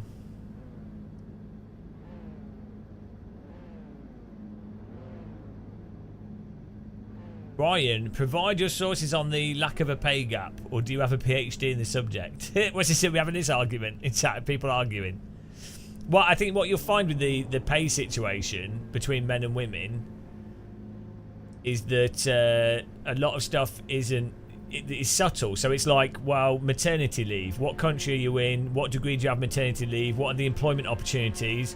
Do it, like, legally, an employer can't not employ someone that's potentially going to go on maternity leave. But guess what? In reality... if you're a young woman that looks like they're likely to get pregnant or whatever, or that at an age, well, an employer is less likely to take on that risk. So, you know, or what they would consider a risk, unless you have a good, like, so in certain countries you have more social structure there that can support that, which will mitigate the potential for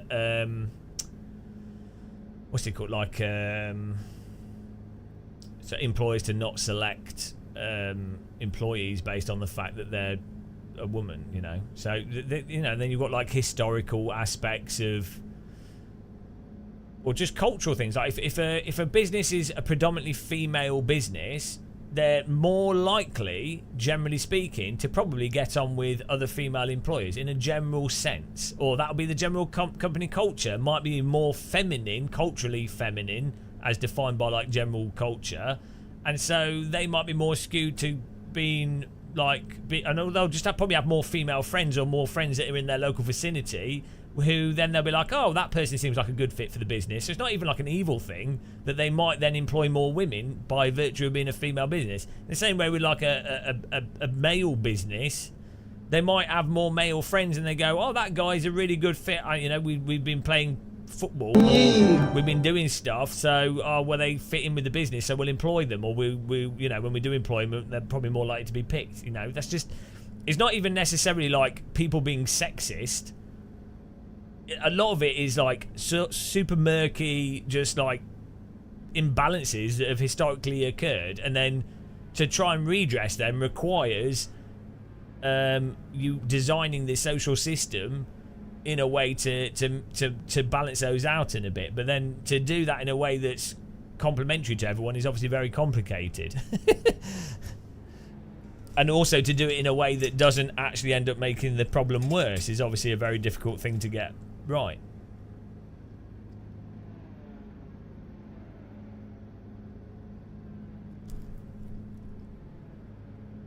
Yeah, like none of these. This is the problem. It's the whole Twitch conversation thing, isn't it? It's like, well, also like what country, what area, maybe there is. Maybe in some places there's a pay gap, maybe in some places there isn't. Maybe in some places there's a pay gap for one thing, or there's a problem with one thing, but it's unequitable for the other group in a different area. Like, where do you quantify? Why you like someone might be focusing on a specific thing whilst completely ignoring something else that's actually, because everything's interconnected subtly. They're making that argument whilst ignoring something else.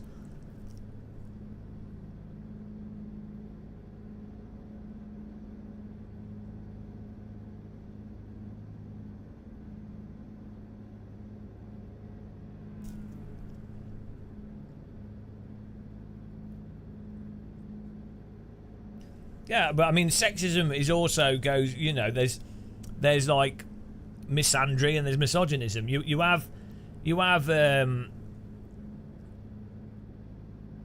like historically, in Western countries, you might have a lot less freedom for women and a lot less the ability for them to do certain jobs, and it's like basically a lack of free will just by virtue of someone being a woman.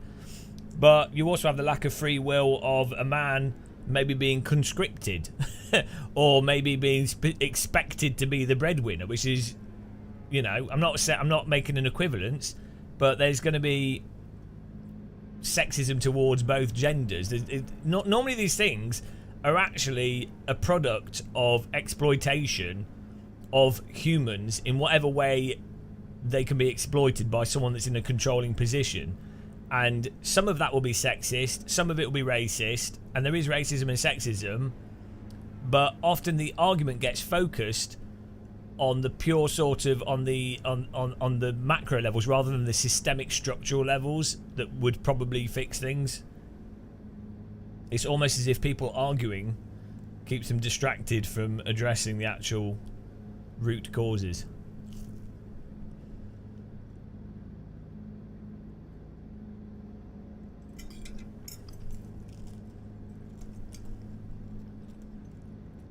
Like, ultimately though, if someone ever makes an argument and goes, wow, because that person's a man, a woman, Asian, black, white, they shouldn't be allowed to do this, that's the thing, is that's what you go, well, no, that's obviously wrong. So you have, that kind of stuff has to be shut down immediately in any context. And all people should really try and make all people feel welcome. Or, be welcoming and put effort into making people that are different to yourself feel welcome, whatever that difference is.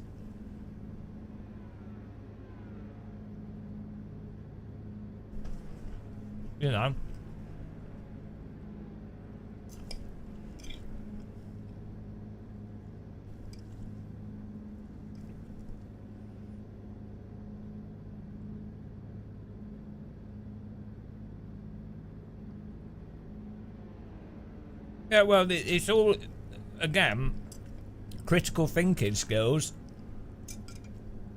taught at a young age would mean that people would be more critical about these things. They'd be much less likely to be arses to each other.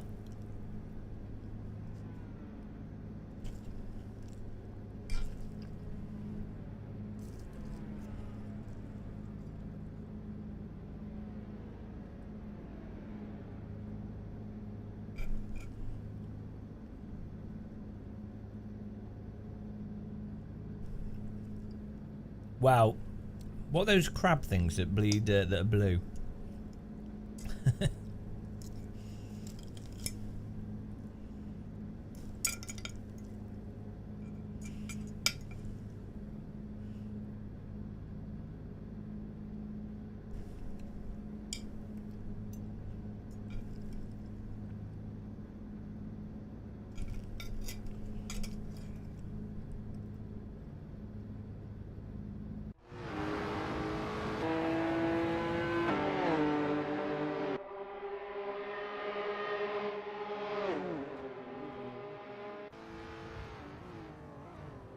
Wow, you're part of the corruption, Ryan. Your parents had to use their wealth to give you a better education. So you're part of the evil system now. How does that make you feel?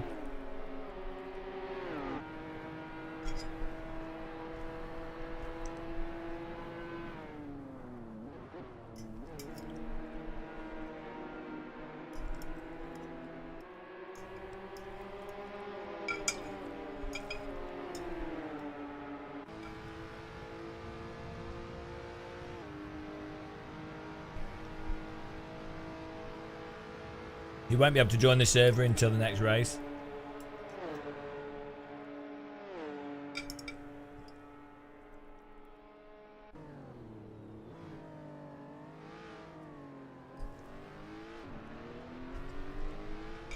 Just fish. Breaded fish.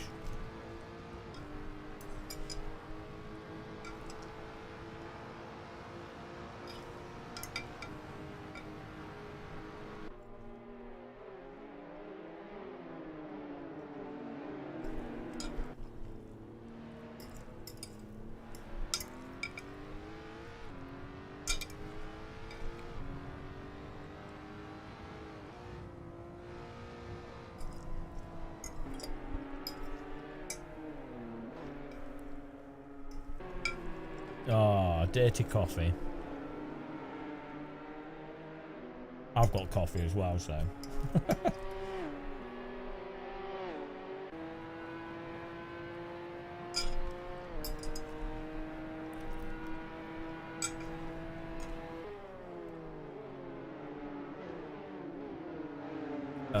I don't think dietary vitamin D, Jan. You can't get the same sort of vitamin D from food that you can the sun. It's a different type of vitamin D, I believe. Hang on. Is the vitamin D that your skin produces from the sun the same as vitamin D that you get in foods? I'm pretty sure it isn't. Pretty sure it's a totally different type of vitamin D.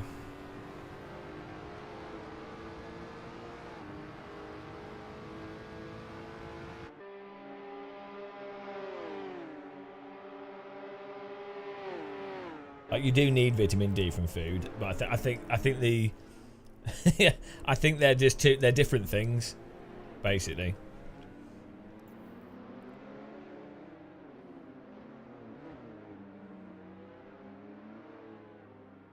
I'm trying to find out.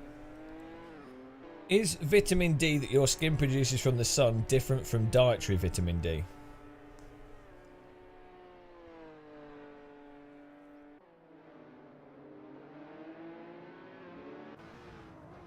Here we go.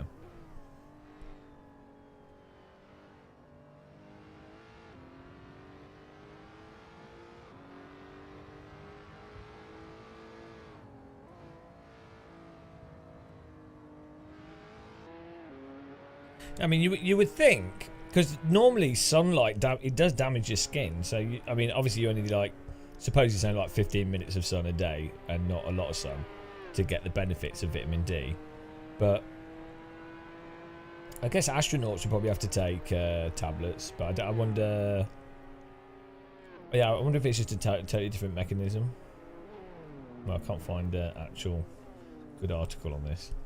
It'd be interesting to research. I can't just find something.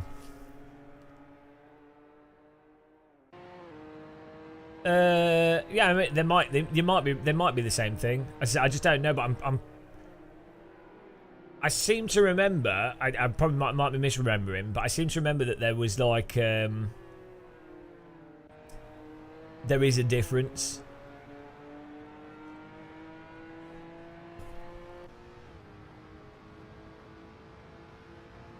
I don't have good medical knowledge, no. I'm just, I do read a lot of stuff, but I'm an idiot, so. Yeah, I know. Yeah, that's it. It's supposed to be really bad to be in space. Like, yeah, there's so many things from zero gravity as well that just damage your body. Ari,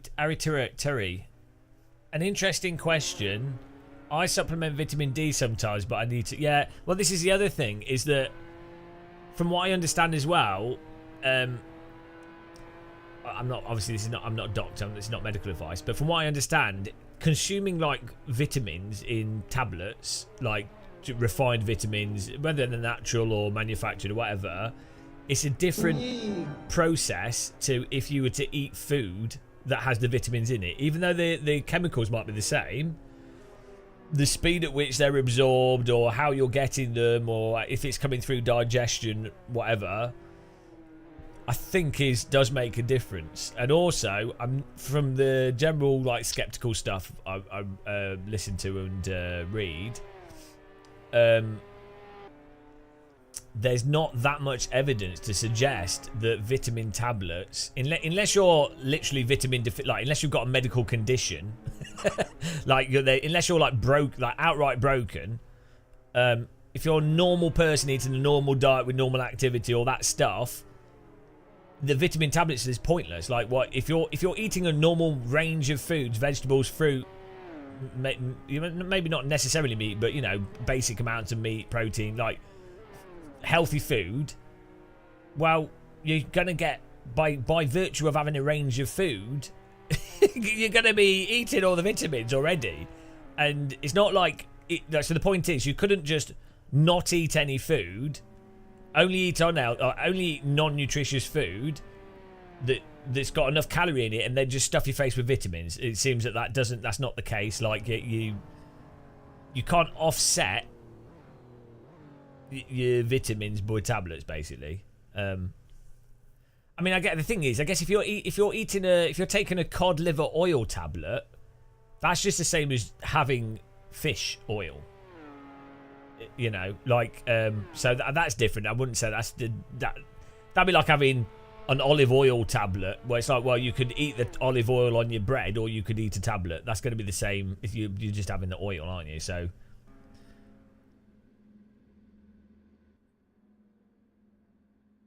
yeah, but definitely. So the thing with vitamins and stuff, I think there's definitely evidence for if someone's got some kind of their body doesn't process vitamins properly, or they're like really deficient, or like, let's say you're living in the Arctic or you're an astronaut, I'm pretty sure you would have to take vitamin tablets. It's probably not going to be as healthy, from what I understand, as actually eating proper food, but it's going to be better than being completely vitamin deficient.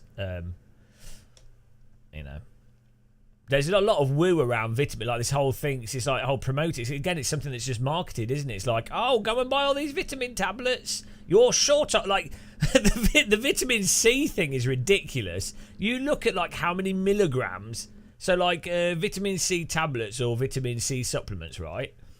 The amount of milligrams of vitamin C, and it's like, just the other thing is, it's like a huge number. A huge number for vitamin C. It's insane. It's like your body just doesn't need it. You're going to pee it out. It's like, it's not necessarily harmful taking that much vitamin C, but the bigger number doesn't mean anything. So perhaps a better example of that is melatonin tablets, right? Well studied for, like, if you have sleep timing disorders, melatonin, if you take small amounts of melatonin, it can definitely help you fall asleep quicker and stay asleep. For certain people, it doesn't work for everyone, but generally, it's quite well studied. I'm not a doctor, but you read the actual scientific research on it. But the problem is, you look at melatonin tablets that are available. They're not available in the EU anymore, unfortunately. You have to get them prescribed. This is probably why you have to get them prescribed. But if you look at tablets in America and countries where you can buy melatonin,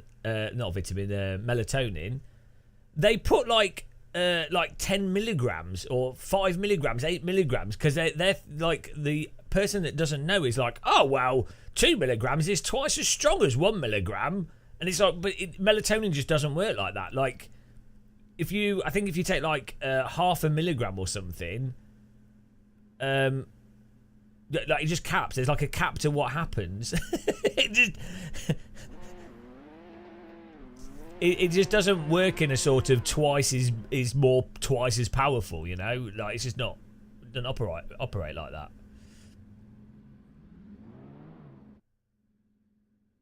Oh wow, there you go, Lee. Jason Ritchie, my doctor said I should consume more omega-3 to stave off dementia. I don't know, I'm not a doctor, am I? I would say listen to what your doctor says. You know, I'm not giving you medical advice. As far as I understand, if you eat a good mixed diet and have a healthy biome in your stomach from eating a mixed diet, fiber, different things, then you're probably going to have less issues. Like, you're probably going to be healthier. Like, it's like if you're not obese, you're probably less likely to get diabetes. You're probably going to be more active. You're probably going to have less strain on your body, just physically, from a purely mechanical perspective. If you're obese, you're going to find it harder to do stuff. You're going to be less like agile, and then you move less, and then you're probably going to live shorter. And you know, there's a whole other well-studied things that come along with that. So yeah, I mean, there's a whole thing with the oils and stuff with fish, but again, it's been pushed to the extreme on the marketing side. So you're buying fish from the supermarket, and it goes, rich source of omega-3 fatty acids, and it's like, well, yeah, it's a fish, but I mean, doesn't mean that if you eat like 10 fish, you're not going to be 10 times safer. It's like, there is probably an amount of specific types of oil, fatty acids, or whatever chemicals. There will be a specific amount which is in a certain range that for an average person probably equates to a relatively healthy diet. But they always have to like hyper focus on something with all these things. It's marketing. It's so dumb. And then that's how you end up with these fads and these like weird superfoods. It's a load of bollocks. It's like there's no such thing as a superfood. It's like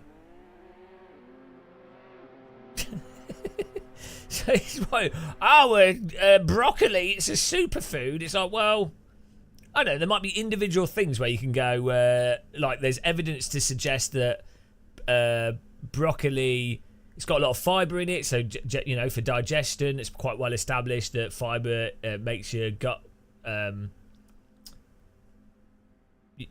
your microbiome in your gut is more diverse with fibre. Food travels through your body more healthily. I don't know what the actual process. I don't know why that is, but there's a lot of evidence that high fibre food. But then again, if you were to just eat loads of fibre, just shit loads of fibre like grass, it's probably going to be bad for you. You still need to balance it with stuff. It's like literally, it's just a diverse diet with not too many calories.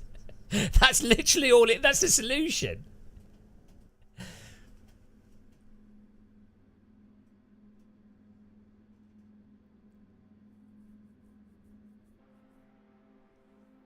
Cod and chips.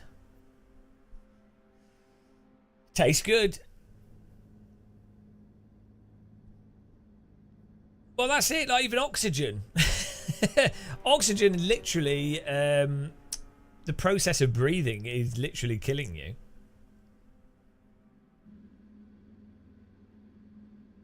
Diversity in your stomach. Well, yeah, but that's the thing, though. I think that is a key thing.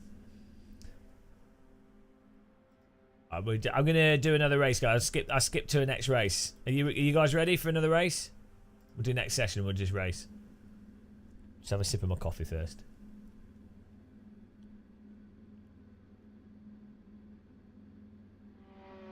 Yeah, just buy do it yourself, Lee Cooler. It's a lot better. It's a lot nicer and cheaper. If you just buy some whitefish like Alaskan pollock, you can bread it. You can bread the fish yourself, and then you could just lightly fry it, and it'll be absolutely amazing. I mean, if you're feeling fancy, for the same price of like a fish and chip shop, and it doesn't take time to bread stuff. You can buy the breadcrumbs in the boxes, super cheap. Like, it's awesome. But I buy like frozen. I tend to buy a lot of frozen food to save money because I feel like I have to eat it if it's in the fridge, because obviously I don't want it to go off. Shumi, I go for Argy. Yeah, he'd done go-karting. It's the same with all of those drivers that done these things. What cheap food can you buy at supermarkets? most of the frozen stuff. So the frozen fish, anything that's frozen. The mixed. So Tesco's do like frozen mixed berries, which is really good. If you know, because they're normally really expensive. But for like, I think for like £3 you can get like quite a lot. That's what I normally buy. So stuff that people use it for smoothie mixes, but it's good in porridge, good in whatever. Frozen chicken, frozen fish, frozen broccoli, frozen peas, frozen corn. All the frozen stuff is that's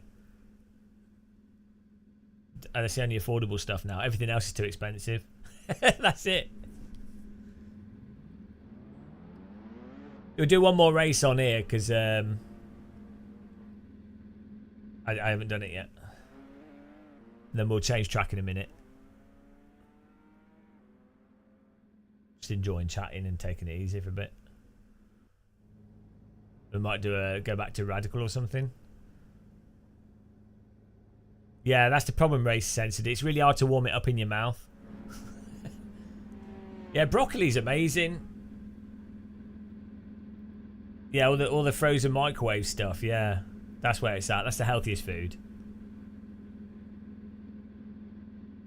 Right, how crazy is it, guys? The inflation and the food prices, and I can't.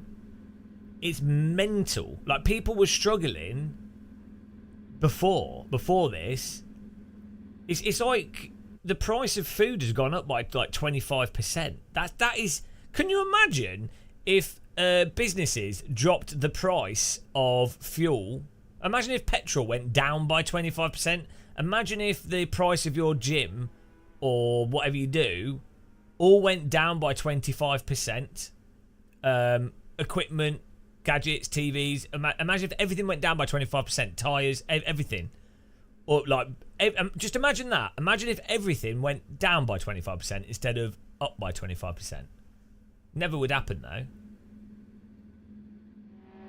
Which it should do. Stuff should get cheaper. That's the point of inflation, really. Well, suppose, you know, inflation is to balance the pound, but it isn't. That's not how it works now. But the point should be that things get more efficient, so stuff gets cheaper. That's the reason for things getting more efficient. I.e., it gets more efficient. You're paid more. Inflation goes up.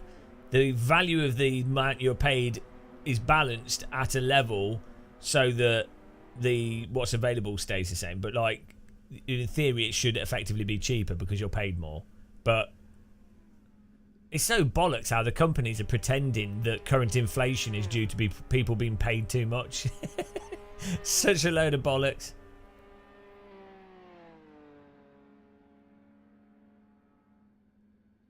Well, it's infinite growth for a minority of super wealthy people. It's not infinite growth for everybody in a society. It's infinite growth for a tiny percent.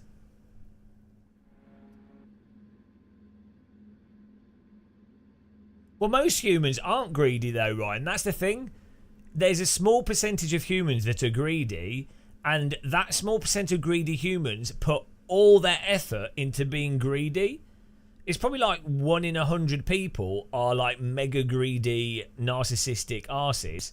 And that's enough, that out of a population of a few million, that's enough people to end up taking up all the power structures. Or for majority taking over them.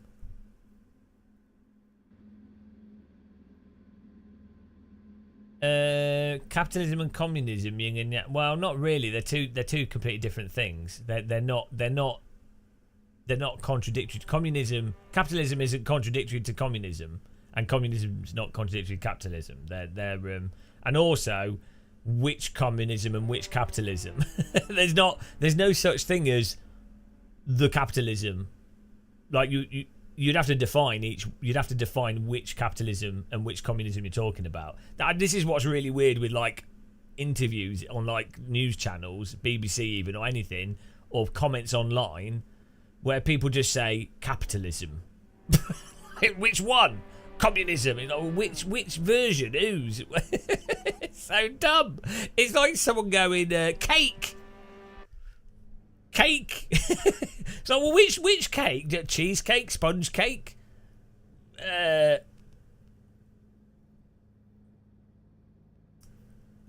mega greedy narcissist. I'm just not smart enough to do anything about it.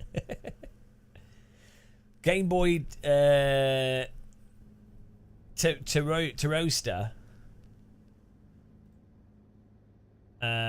Be careful, you don't want to suggest that inflation. No, that's I literally didn't. I didn't say that it's a cause of that. You're not listening. I was saying that's literally not what I said. I said the opposite to that. In a mega greedy, be careful, you don't want to suggest inflation expansion of public debt might around the globe might have something to do with the divide. Yeah, strange that.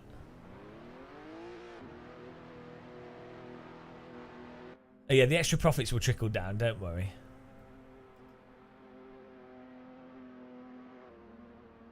$10-ton rollable stones.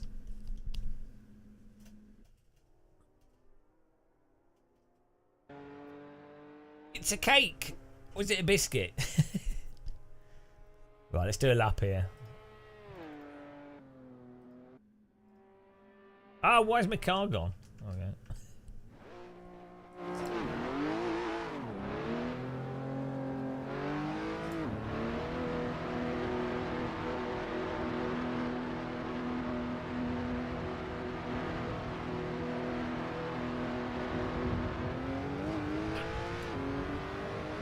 Nice.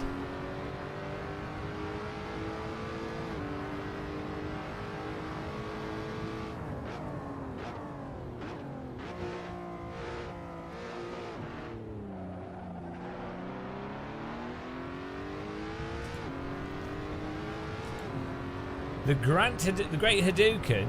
Someone clattered me and my controller died at the same time. It may have been controller dying that screwed us both. Probably.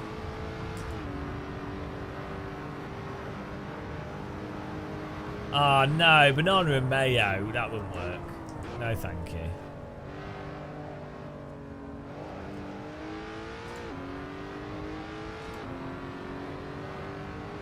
You're not advocating a totalitarian state run by the mafia. 70% of your income goes to the state, does it? How does 70% of your income go to the state? What state do you live in? And how does that work? Like, presumably you'd have to be earning over. You'd have to be earning over like. Well, no, that doesn't make any sense. If you've got a business.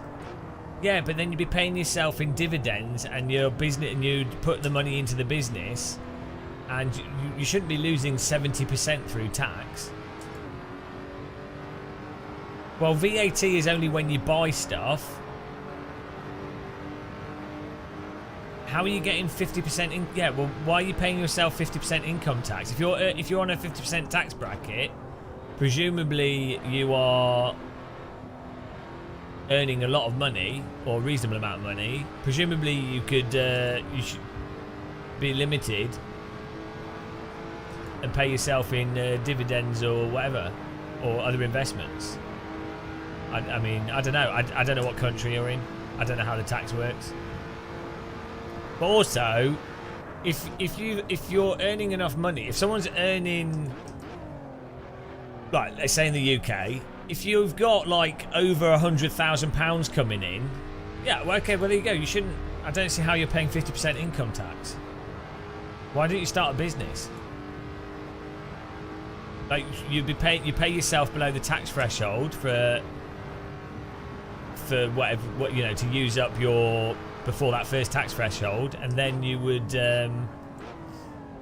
obviously you'd have like a limited, and you'd pay yourself with dividends and other investments. But either way, if you're on a 50% tax bracket, you'd be earning over 80,000, right, in the UK?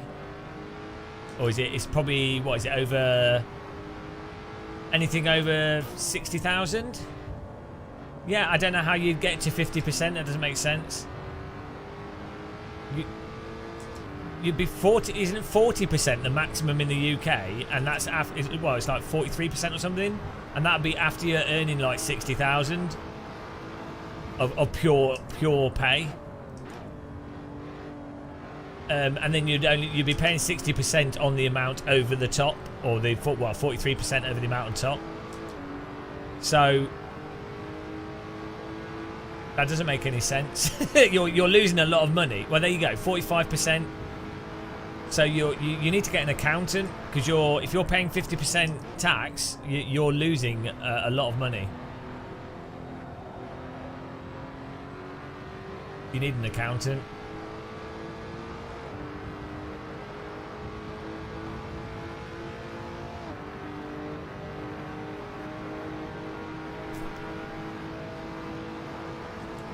Well, you said you paid 50% tax, but it doesn't make any sense.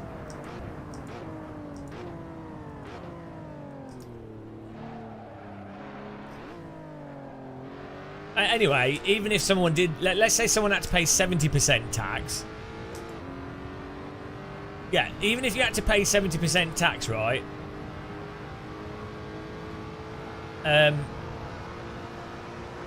It would be after earning so much money that it wouldn't matter. Like, once you've got enough money to buy a £500,000 house in the UK.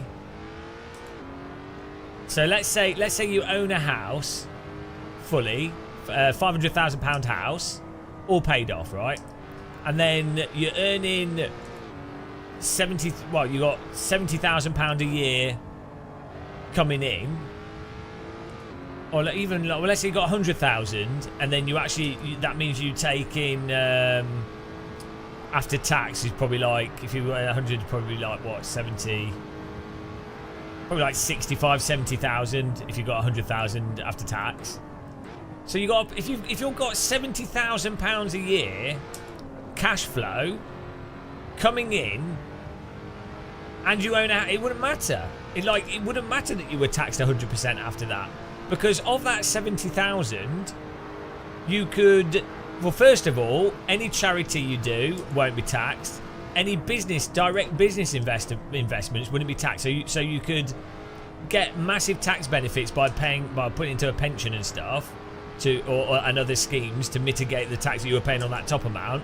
So you wouldn't even be losing that the amount that you're being taxed on from that 100,000. So you would not only have a house, you would you would have savings, you'd have retirement, you're totally secure by any measure of security. Like, you could even live anywhere in Europe with that amount of money. So it wouldn't matter. It literally wouldn't matter that you were taxed more, because you have more money than you could possibly need to do anything with, and you wouldn't be taxed if you started another business or you did R&D. You pay tax when you draw a pension, only if it depends on how you draw your pension.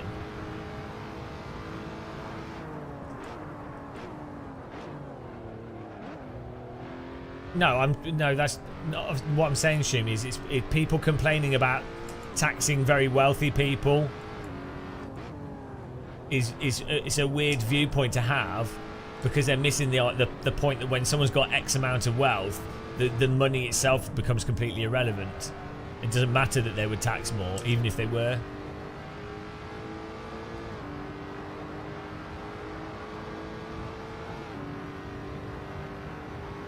Yeah, anyway, so with pensions, they're tax efficient whilst you're saving. I'm not an accountant, by the way, which is probably obvious. As you're saving money in them, you don't pay tax on the interest, and you don't pay you also get you don't pay tax on the interest, and you're not paying tax on the money necessarily. That it depends on the pension, but so you're avoiding a lot of tax either way as you're accruing the pension. You only, from what I understand, the tax that you pay on it is only if, when you receive your pension, if you take a lump sum pension, there's a certain tax rate at the time when you take it, depending on the rules of that year and whatever.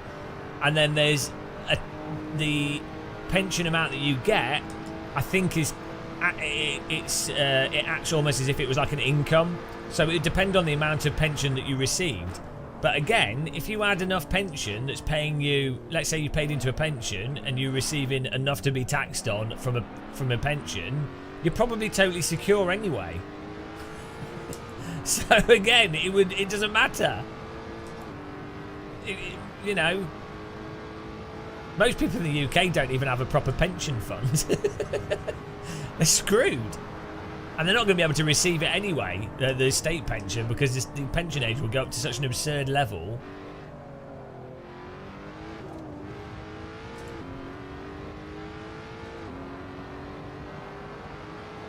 Yeah, if you want to join the server, download the more pit boxes.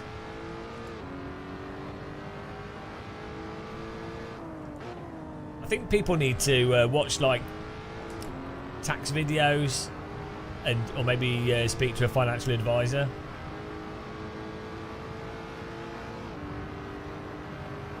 Well, it's not financial advice. I'm not giving financial advice. I'm from a position of someone that's an idiot and can't regurgitate information clearly. I'm just saying my understanding of it in general.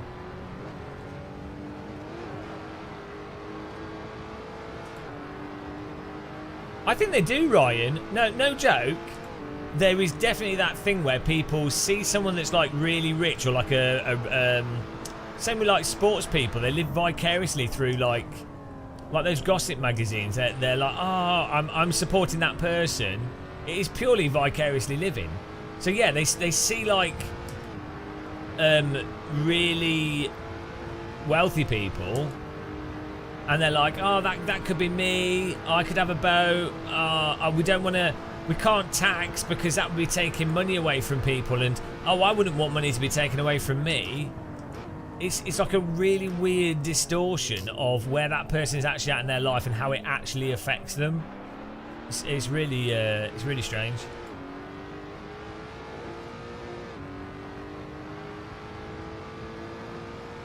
I think it's kind of like well, this is different, but you know when you have like people going on strike for like the rail strikers, and they're like, oh, we want more pay, we should get paid more. Teachers go on strike, the doctors go on strike, and then you always get a group of people that go, oh, I work really hard hours and I don't get more pay, so how are those people going on strike demanding more money? Oh God, it's like they can't connect the dots to go, you should be on strike as well, you should be getting paid more.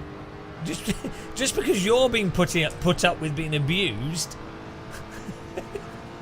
doesn't mean it's right, or doesn't mean that other people should be abused as well. So weird how people like justify stuff in their heads.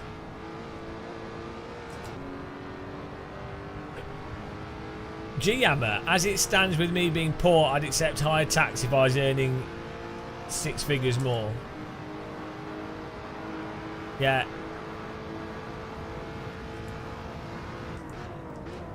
Well, this is the other thing. Most people don't seem to understand that.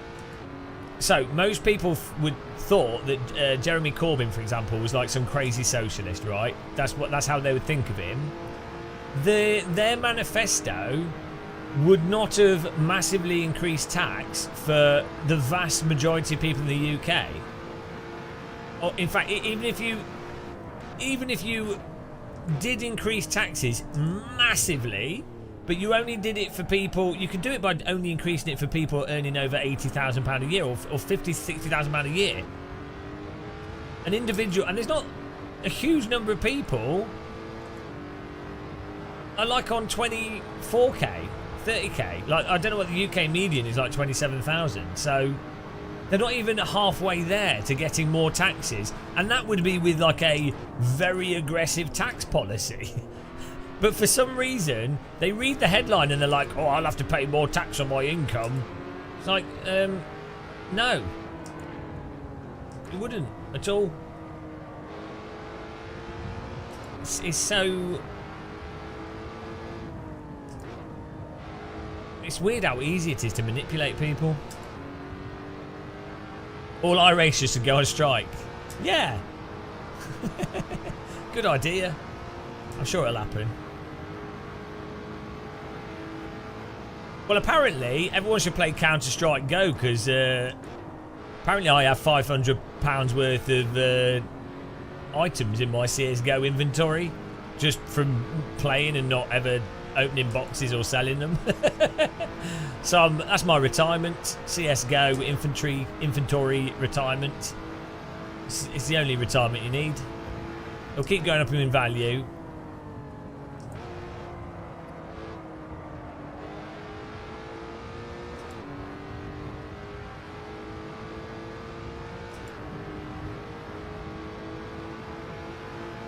Oh, here we go. I don't know, it's the sticker cases, the capsules apparently, and stuff are worth, and I've got a lot of them. Ryan the Afroraptor, the education most people receive doesn't appear to prepare them for how things actually work. Yeah. Well, it's no critical thinking skills at all. Enjoy a world of no critical thinking.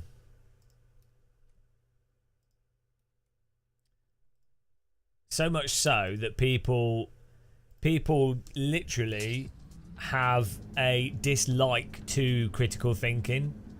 Like they are brought up and indoctrinated to not be critical and see critical thinking and being critical, to see that as a de facto negative thing. Hello, Mauricio Gomez. How's it going?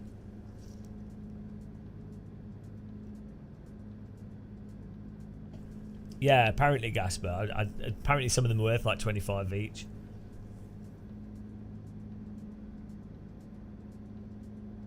You what? You were blocked?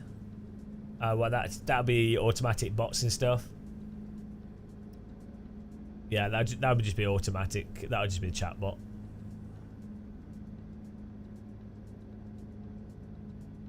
Jason, if you are paying 50% tax and you're not like you don't have like millions of pounds coming in, and you're not like running multiple businesses and stuff, like you should definitely speak to like a financial advisor. I don't know, like I don't know what your unique tax situation is, but I don't think you should be paying 50% tax in the UK. Or I don't know how you've come to that. How you came to that number. Right, here we go. Let's go racing.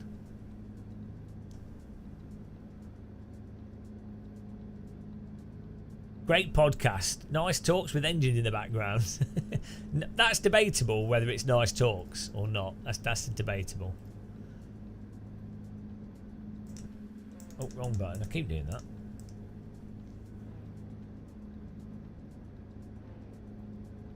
$49% nominal tax rate on everything. What country are you in, Calvin? Are you in the UK?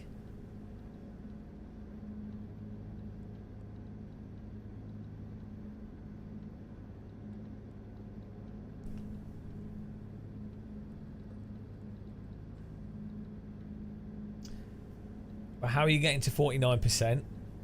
What's creating the 49%?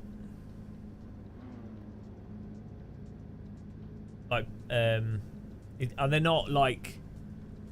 Can you not restructure to be like running yourself as a business, as a limited company? And I mean, the thing is, unless you're, I think it's around about £55,000, £60,000. I don't know. This is not a financial advice, but from last time I looked into it, basically, if your income is 60,000 or something, round about there, then that's when it starts being worth being a limited company. But obviously, it depends what industries you're in as to whether or not that can work or not.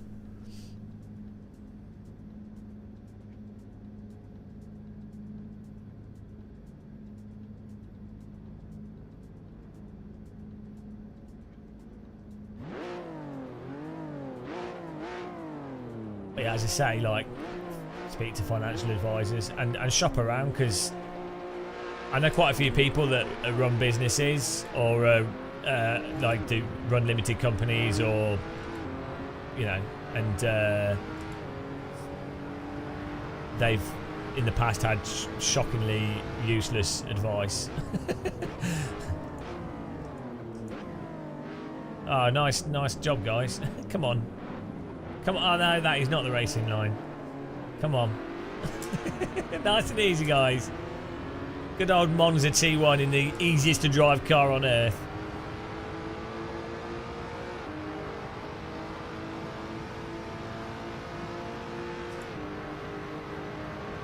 Well, I'm not.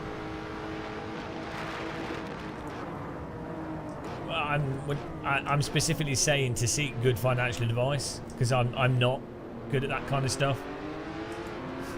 That's what I'm saying. I know what I'm not good at. This is a good skill to have. Is to be like, oh, I'm completely shit at this. Therefore, I'll find people that are good at it. It's a useful skill to have. Oh, I cut his nose off there. Sorry, Zero Fox.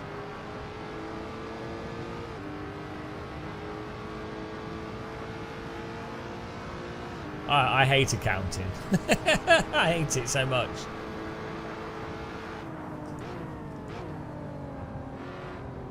What's stupid with accounting and stuff, especially even in the UK, and I think the UK is probably, from what I understand, is one of the easier countries. What's really dumb is the fact that there is quite a lot of leeway, and even within like actual financial advisors who's like full-time accountants, it's their job, it's what they always do. Even within them, there's like debate and ideas of what way to do what for stuff that should be completely defined. You know, it should be like totally defined. Oh, well, you've got this amount of money from this, from that. Okay, this is the optimal way to do it.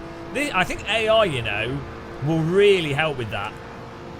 Like those sort of AI systems will really basically be able to identify. It'll be able to look at your bank account, where your money's come from, where's this moved and everything, and it will be able to automatically give you really hyper optimal financial advice. Because it's got the data there. So it's not like it's even easier for an AI to operate with that sort of framework than it would be for like creative stuff. What truth's the complete opposite? You have to say the specific thing that you disagree with.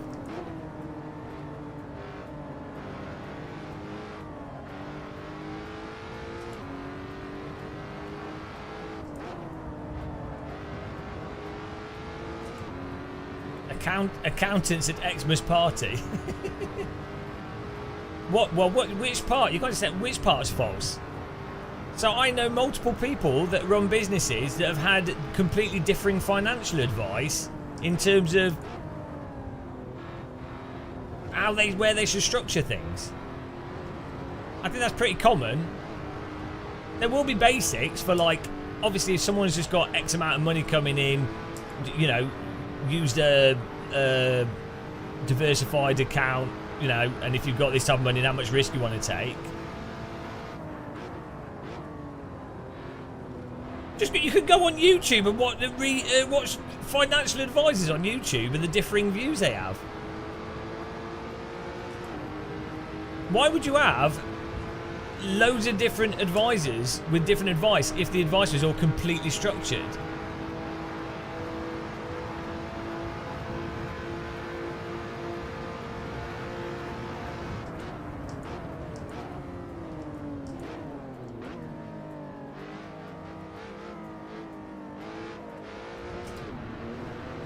Well, that's why I literally said there's certain types of income and where it's. I don't see how that's different to what I said.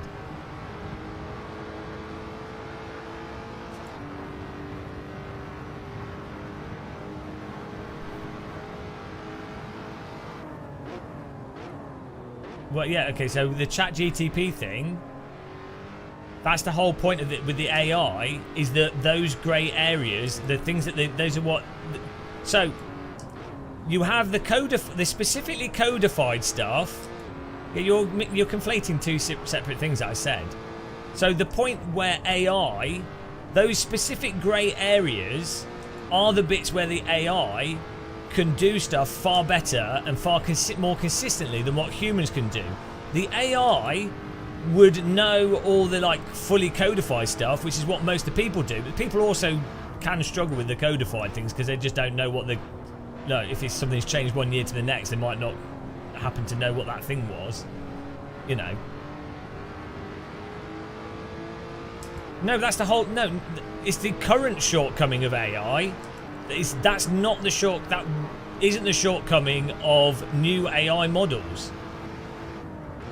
Yeah, that's the whole point. That's not the shortcoming of the new types of models like ChatGTP type models. That's specifically what they can address.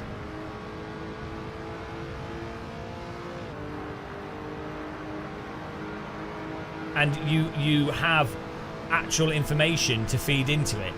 Even if that information and what you do with it isn't formally codified in a complete binary way of doing it, the models can crunch through everything. Not models, but like the what are they called? What's the ChatGTP? What's that type of AI called?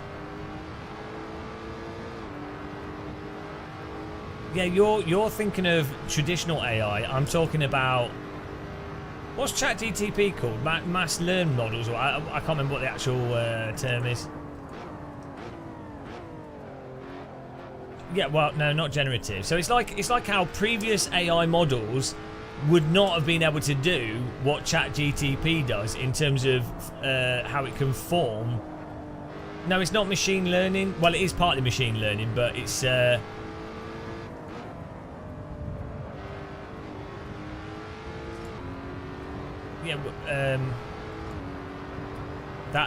ChatGTP making stuff up is that's a separate thing as well. You might still have a person going over it, double checking it.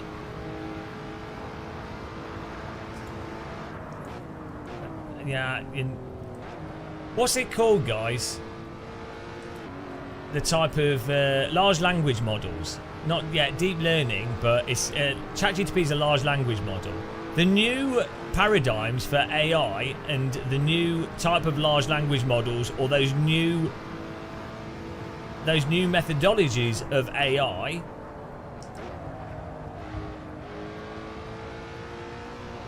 will be able to do stuff like financial advice for much more specific stuff better than people. I almost guarantee it.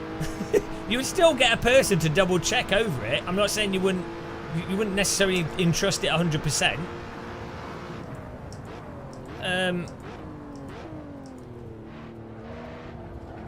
It's like even for programming, for example, right? Within the next 10 years, you're going to be like, right, do you program? Let's say you want to program a game.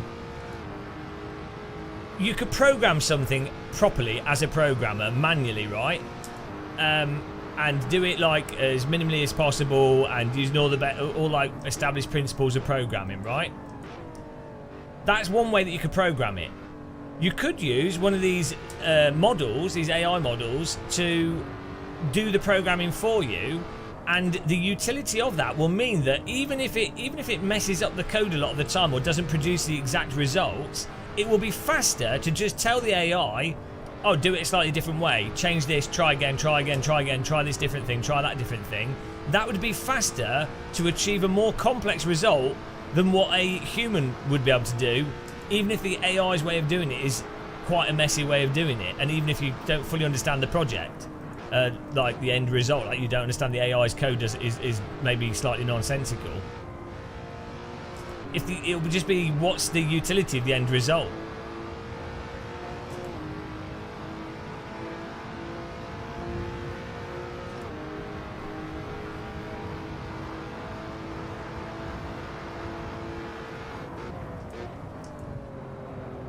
This is why the new AI stuff is actually interesting, because it's not like previous previous models. It's a fundamentally different category of AI. It's still not general AI. It's still not general intelligence, and it's still limited in that it still requires humans for creativity and a whole bunch of stuff. But for what is effectively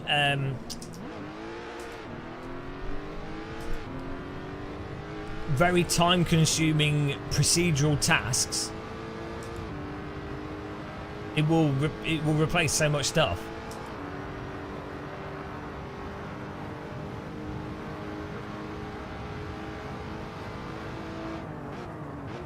But like, even if you think about like for like legal stuff as well, for example, What's going to be better?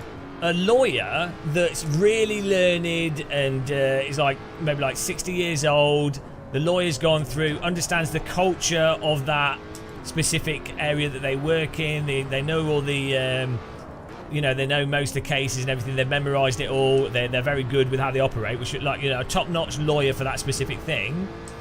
Or some kind of machine that can already knows every single case that's gone through, knows the absolute statistical probability of all these things from past history, and then can map out future potentials using logic on those previous things, and then can run like future projections that go off to infinity. It's like, how is a person meant to compete with that? And it can even know stuff outside of that vicinity for that, like that specific legal area, like, because it knows all the legal stuff. Like, it just has a capacity as a tool that a human just wouldn't have.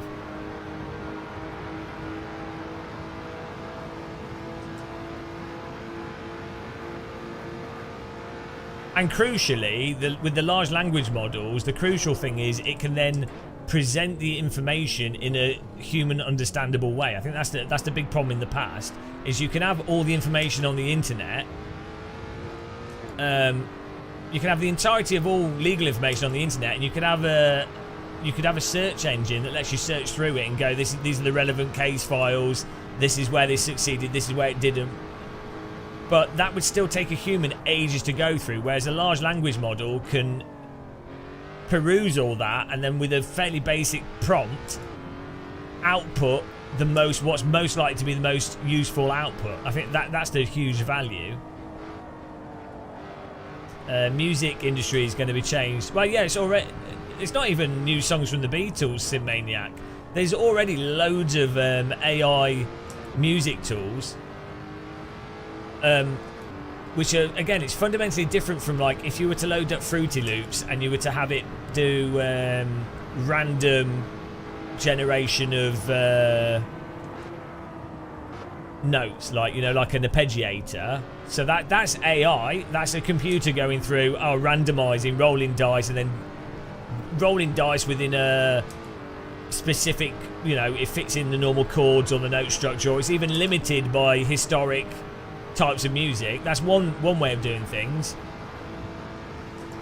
But the new music AI tools are just on another level of giving outputs from fairly minimal inputs or requests, and those outputs actually meet those requests. Again, like using a language model as a way to communicate with the machine is so powerful. So you could go, Fruity Loops, I want a classical sounding song that mixes the most popular components of Mozart with some of the structure that's typically found in the more popular Beatles songs, but then I also want to have a really pumping bass, strong emphasis on the bass with that. And so the thing is, as a human, if someone said to me to produce that, I would have to research all the culture behind the Mozart, all the culture behind the Beatles. I'd have to then have some music theory knowledge to go, okay, how can I deconstruct those to put them together in a way that makes sense? And I'd also have to know how to use Fruity Loops and all the plugins which would be most useful for that. And then I'd also have to know how to level a meter and everything. I'd also have to have like all these other knowledge. You have to have such insane knowledge to do that in a decent way as a job, whereas one of these AI tools could literally pump it out in 5 minutes. And then you as the music producer can go, the way that it's put that together doesn't subjectively it's not how I'd want it, or it's too far in one direction, so I'll adjust it. Or SimManiac, the issue is who will own the rights, who gets paid. A 16-year-old could produce a track in Logic Pro. Yeah, well, that's something that's been worked out, because especially if it depends what the training. It depends how much stuff is trained on and how traceable that training is. But then you could always you can make the counter argument to that is you could say, well, ultimately everything is a remix of stuff in the past, and everything is somewhat of a rip-off.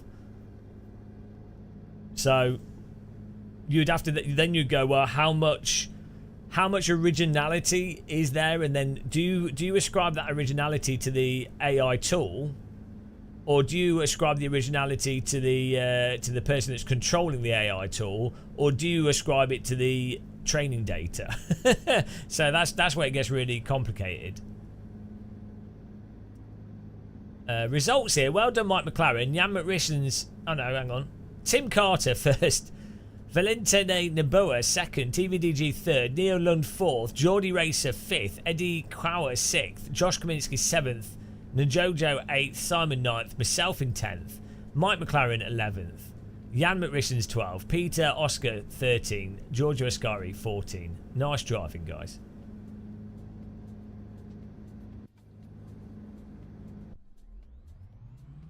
But you know, you could, so with plugins for years, even for like over 10 years, there's audio plugins. Hello Spitfire, for like Fruity Loops, for example. Like you have like synthesizers where you have to manually tweak and tune them. You know, you literally have to produce, you're like generating a novel audio output by how you configure the synthesizer. But the more popular synthesizers for decades now, or for most pop songs and a lot of production music, they use ROMs and predefined audio packages that have been done by someone else. Like, so like the synthesizer is programmed by someone else, the ROM has been done by a specific company, and it puts out like a really nice bass line that's very usable, that would probably fit with something else you put it into. No one really complains about that, and that's not particularly original. I mean,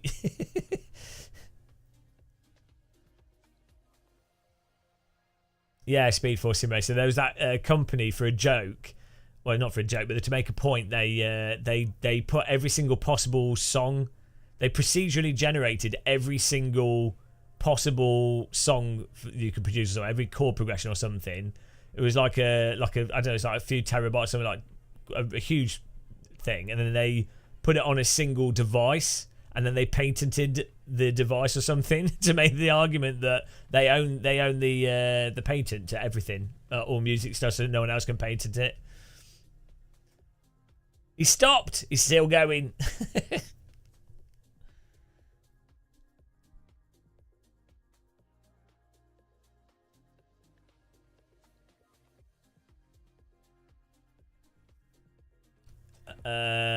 No plugin can beat an original Moog synth.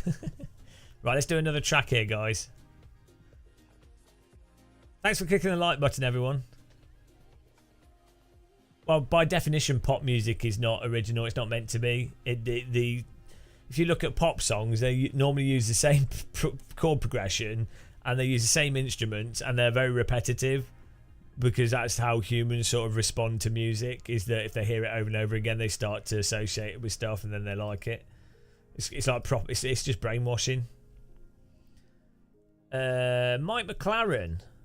It feels like that car has enough weight to counter the AC curb issue. It depends. It still has the curb issue a little bit on some tracks.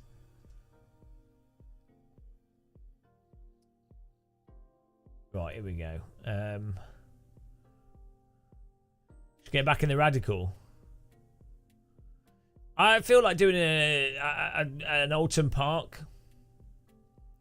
I've killed it. Killed what?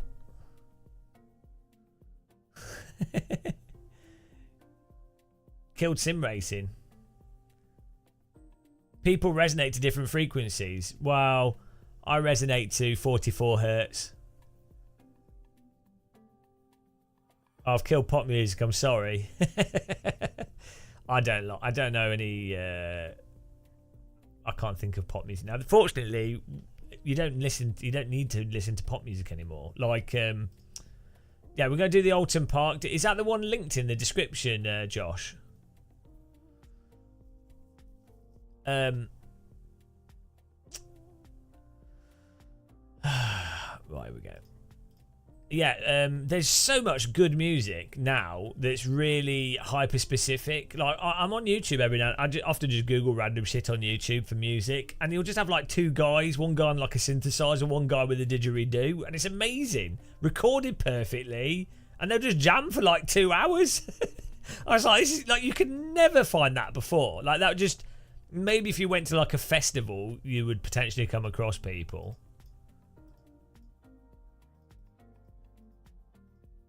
I think we could do Foster's, actually. We'll do the shorter layout.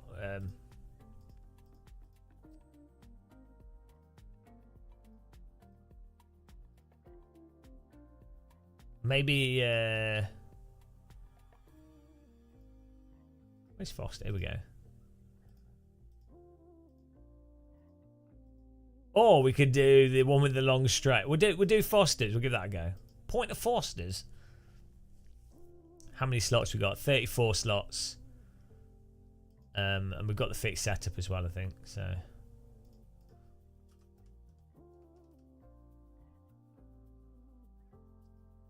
here we go.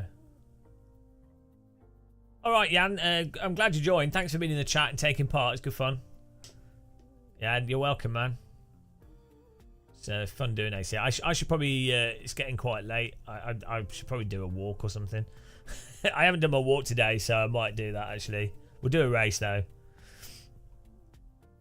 We need like a way of advertising these streams more though, so more people. Because I know loads of people would really love to take part in these, but like YouTube just doesn't promote it. Like maybe if I do videos beforehand. It's so stupid. Like if you play iRacing and ACC, you just get way more views, and it's like, but those games are terrible. It's just so dumb.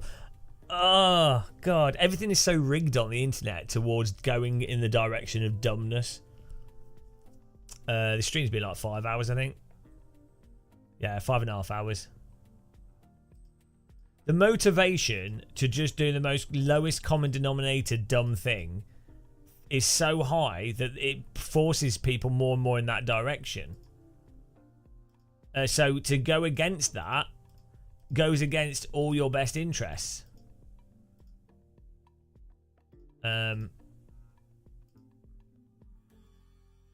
Right. Trying to get the here we go. This should work, hopefully. This is not, no, this isn't, this is pretty niche. Weird British guy in a pink shirt complaining about force feedback. Mike McLaren, shall we rig a race where you come from last to first so you can upload a video? how I beat in the, yeah, well, no, yeah. Right, servers up, guys. Oh, no, get a new PC, man. Oh, what? Hang on, will it work? It kicked me out. And then it loads. There's a bug with AC where it doesn't work the first time and then it works the second time. Is it the right link in the description?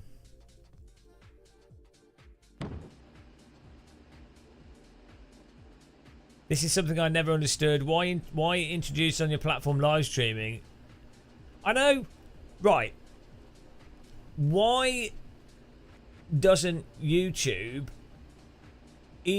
so the Twitch is like, the discoverability on Twitch is terrible, but once someone has followed you on Twitch, when you go live it emails all your followers and says you're live, like if they've subscribed or whatever.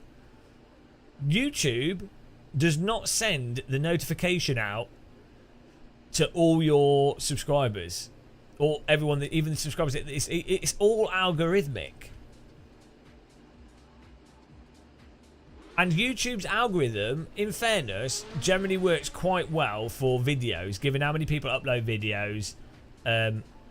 If your video gets good watch time, it will do quite well. And also, it doesn't really matter how big your channel is, you know. That, it works well for that. It doesn't work, like, this is the problem.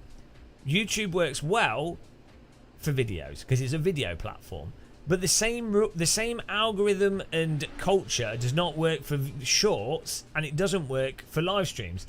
Like, the way live streams work is that the different live streamers have to be able to promote each other and raid each other because it's a live thing that you're taking part in, and everyone just has to be notified when you're going live because you don't ever want to watch it afterwards. Whereas a video, you can watch it whenever you want and it will always make sense. A live stream only makes sense whilst it's live. Like, hardly anybody really wants to watch a live stream. Even if it's a really good live stream, the fact that it's live carries the fact that there's lots of dull moments when nothing interesting is happening. That the anticipation of something about to happen makes watching something live make up for the crappy parts. It's like live TV. Like, you could be watching any live show. Most of it is like waiting around doing stupid stuff and it's, you know, nothing's actually happening. But the anticipation makes it compelling, and the fact that it's happening. Thank you for liking the stream. Yeah, Martin. So Martin, the note. So this is weird. I think if you click the sub and your bell, I see the notification. You know when you do like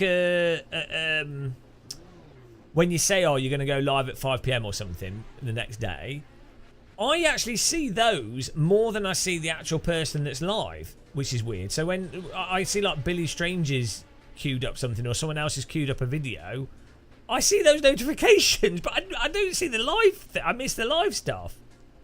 It's just stupid. But oh well, it is what it is. I appreciate you guys watching and taking part. And what I really want to do is maybe develop a mobile phone app so I can push a button that would ping your phone for people that are following on the phone. It says, "Oh, I'm live now. Come and join." Do you know what I mean?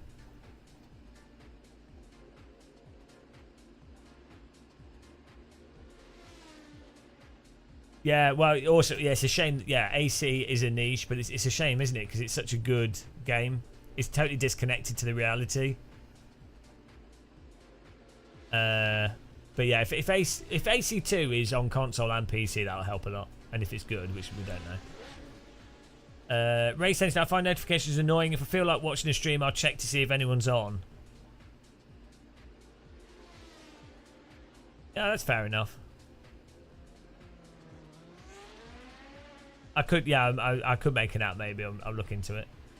But yeah, there's ways to do it. It's quite expensive to pay for someone to do it, and you need to do an Android and an Apple one, and then it's more having the app be connected to you publishing something, and then that updating it and notifying people. I think it ends up being quite complicated.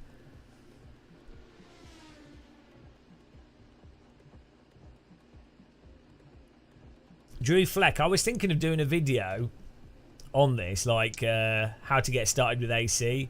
It's quite simple. I can just tell you now, like, basically, you want to get the Ultimate Edition of Assetto Corsa, and then what you really need to install is there's a mod called, it's a launcher, it's kind of a mod, it's called Content Manager, and that's the, it's just like a user interface. A modded user interface for you to select tracks and cars on what you're doing. So there's Content Manager. There's a mod called Shader Patch, which you don't need that to start with, to be honest. And there's also a mod called Soul and Pure, which are for lighting and graphics. But to be honest, if you just got Assetto Corsa Ultimate Edition, and then you got Content Manager, that is all you need to get started and all you need to worry about. And then when it comes to if you wanted to get a car or a track, you just go to a website called Race Department. There's a few tracks. There's like AC Mods, Race Department, but Race Department is pretty safe. Like there's no dodgy files on there. And then you download the mod or the track or the car, and then most cars you can just drag the zip file into Content Manager, and then you just click on the top right and you click install, and that'll install the car for you, and you'll be able to select it. And most tracks you can also just drag the zip file into Content Manager and then click install. Sometimes you have to with cars or tracks, you have to drag the files into the Assetto Corsa folder, Like you just drag it into the same files that the track and car has in it when you downloaded it. You just drag the same into the same folders. But it's not really complicated. It's one of those things where it's a lot to take in within the space of like 4 hours. You know, it's a lot to initially do and then sort of understand without having to think about it. So it is really simple. It's just this is what a lot of people forget actually with computers or anything, any task. The difficulty isn't that the task is difficult, it's that the person coming into it doesn't know where things start or stop or how much they're going to need to know.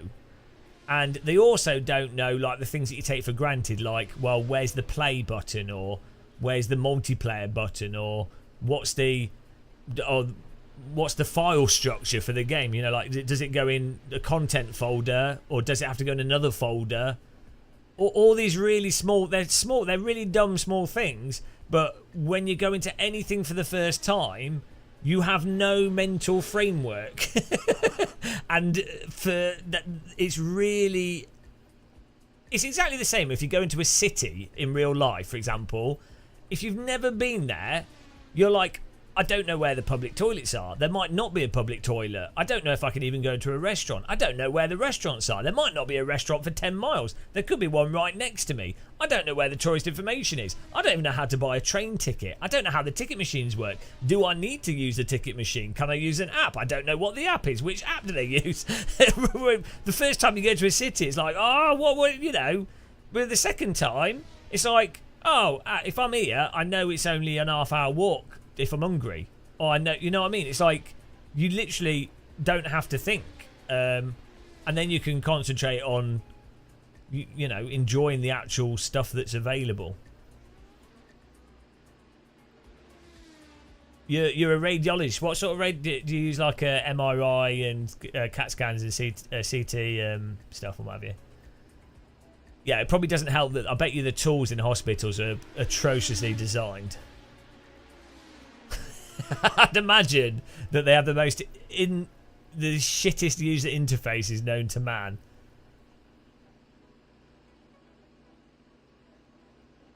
Yeah, well, that's it. Well, also within IT, so this is a problem. This is what a lot of people forget as well. I personally, I've got like a BTEC National in IT, and I've had a computer since I was 13, and I've always liked pissing around with computers from like the age of 8.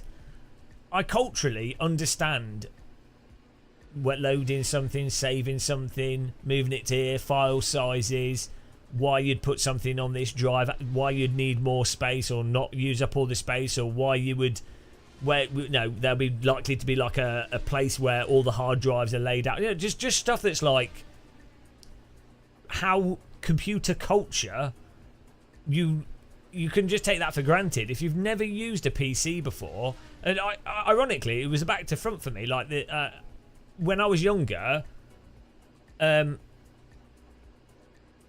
idea of Gran Turismo on the PlayStation 1, I think it was, or PlayStation 2, was so intimidating to me because I'd never had a PlayStation and I'd never played a driving game. And the marketing behind it made it look like it was really sophisticated. And, you know, it came in a box with and it had like pictures of real cars on it, and it smelled that. There was the one you could scratch the disc and it smelled like rubber, which is really cool. That whole thing was really intimidating to the point where I was like, oh, I don't know. I can't really be bothered with that because I know I just assume that there's so much I'd need to learn before I could just enjoy playing it. And I think that's what happens with a lot of console players going to PC. Hello, helicopter landed. 5 hours. Yeah, and then same thing with driving sims. If you've played Live for Speed, if you played R Factor 1, you can understand anything to do with driving sims. But the first time you play a driving sim, you're like, okay, well, do I really need to like adjust the car settings? How much fuel do I need? Do I need less fuel? Do I need it to be as low as possible? Does it matter that much? Do these settings actually matter? How important are these things? Like, am I slow because I'm actually shit? And then what do you change, and how does this work? You know, it's all like you don't know what is more or less relevant, basically. You don't even know the track layout necessarily, or what's a good track, you know. Yeah, content managers, very confusing to use for the first time. Yeah, fixed setups, everything should be fixed setup by default. Especially for sprint racing, especially for new drivers.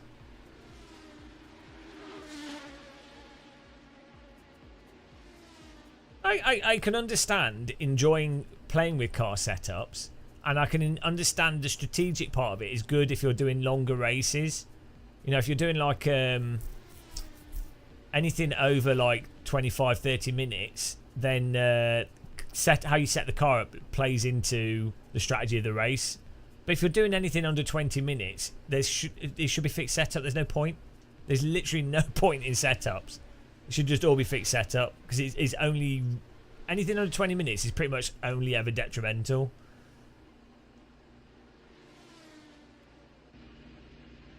Yeah, I think Content Manager's easy to use. It's just not intuitive, G-Hammer, and it has the problem of showing too many options initially. So what they should do is they should have a tick box at the top, the one that says basic and one that's like advanced, or like minimal and advanced. And so when someone uses Content Manager for the very first time, it shouldn't have so much stuff everywhere. It should just be like look at the original Assetto Corsa menu, which isn't the best design menus, but it's not overwhelming with options. You know, it's like the single player, multiplayer, graphics settings, and also minimal graphics settings and presets.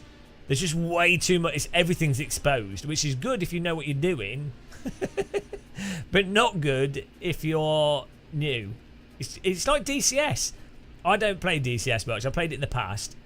If I load DCS up, it's like, oh my god. If you played it for like 50 hours, you're like, oh, I don't care. It's like if you've ever used Sage accounting software, it's like, why?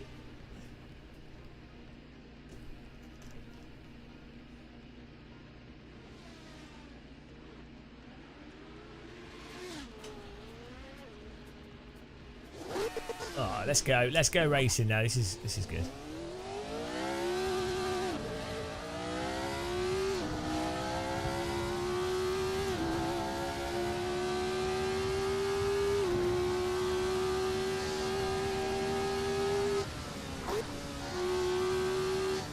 There's room in the server. It's a 34 slot server.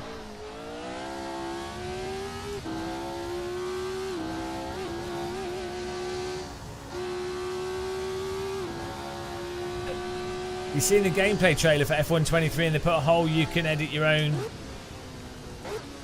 Yeah, I mean, I don't know. I don't know what they do with that. That could mean anything for Codemasters. Just wait until it comes out. We'll have to wait and see. I can buy it. I don't. I could buy it and do a video on it when it comes out. They're never. Nice one, Drew Fleck. Well, it's worth it with AC because it is still, unfortunately, it's still the best driving simulator in terms of end drive. That's by far the most realistic driving sim at the limit, like actually driving. If you ignore the curving issues, like the way you balance the car at the limit, it's the closest thing to real-world driving that you can get in a sim.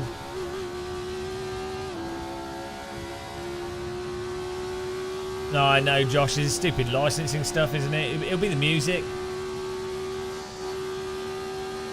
AC kind of ruins iRacing a bit, though. In that you'll play AC, and you'll be frustrated by the lack of online ranking that iRacing has. And then you play iRacing, and you'll be frustrated by the fact that you can't drive on the limit properly.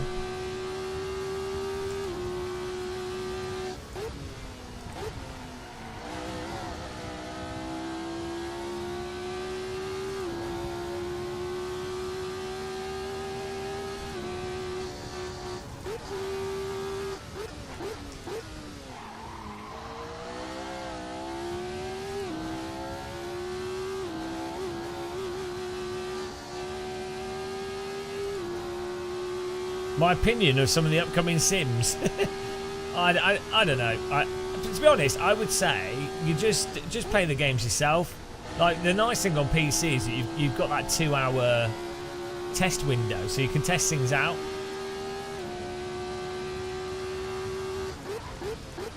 So you don't really need to. Don't really matter what YouTubers say. Oh yeah, Range Sports. Yeah, the Range Sport majors at the end of this month, which I'll be going to. Random Call Sign's going as well, so that'd be cool.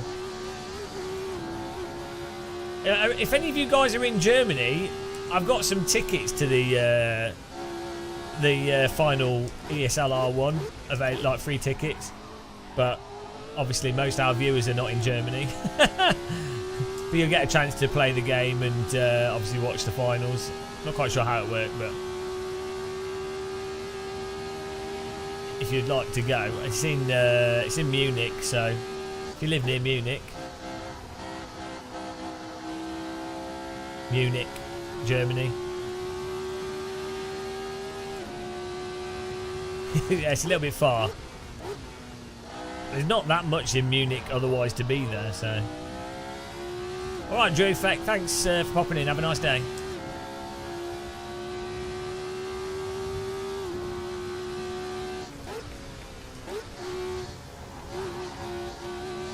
Bloody hell. Yeah, well, it's a long way from me as well.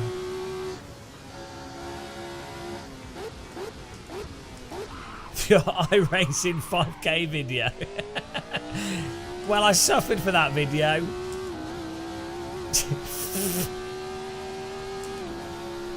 Oh dear, it's so dumb. 1 entire month of iRacing. Yeah, no, you keep showing off, Gear-Ode.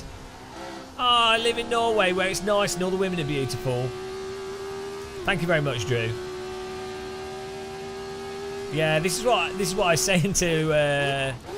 It's awesome to have an event where potentially like fans of the channel can meet up, and it's also you have all the like top esports players there, and fun, like interesting to try out the new simulator. But Munich is so like if it was in London, it'd be like, oh, okay. They did tour. They were at Goodwood and stuff, but. Yeah. I think Munich is where Rennsport are based, obviously, but Fanatec are in Munich as well.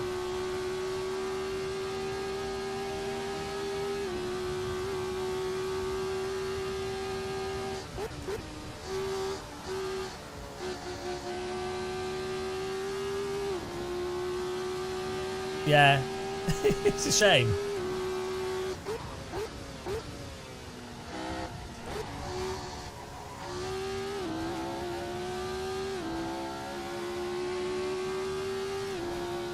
Here we go. Man, this track's so good. I think my exposure's a little bit low though. Let's turn it up. Here we go. A bit better. Oh, sorry for being slow there. I had to I had to take my sunglasses off. They just started doing Nations Cup. Whoa, traffic jam.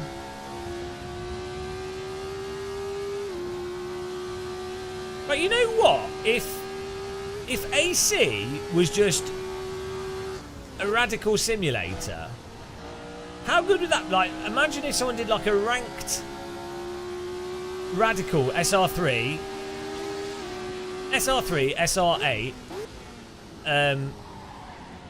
and it was radicals with ranking online, and you buy the game for like £30, and it's just radicals but with ranking. Or is it like an online game? It's just this. It's so good. So it's a shame that you can't license Assetto Corsa.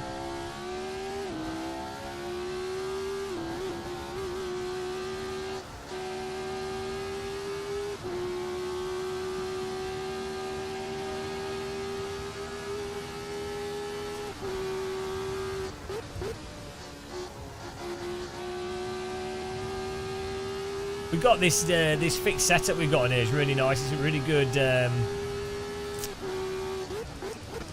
It's a really nice and solid default setup. Or like fixed setup, like nice and balanced. Oh, shut.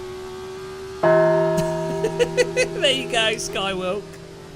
You made the number go up. Hope you're happy.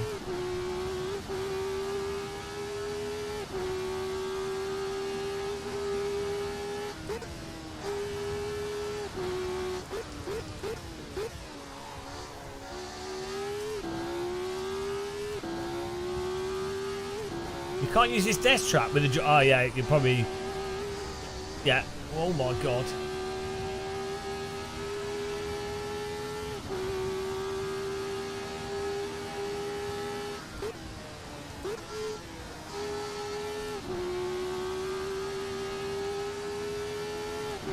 Well, most sport games are doing an endurance game using R Factor 2.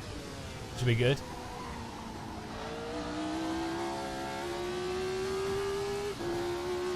I love this track.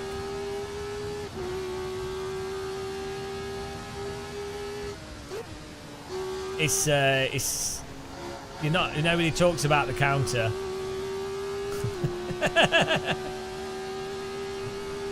We don't talk about it. I don't know what counter you're talking about.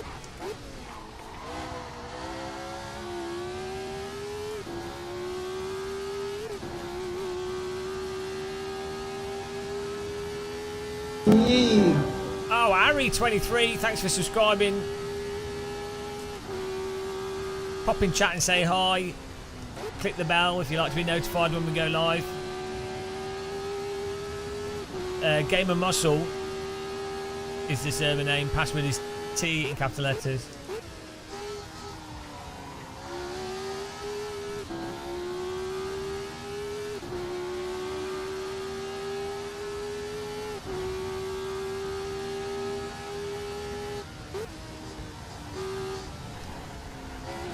Every lap I'm doing that.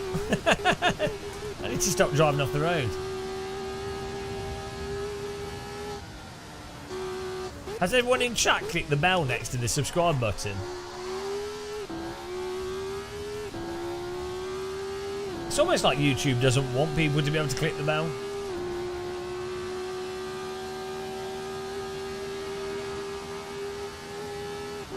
You can just join.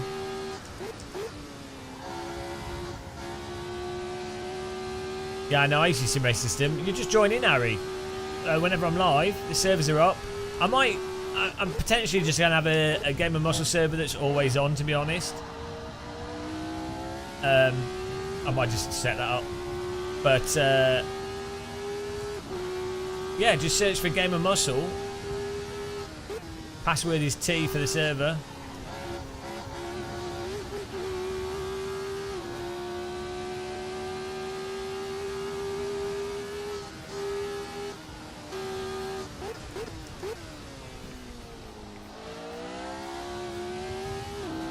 And just get the content in the description.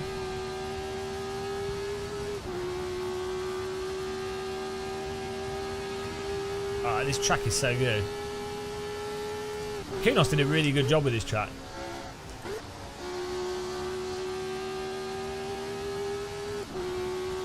Yeah, I probably will do. I'll try. I do need to do some videos. I've not been sleeping too well recently.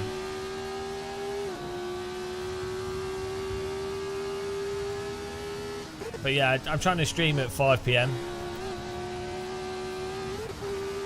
I'm trying to work out if there's a better title we can do.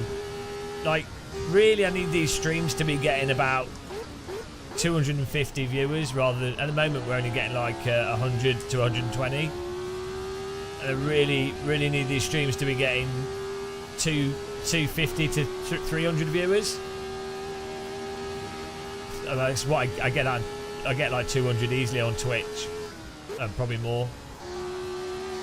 So work out a way of making this work, because AC is amazing.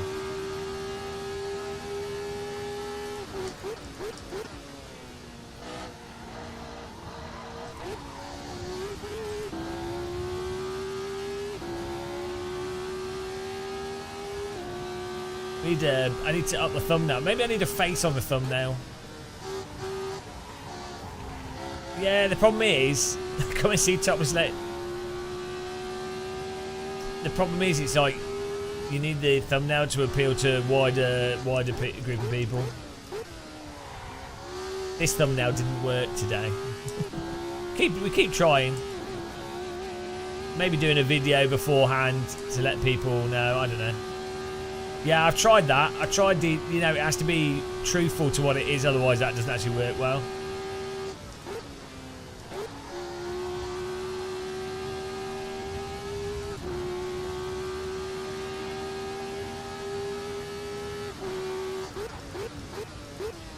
But what is good, we have been, it's been awesome in terms of getting, we've been able to fill these servers up non-stop all through the day, which is awesome, like between 20 and 35 people, which is fantastic. So, I say the racing's amazing, it's so fun, and people are driving really, nicely in the races. It's just purely a YouTube thing. This is from ACC. That's why it's a really nice track model, because Kunos do an amazing job on it. Their 3D modelling is fantastic.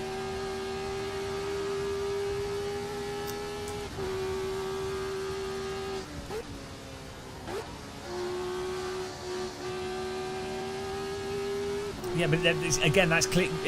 You can't just do a title that's not what the content is. That doesn't work. So you need a title that attracts people in, that is actually what's going on.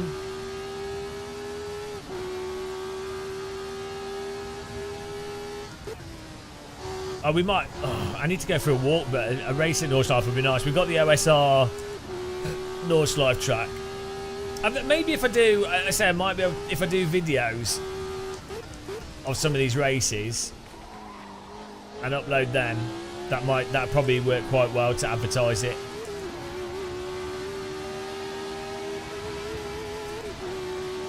Lumsden Manfield, I always stream for like, it's really weird when I stream on YouTube. People are like, oh, how long are you streaming for? How long are you streaming for? And when I stream on Twitch, I often stream for like 10, 11 hours for non-stop. Yeah. I guess you can't see the stream timer on Twitch. I'd say Jardier is probably one of the hardest working streamers, to be honest.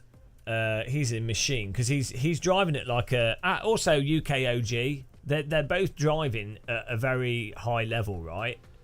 And Jardier's talking a lot as well. So's UKOG, although not when he's really focused. He goes pure Guitar Hero mode. They do lots of racing and lots of hours, yeah. Stephen Super GT does a lot of work as well, and he didn't have to. he does a lot.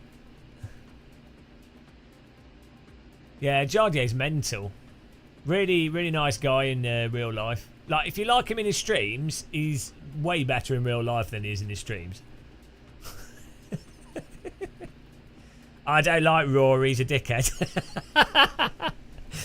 Now, I like Rory as a person. I don't like his content. He plays Gran Turismo, it's filth. Same with Stephen. Absolute filth. Gran Turismo milkers. Now, Rory's good in real life. Iris. He's good looking. He's good looking. And he's making good money from Gran Turismo. What a dick. I hate him. No, I do. I'm not even lying. I do actually hate him for being good looking and in shape and willing to play Gran Turismo for a long period of time. Oh dear. I know I hate Emily Jones as well. She's too talented. Yeah, Emily's way too good. Like, annoyingly good. Emery's like the fastest out of all the YouTubers and stuff. Emery's definitely the fastest. Oh shit. Oh no, that's alright, I fixed it. Emery's definitely the fastest. Like, she doesn't even have to try and she's fast. In any game. I played Trackmania with her and she's like slow for 2 laps. I was faster for 2 laps. And then she was just dialing in, and then she's like, oh, that's it. I hate her. I hate how, you know. Yeah, Mitchie's a machine. Yeah, Mitchie's probably... No, I don't know. Mitch only plays R-Factor 2. I wonder... Actually, that'd be interesting seeing Mitchie and Emery go head-to-head.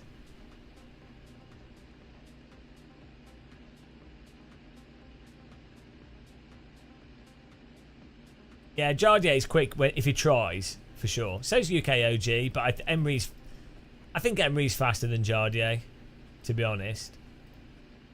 And I think...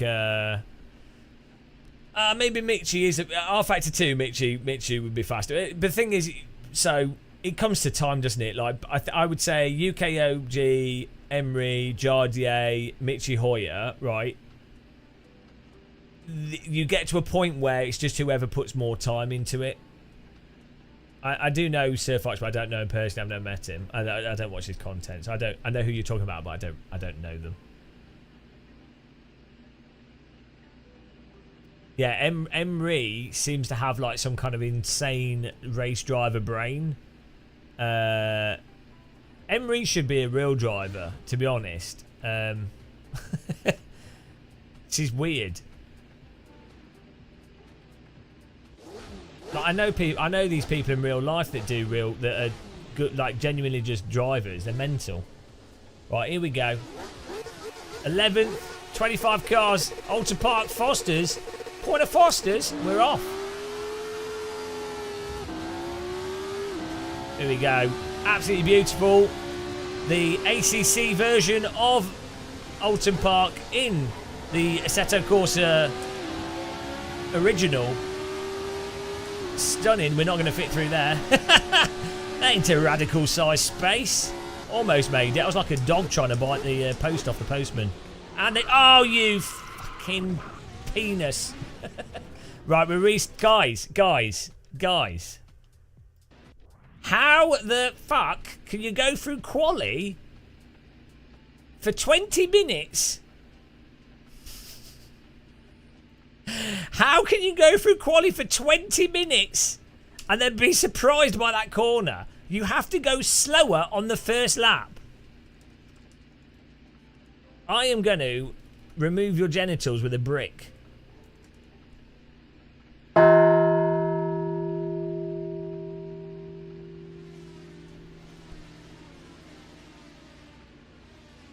Oh, I can't see the text on my thing.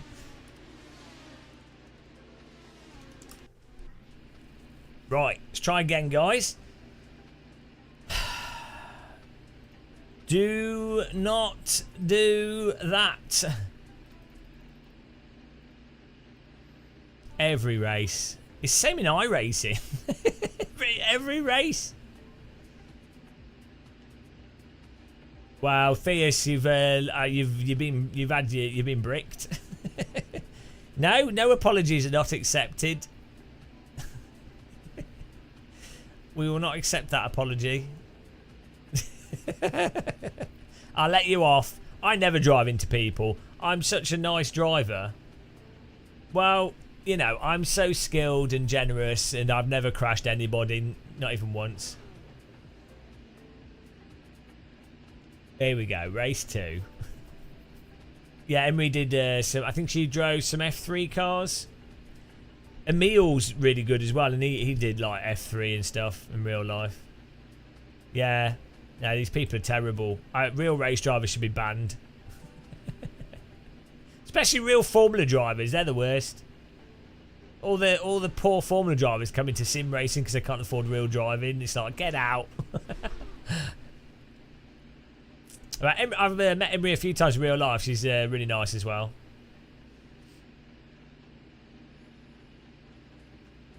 Super friendly. Although I'm pretty sure that she doesn't like me. I don't think she finds me funny. Right, she's alright. Some people I rub the wrong way, I think. Oh, here we go. Let's go racing. Alton Park. ACC Alton Park in AC. The best way to experience amazing kunos content in the true pasta. This is ACC with proper pasta sauce. Here we go. Radical SR3 launch. Position 11 out of 25. Nice and easy, guys. It's only a sprint race. That is not the racing line. Can we take advantage of it? We go around the outside here. Foster's layout will be a right-hander at the bottom, and of course there's probably going to be a car up the backside. No, no, nice and easy, guys. Whoa, a bit wide there, a bit loose on the curbing. We're good though. I'm going to just feed in here. Oh, give him a little bump. Wasn't expecting him to slow down there, but it's alright. Just give him a little bump draft, and he's going. It's all fine. Here we go. The right. Oh, he's going to come back on the track right in our face. Oh, he's in the wall. And the cars behind him all crashed. That was beautiful. Praise the wall there. Thanks, tyres for collecting that car. He was going to come right across us. Goodbye. Rip. F. With just a few Fs here. Oh dear. Tyre wall did the job though. He's now embedded in the tyre wall for the next week. His whole car is now a tyre. He's become one with the tyres. Let's get in there. Nice and sliding through the tight right-hander. It's radical, so fun. Why's the P1 got his headlights on? Let's put our headlights on. Bonk. Oh, it does look nice with the headlights on. I can see why he's doing it. Come on, let's get on the tail here. Beautiful flow with this car. This radical is so good on Alton Park, Mid-Ohio, Brands Hatch, these sort of slow, well not slow, these fast flowing tracks as we get a smoke display and a punt and a shit. Well, we caught it. Praise the brake bias there. I took a different line and got on the throttle too much, which spun the car. But we've only lost a few spaces there. A few places. We're back in it. Shit the corner. It's fine. At least I'm not one with the tyre wall. Oh man, I feel like we've got the graphics set up so well here. Oh, don't stop. Why are you all stopping? No! He should stop. Well, that's how you overtake 5 cars safely at Alton Park. What was that? Ah, the pufferfish venom has finally kicked in. I knew serving everyone pufferfish would be a good idea before the race. It's paid off. Those bananas I placed on the corner. Perfectly positioned to take out every car. Skill. Alright, here we go. What's the gap? 5.5 seconds. We can do that. Yeah, if you spin, generally you want to push the brake to hold the car in one spot.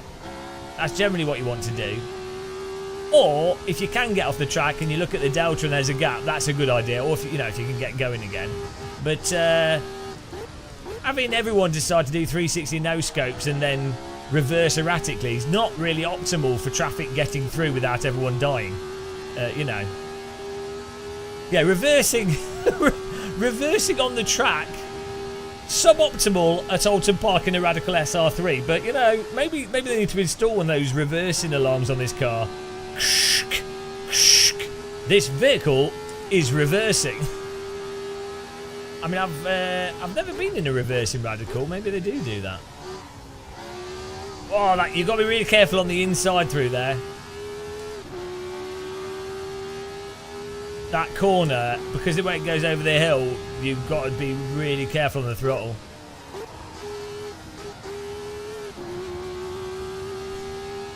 Get in there, come on. We're closing the gap. Oh. Closing the gap.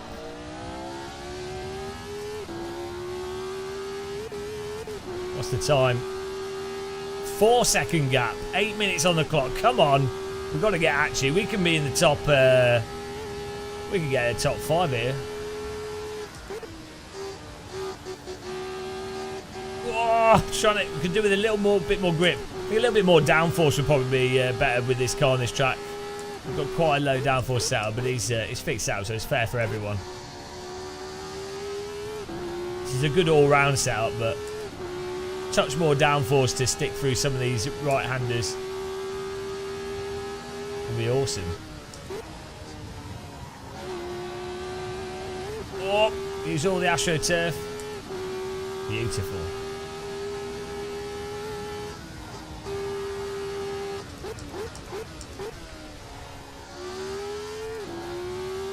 Oh, 3.8 seconds, come on. We've got a plane on fire.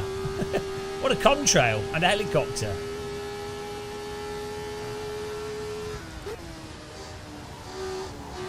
Oh, there we go. If you hook up the throttle just right, it pushes the back around.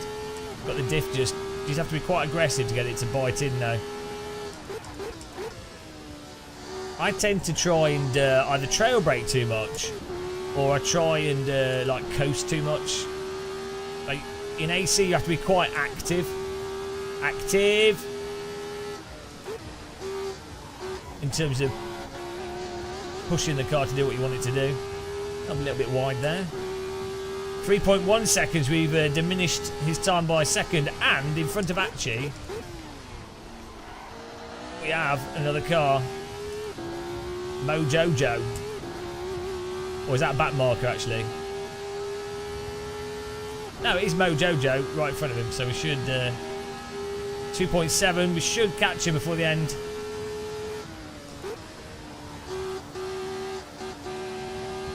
Keep pushing.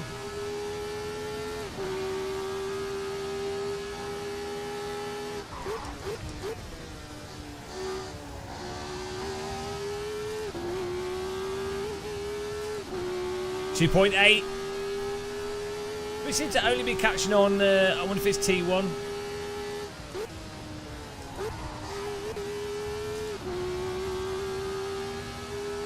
Oh, yellow flags, I don't know who that's for.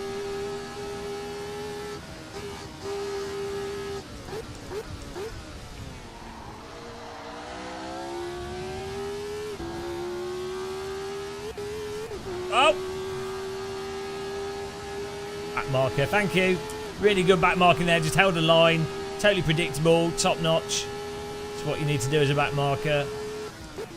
Nothing great, no reactive, just hold a line. Perfect. 2.3. Come on, 5 minutes to go. This is fantastic. Just the way you can balance this car on the throttle with a bit of counter steer, and then choose if you're using the steering wheel or the throttle to balance it through. It's great fun.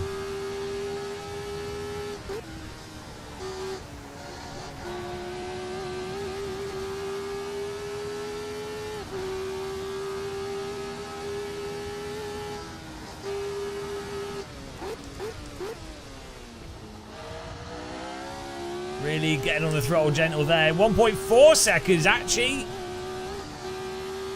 Under pressure. And then we see the two cars in front of him. Edward Brewer's in third, I think having some trouble. He seems to be dropping down a bit.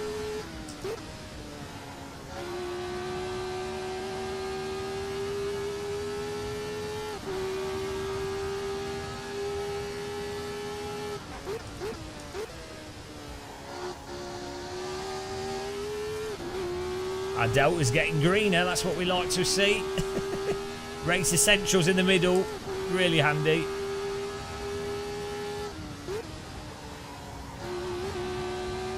Full push! Use all the AstroTurf. It's not AstroTurf, it's that weird green concretey stuff. Oh, here we go. Is that another back marker in the mix? It is. Oh dear. Oh dear. You gotta... I mean, you gotta pass safely. Oh no, it's not a back marker. Josh, come in. Oh no, it's actually Moto JJ battling away and then a back marker in front of him. Here we go. Final few laps are going to be a bit spicy, I think. Let's turn the headlights off. Alright, let's leave them on. Thank you, back marker. There you go. Perfect. Wait for the right time. Didn't block. Got out of the way in a safe place. Top notch. Oh, contact up front. Hang on. Is this for position? Oh, I'm coming through the traffic. Oh!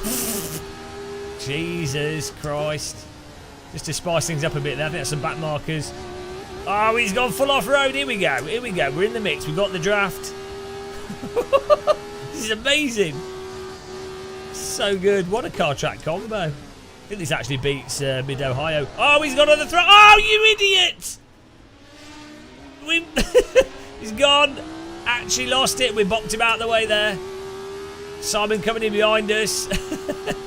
Oh, Jesus. He kind of half caught it and then didn't. Wow.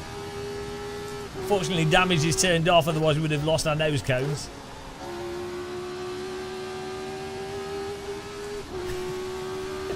We're still going though. 5th place. Oh, Simon's up the inside here. We're still now we're battling for 5th. As long as we're battling, it's all good. Don't really mind where we are. It's on. I didn't think I was going to be battling Simon, but here we are. 2 minutes to go. Moto J only 4.2 seconds ahead, so we can still get that position. Keep fighting. Keep fighting. Simon's got pace through there, though. He's put some nitrous in his tank. This car's going to explode.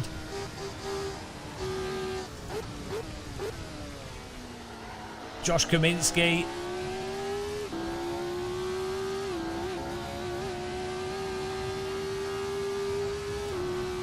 Oh dear. Yellow flags. Thank you, Josh. We've got a car in the wall down there. No, there's a lot of smoke.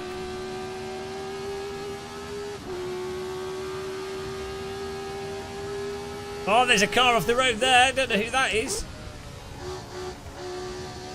2 cars off the road.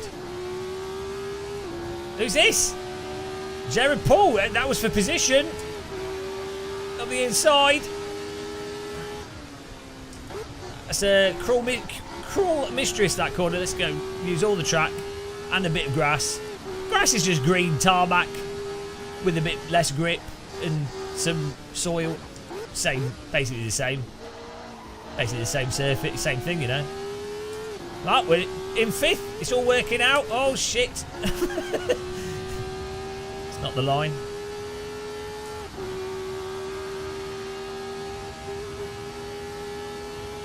One more lap to go after this. Time is almost at 0. Leaders will be getting across there. We have to watch out. Jay Paul has good pace.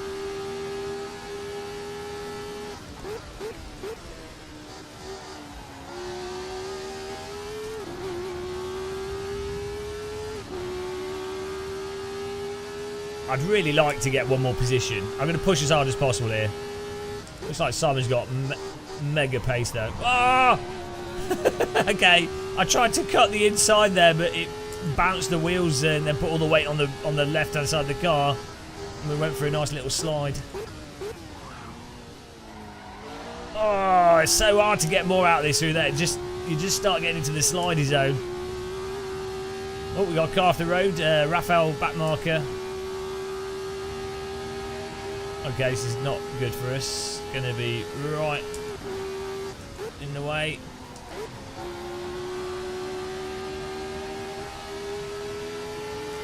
There we go. Thank you. Nicely done. Oh, hang on. Little battle for them up front. Yellow flag. Did he get in front? Simon got past Mojojo on the final corner there. Awesome overtake. We just caught a glimpse of that in the distance. There you go. 5th place, guys. Radical SR3. Awesome car. But at tracks like this, I mean, look at this. The graphics, the handling. We might have put a 1970s Formula 1 car engine. That's why it sounds so good. But absolutely fantastic. You need to subscribe and hit the bell so you can join in and race with us. 30 car races with this around these tracks. Top notch. Absolutely top notch. Great racing by everyone there. Sains with the win. Ebrew is 2nd. Simon 3rd. Moto JJ 4th. Myself in 5th. J Paul 6th. TVDG 7th. Actually 8th. J Stewart 9th. And RYT 10th. Beautiful. Beautiful stuff. Mike McLaren. I didn't suffer from vertigo or motion sickness. Just a massive headache and pressure from wearing... Are you talking about VR? Yeah. VR's weird for that kind of stuff. That was awesome racing, guys. Let's see. After top 10. Rusty Russell 10th. Peter Oscar 11th. Giorgio Ascari 12th. Kit 13. Rick Van Ogen 14. Gear SM 15. Scotty GT 16. Rafael Vera 17, Stormer 18, Zero Fox 19, Alfonso Mora 20th. Great job. Nice racing there. Top notch. Right, I'm gonna go for a walk, guys. I live stream the walk on Twitch, so I need to do my fitness walk. So we'll end the stream. We've got credits coming up, and hopefully they work. We'll try them for the first time. But thank you everyone for taking part in this and racing with us, and the support and the donations, everything. They should all come up on the credits. I don't know if the credits will work, but this was awesome. Yeah, I need my exercise to try and get rid of my breasts. You got robbed by a back marker. Ah, theft.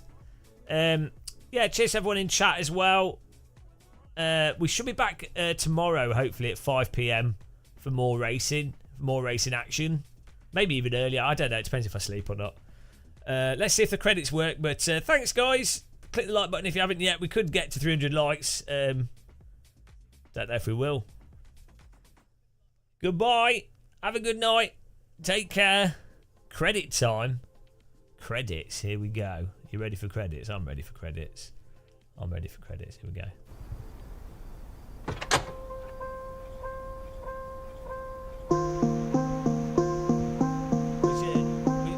We should wrap the names. Donors. Who's donated? James from Thrustmaster West. Super chats from Ken Scott. Subscriptions. Amir Namanovic. Andre Haynes, Beer Crab, Dimitri Singles, Ari23, and some new members, Kirin and Pure Lettuce. Thanks guys, Echo Muscle. See you tomorrow at 5.